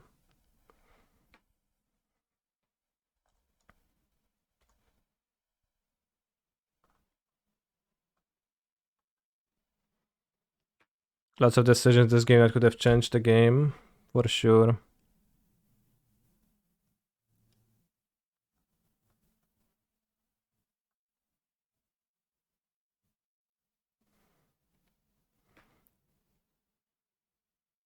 Well, was it that many decisions?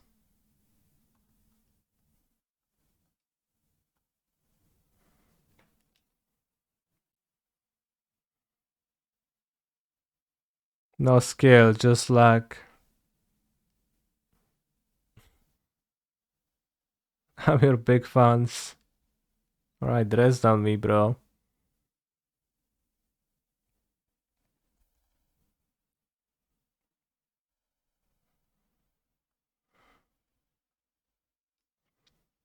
They would have had 1 hit less if I flashed in the sword. That was terrible for them to just cast a hit, I think, but I didn't take advantage of that.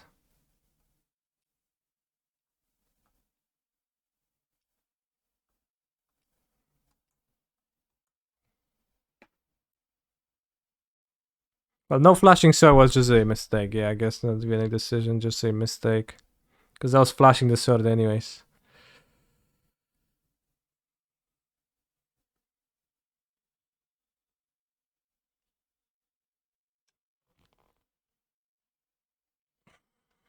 Choice of equipment wasn't really a decision. I only had the sword as a relevant card to fetch.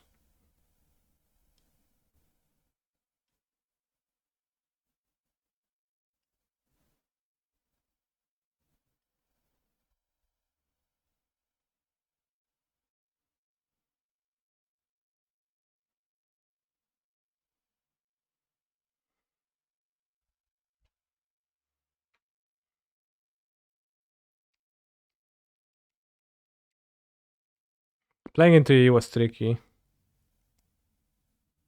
Do I think Merktide is still the best He's a deck? It seems to have phenomenal 50% win rate control though. It probably is. I don't know, not a single deck I played is like I feel super base versus Merktide.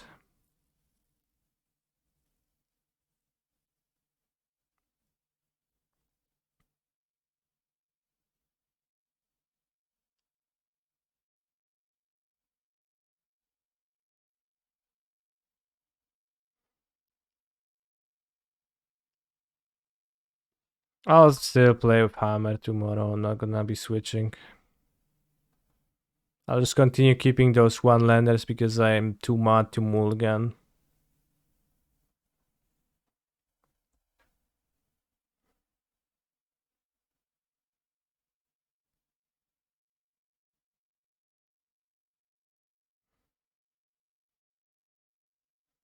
Can switch, it's okay. No, because I would need to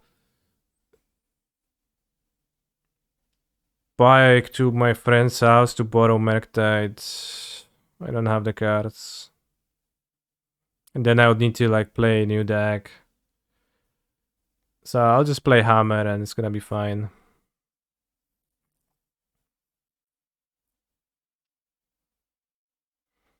Hammer cards I have.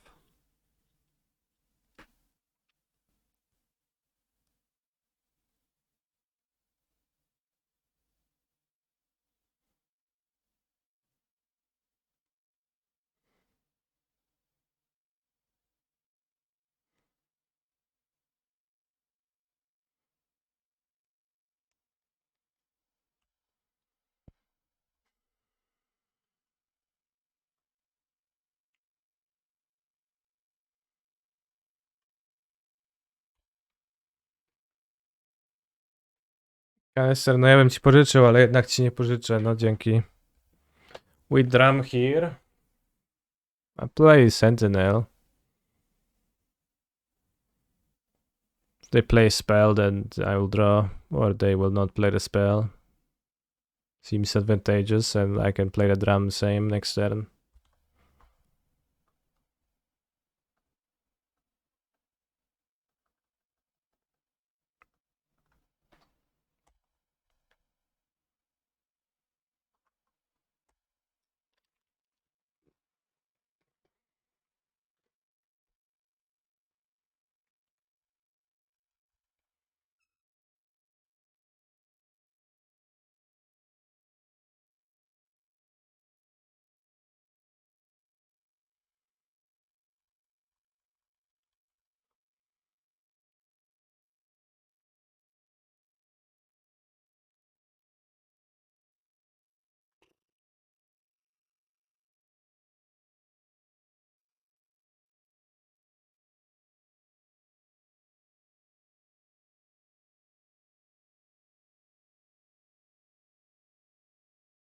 Cycle it.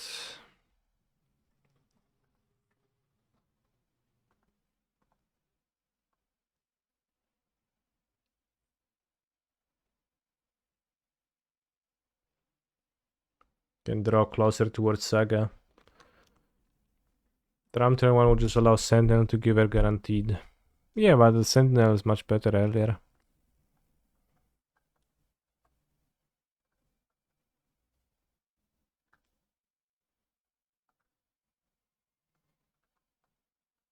And like, it doesn't really, it's not gonna die too much. It's not 9 life. I'll attack them. It's a bit worse versus Fury, but it does not seem like they have Fury available. Who's favored in this matchup? Conventional wisdom says Hammer. Which largely stems from the fact that I have 4 Sanctifier on deck in my sideboard, and just says protection from opponent's deck, and it's a bit powerful.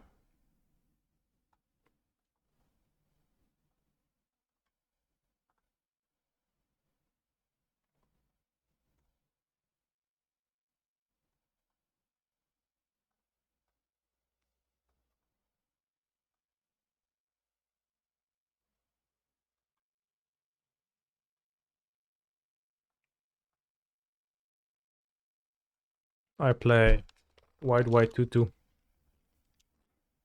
Your move.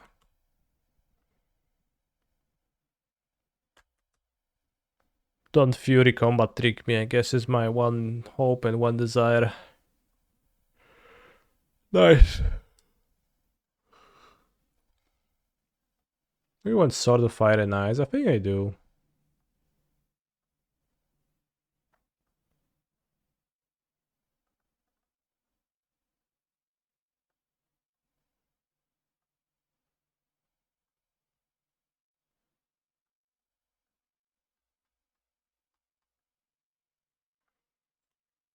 Isn't Scam supposed to mulligan if they don't scam turn 1 or at least play Ragavan? Well, that's what my opponent did twice. So they just kept 5 cards, Thoughtseize into Duffy Voidwalker. I don't think you have to mulligan literally every hand with Scam. You can just keep Thoughtseize, Duffy Voidwalker. Why wouldn't you want to keep that? Their opponent is gonna need to respect that possibility of being double griefed, and they're also like influence their mulligans, but seems better to keep than to mulligan that hand. 1 planes again. How many one-landers have we drawn this league?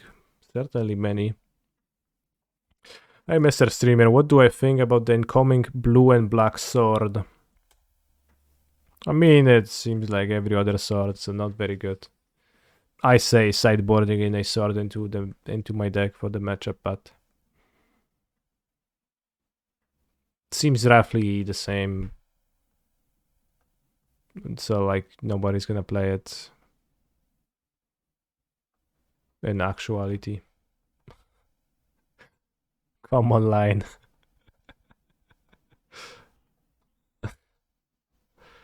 Are the recent standard cells better than MH swords? I think they are, yeah. Alright. Alright, I'll play my Mem Knight into your engineered explosives. Fine. You got it, bro. You got me good.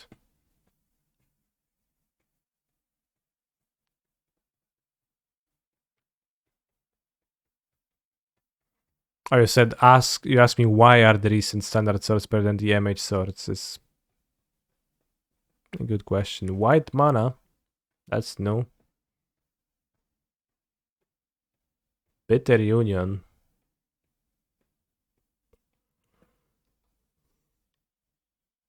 Is it normal scam? Why do you have Bitter Union?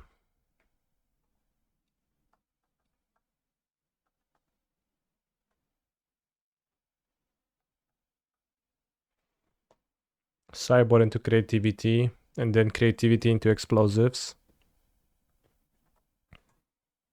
I am unconvinced.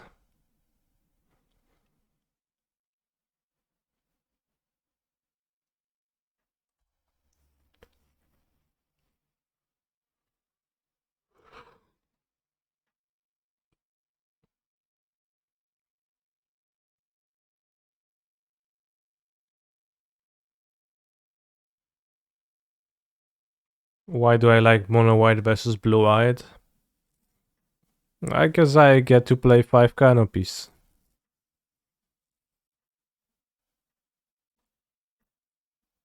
It's not like Spell Pierce is like such an ungodly card. It's kinda, it's not all that good.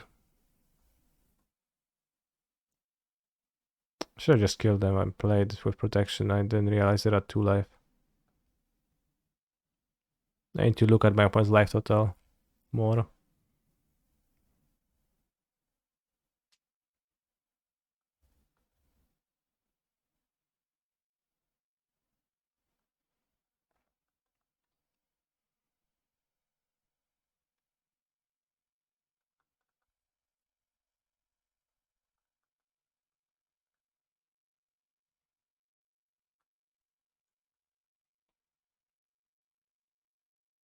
With Bitter Reunion, they can make a Haste Tapped Fury. Or Haste Tapped Grief. Lightning Axe. I think they just play Archon of Cruelty in their deck. That's the mystery of it.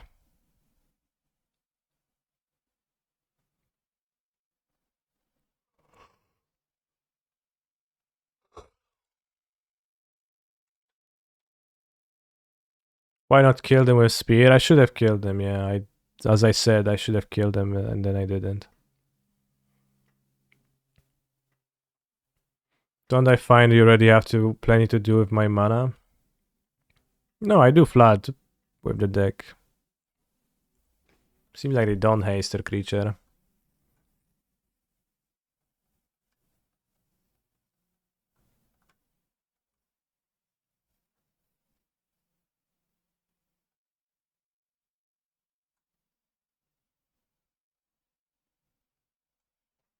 Should have fetched the hammer too. That was very loosely played game. Should have fetched hammer instead of Kaldra. I don't need the Bionicle at all. Or I have this. Well.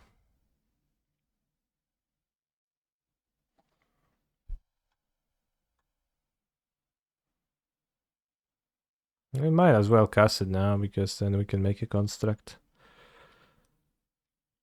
They have explodes on 0 from the beginning of the game, but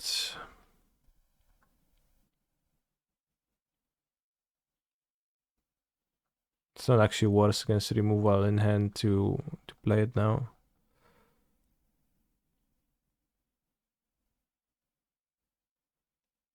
But yeah, I didn't kill them with Shadow Spear because I already tapped out of the protection. I was like, okay, what?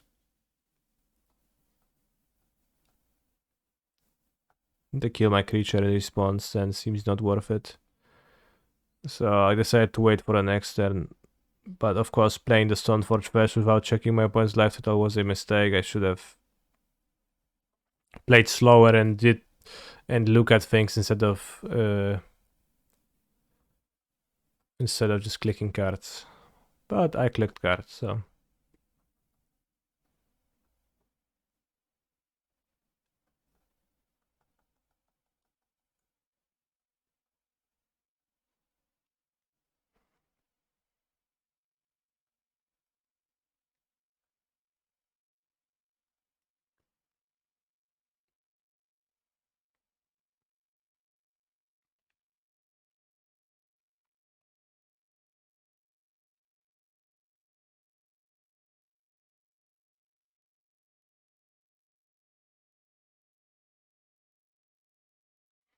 Fog, we are 2-2. We lost to Mill and Hammer, but we won Mirror and Scum.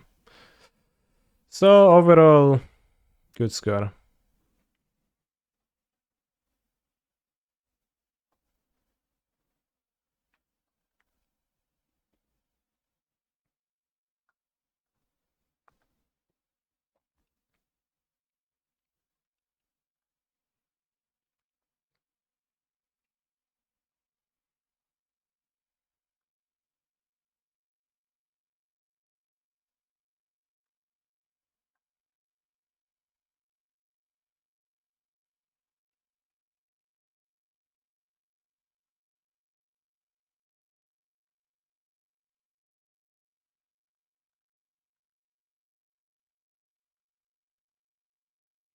Did you lose to Merte and Mill and won against Hammer? That is what I meant to say.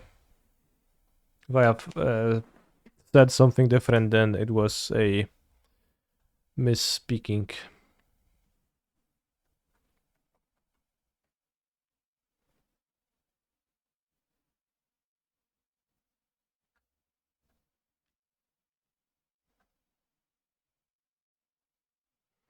We have Saga. I mean, with 2 canopies to loot. I guess. Can potentially make Construct protected immediately. It's not a hand that's gonna beat everyone. In fact, it's not a hand that's gonna beat most opponents, but today we're employing the no mulligan strat. I regret keeping my hand now.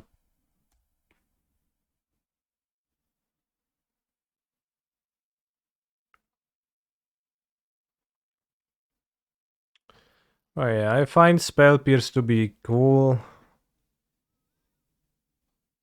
But I don't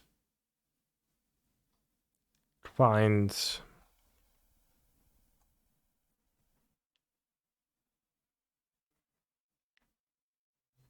it to be like so great. Has plenty of downsides. The guy on Blacksmith skill is very buffed, just noticed. It's actually Dakon.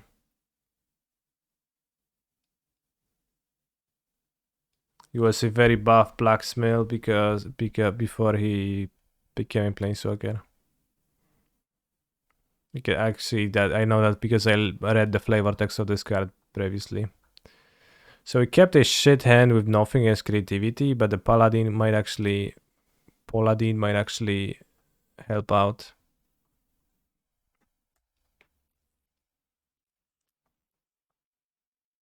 Skill issue, yeah.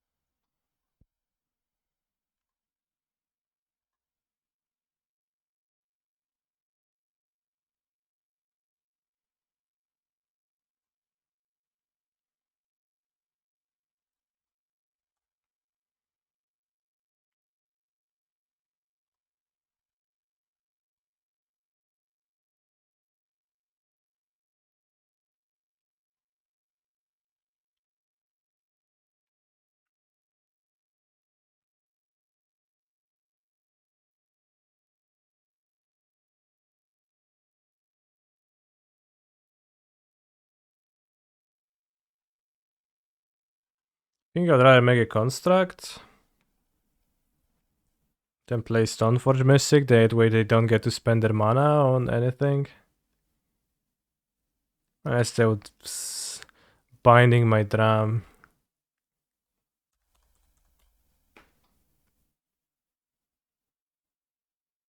So honestly, it would be kind of pretty good for them.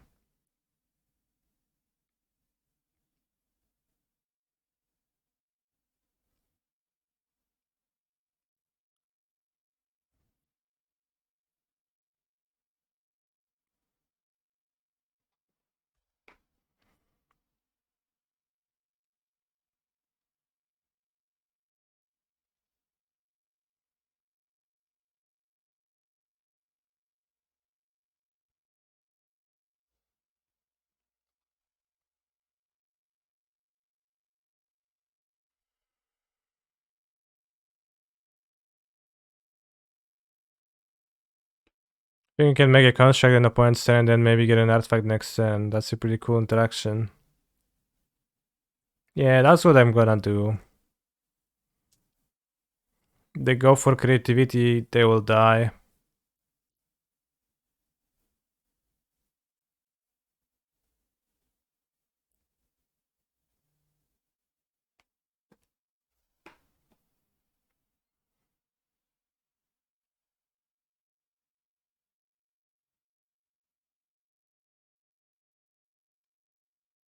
So I hope they would go for it, but of course they wouldn't.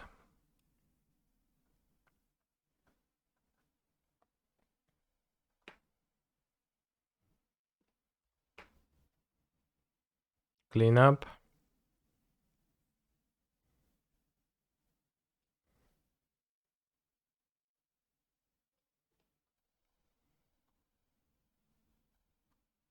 Discard Arid Mesa. So why bother picking it up so many times?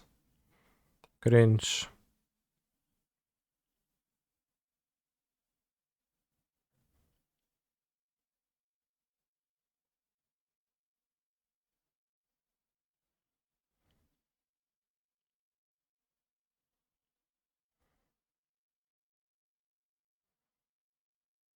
If I tap it, I let them use balls, so I'll actually just pass priority.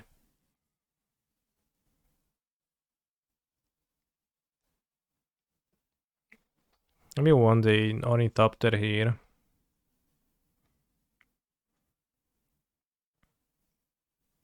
I don't. Well, maybe I do.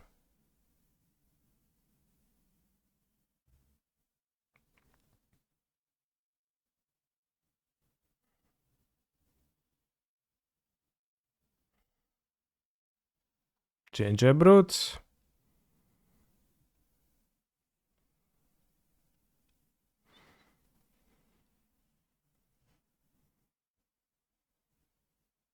Gingerbrute having 1 toughness. That's actually okay.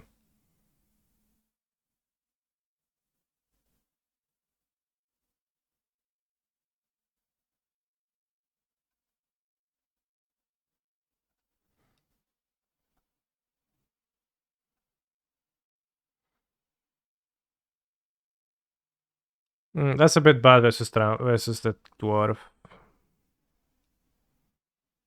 Can you explain the reasoning behind not floating mana? I did, yeah, I did explain the reasoning. I said that if I tap my saga, they can bolt my construct. I think there's no reason to let them bolt a construct.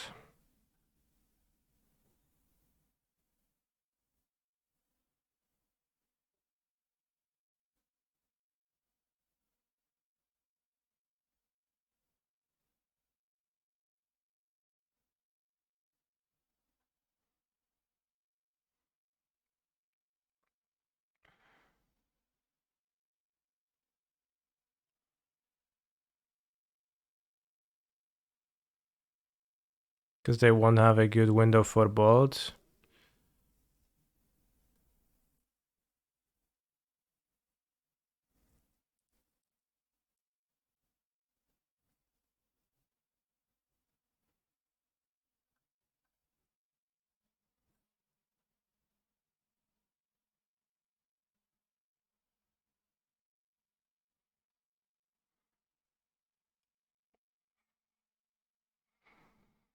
Smells like Prismatic Command, I guess. Why? You play white mana, they probably don't have Prismatic Command in their deck. I don't think this attacks. Because losing this is disastrous against Archons.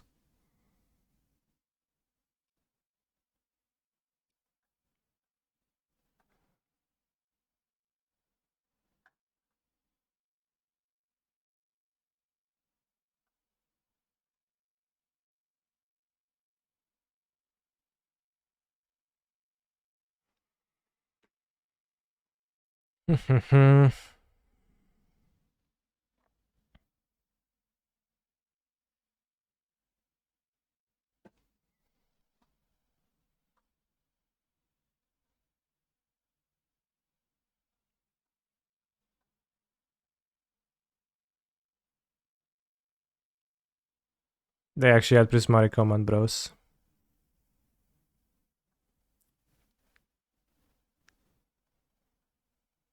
Not even 5 colors to fetch binding.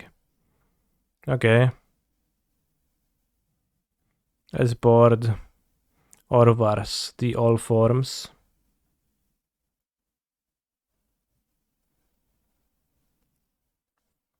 Over 2 Memnites.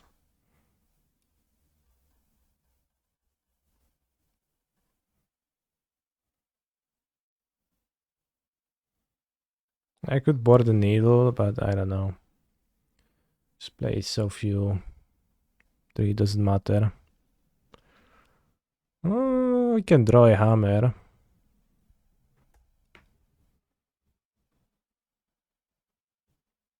Sanctifier too slow. They play with Leyline Binding, they mostly don't play Persist that many, and then it's just not so good. It doesn't really dodge removal, doesn't do anything. It says a 2 mana card. Why would I play 2 mana card? Instead of a cheap card, right?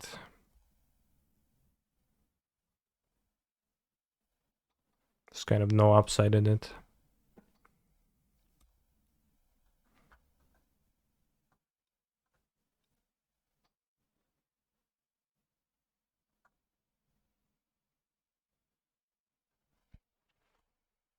So they didn't board into Fury. Because a Fury here would be pretty rough. But yeah, if somebody plays without Leyline Binding, then I don't mind Sanctifier too much if they have more Persist. I don't mind Sanctifier over the Memnites.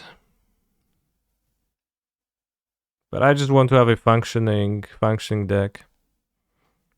No Fire Ice. True. I would draw cards. A card, I guess.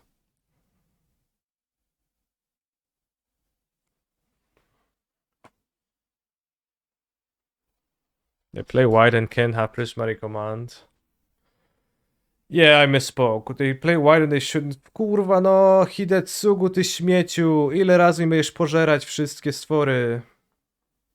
Ty diable.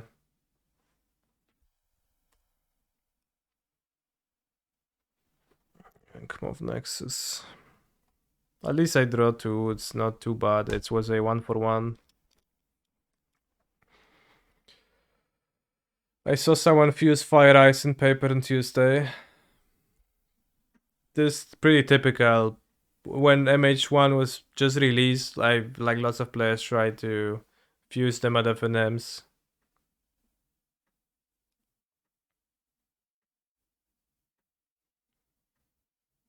Oh no, shucks. Damn, bro.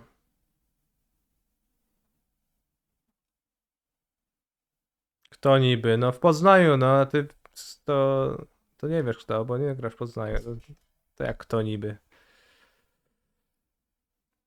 Głupie pytanie.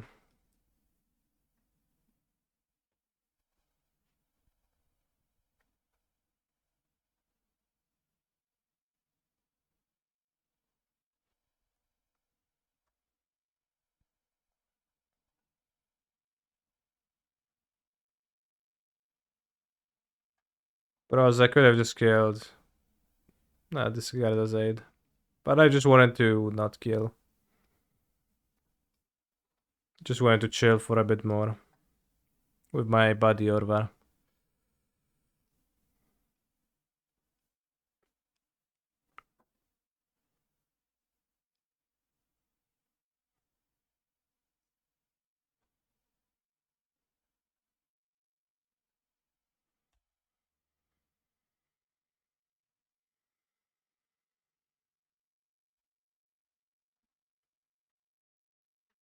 Do I like 5-color creativity right now? What would you advise to play in the sideboard? I don't know. But you should play Hidetsugu Consumes All. In creativity for sure.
Alright. We won.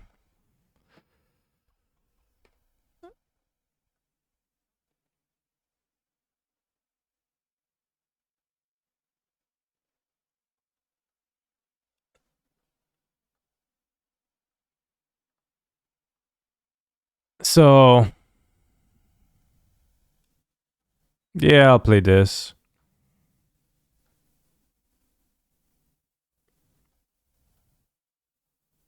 I have arrived at a stock deck list of Mono White Hammer after playing with it for a week.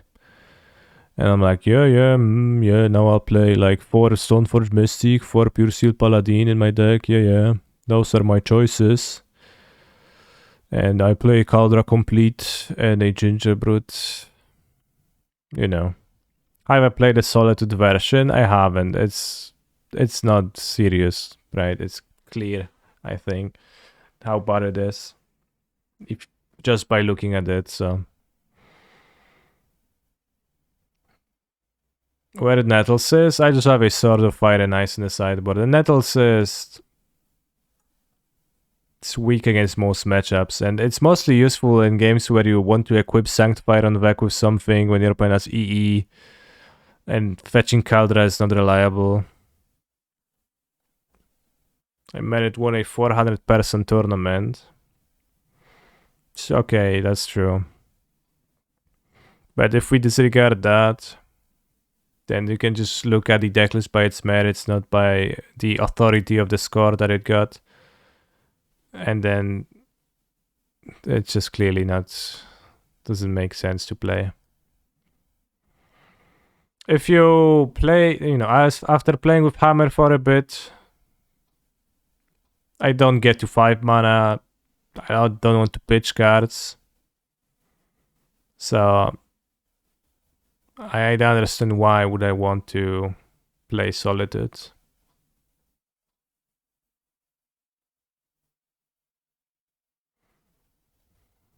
No to Hammerem białym zerk. What are you playing in Prague? This list.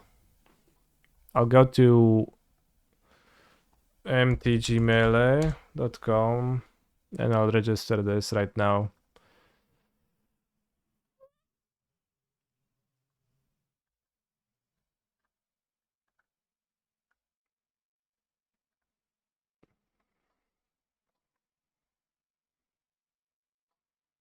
We lost that list on our weekly modern this week.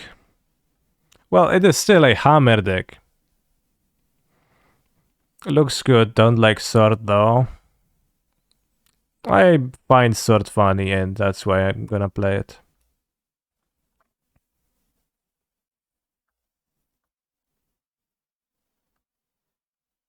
But also I think it's relatively useful to have in equipment.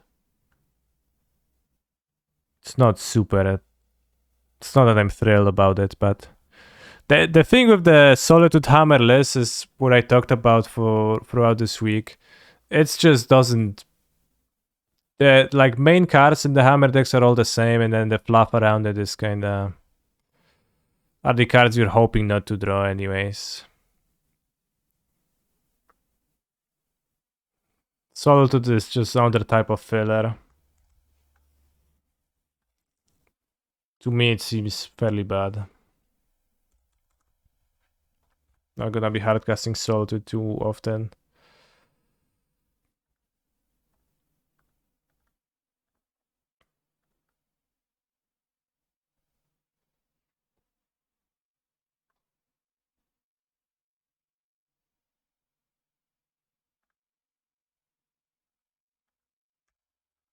Almost registered 3 Horizon Canopy instead of 1 Sunbait Canyon, which would ruin.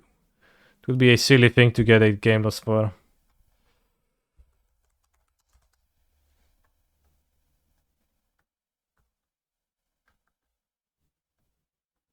Alright, deck submitted.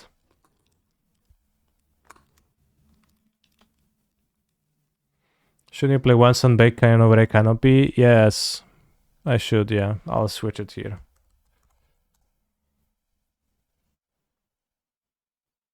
What's the deadline for MTG Melee? I don't know, but I think I was faster than it, so we're good.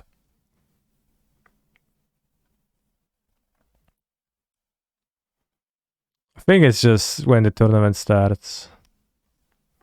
Mono White Hammer by Piotr Gogowski, Legacy European Tour, Saturday at 9 a.m. CST. Status registration, matches remaining NA. 1 day, 15 hours. We got all the cards submitted for Spring Leafers. Yeah.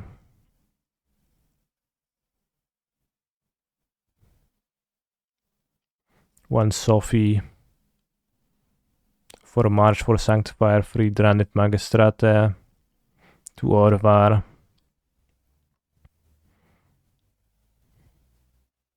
Do I have all the cards? Yeah, I actually do own all the hammer cards, so don't even need to borrow anything. What art software are you gonna employ? Friedranif Kex, sure. What's wrong with Friedranif? Is that too little? Too many? Don't even know which direction you're kicking. I'm using Modern Masters, Sword of Fire and Ice, which I opened at Modern Masters pre-release back when Modern Masters was a thing. It's kind of ugly, but just very anti-Rhinos. I mean, I don't know if it's very anti-Rhinos. Again, the entire shtick, I wanted to just have impactful cards in my sideboard because I would often prefer not to sideboard much. And I found March to be impactful where it's impactful. I found Sanctifier on Vec to be impactful. I found Dranit Magistrate to be impactful, if narrow. And I found Orvar to be impactful. And then Needle and Sword of Fire and Ice. Needle is also impactful and Sword of Fire Ice is also impactful.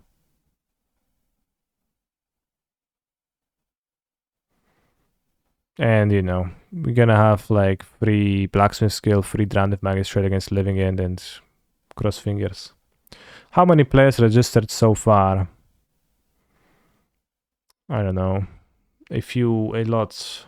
Armeg was talking about 900 people expected, but I don't know if that's true. So far, 456 players, and that is still the entirety of tomorrow, and some people just register on the site, so maybe it's gonna be big. I don't know if it's actually gonna hit 900, but if it's 400 now, then it's for sure gonna be like, I don't know, at least 600. Klik confirm, już zrobiłem confirm, no odświeżę, już jest. What record will you need to make day 2? I will need to do 7-2. It's 7-2 unless day 2 would be less than 64 players, then it's top 64, but with this many players it's probably gonna be 7-2. It's really expensive for people on Czech. A lot of friends are not playing just because of that. It is really expensive. It is 100 euros for entry, which is just so much. Are there any content creator discount codes available? Not anymore. They all ran out. They all had limited usage and they're all long gone. I was registering yesterday. They were already gone. But yeah, I also have a vintage showcase qualifier on Saturday at 7 p.m. So I will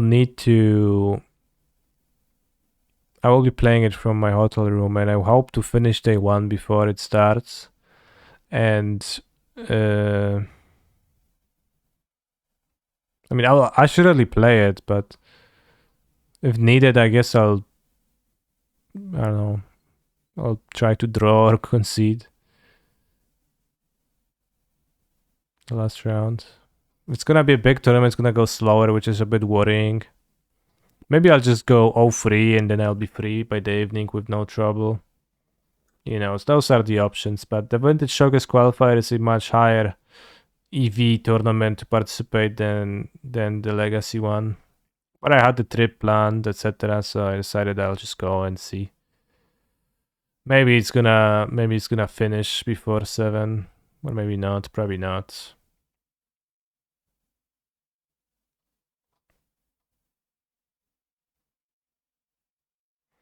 Will you stream it from your hotel room? I will not. Will you battle Menguchi in the meet and beat? I will not beat Menguchi's meet. I'll pass on that. Ultimate Guard.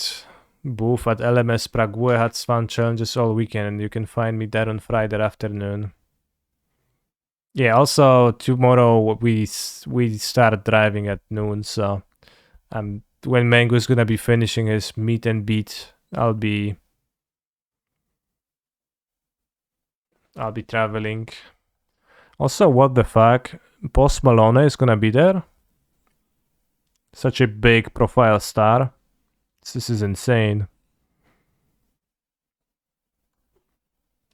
Can't wait to meet and beat Post Malone.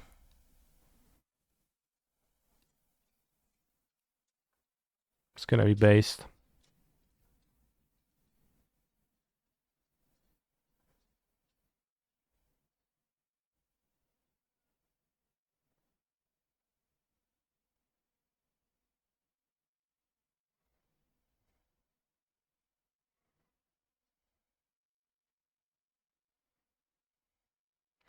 Whatever happened to that Mr. Beast MTGA promo thing?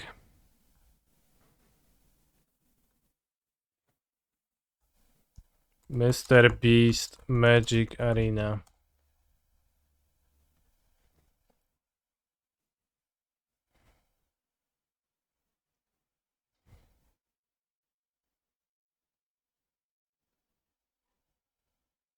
He didn't make a video about that, so clearly didn't work.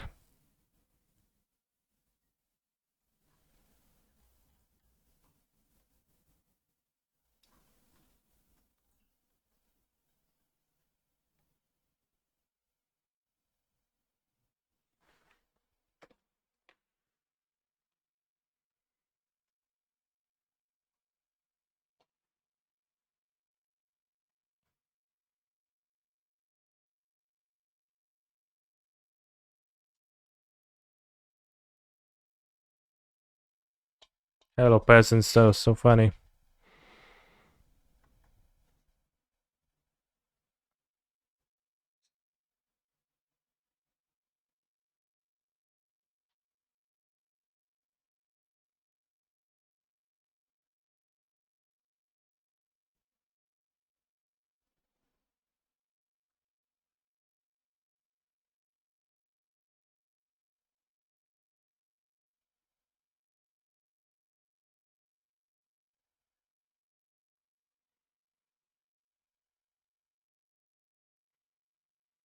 Gangster wants to look like Mr. Beast so bad.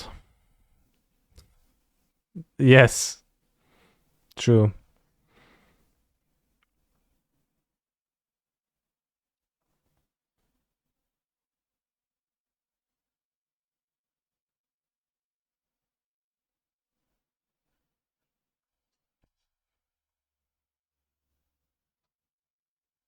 Alright, so I guess this happened and he played and then he gave away the money to somebody's.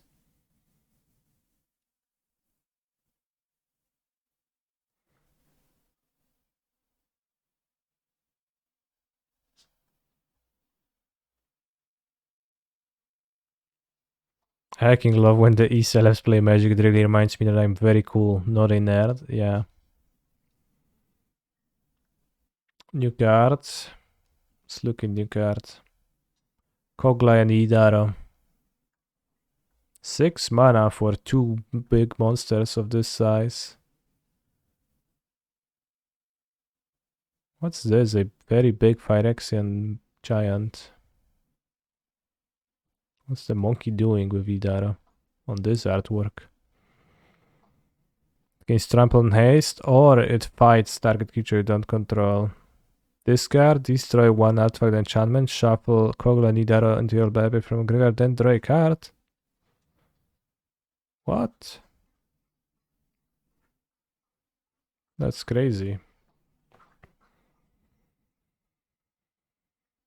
It's actually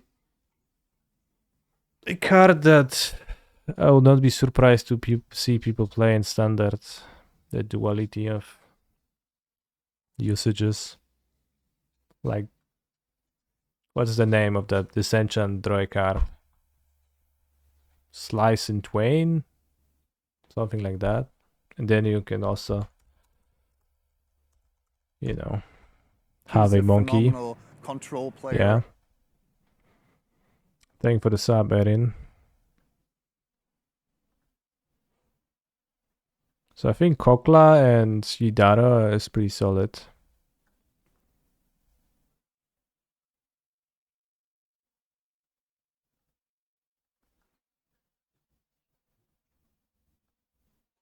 Sunblast Guardian.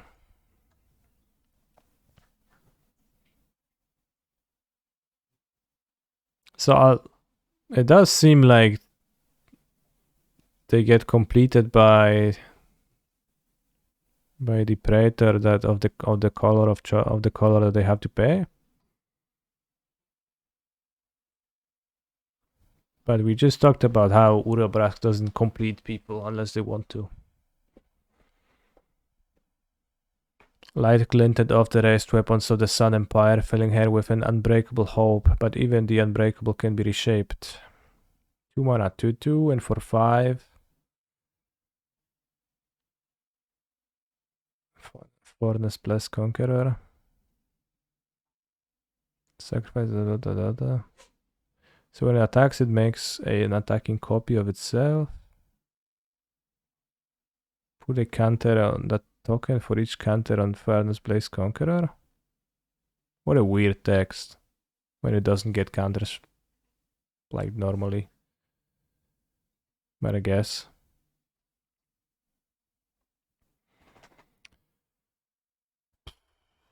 Does not seem impressive. Nonetheless, that will be it for me today, and I will say thanks, broskis, for participating in twitch.tv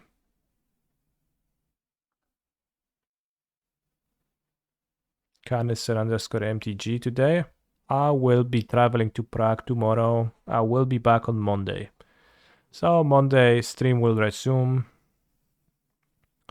If you are fans of the stream, starved for content, maybe there's gonna be a new YouTube video this weekend. Or maybe not. There actually will not be a new YouTube video because I didn't prepare any. But there might be a short.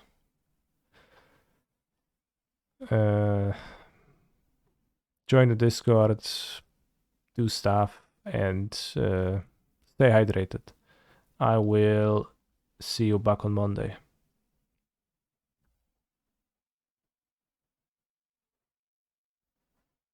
Why did it time out a random person when I tried to raid Yellow Hat? That's weird.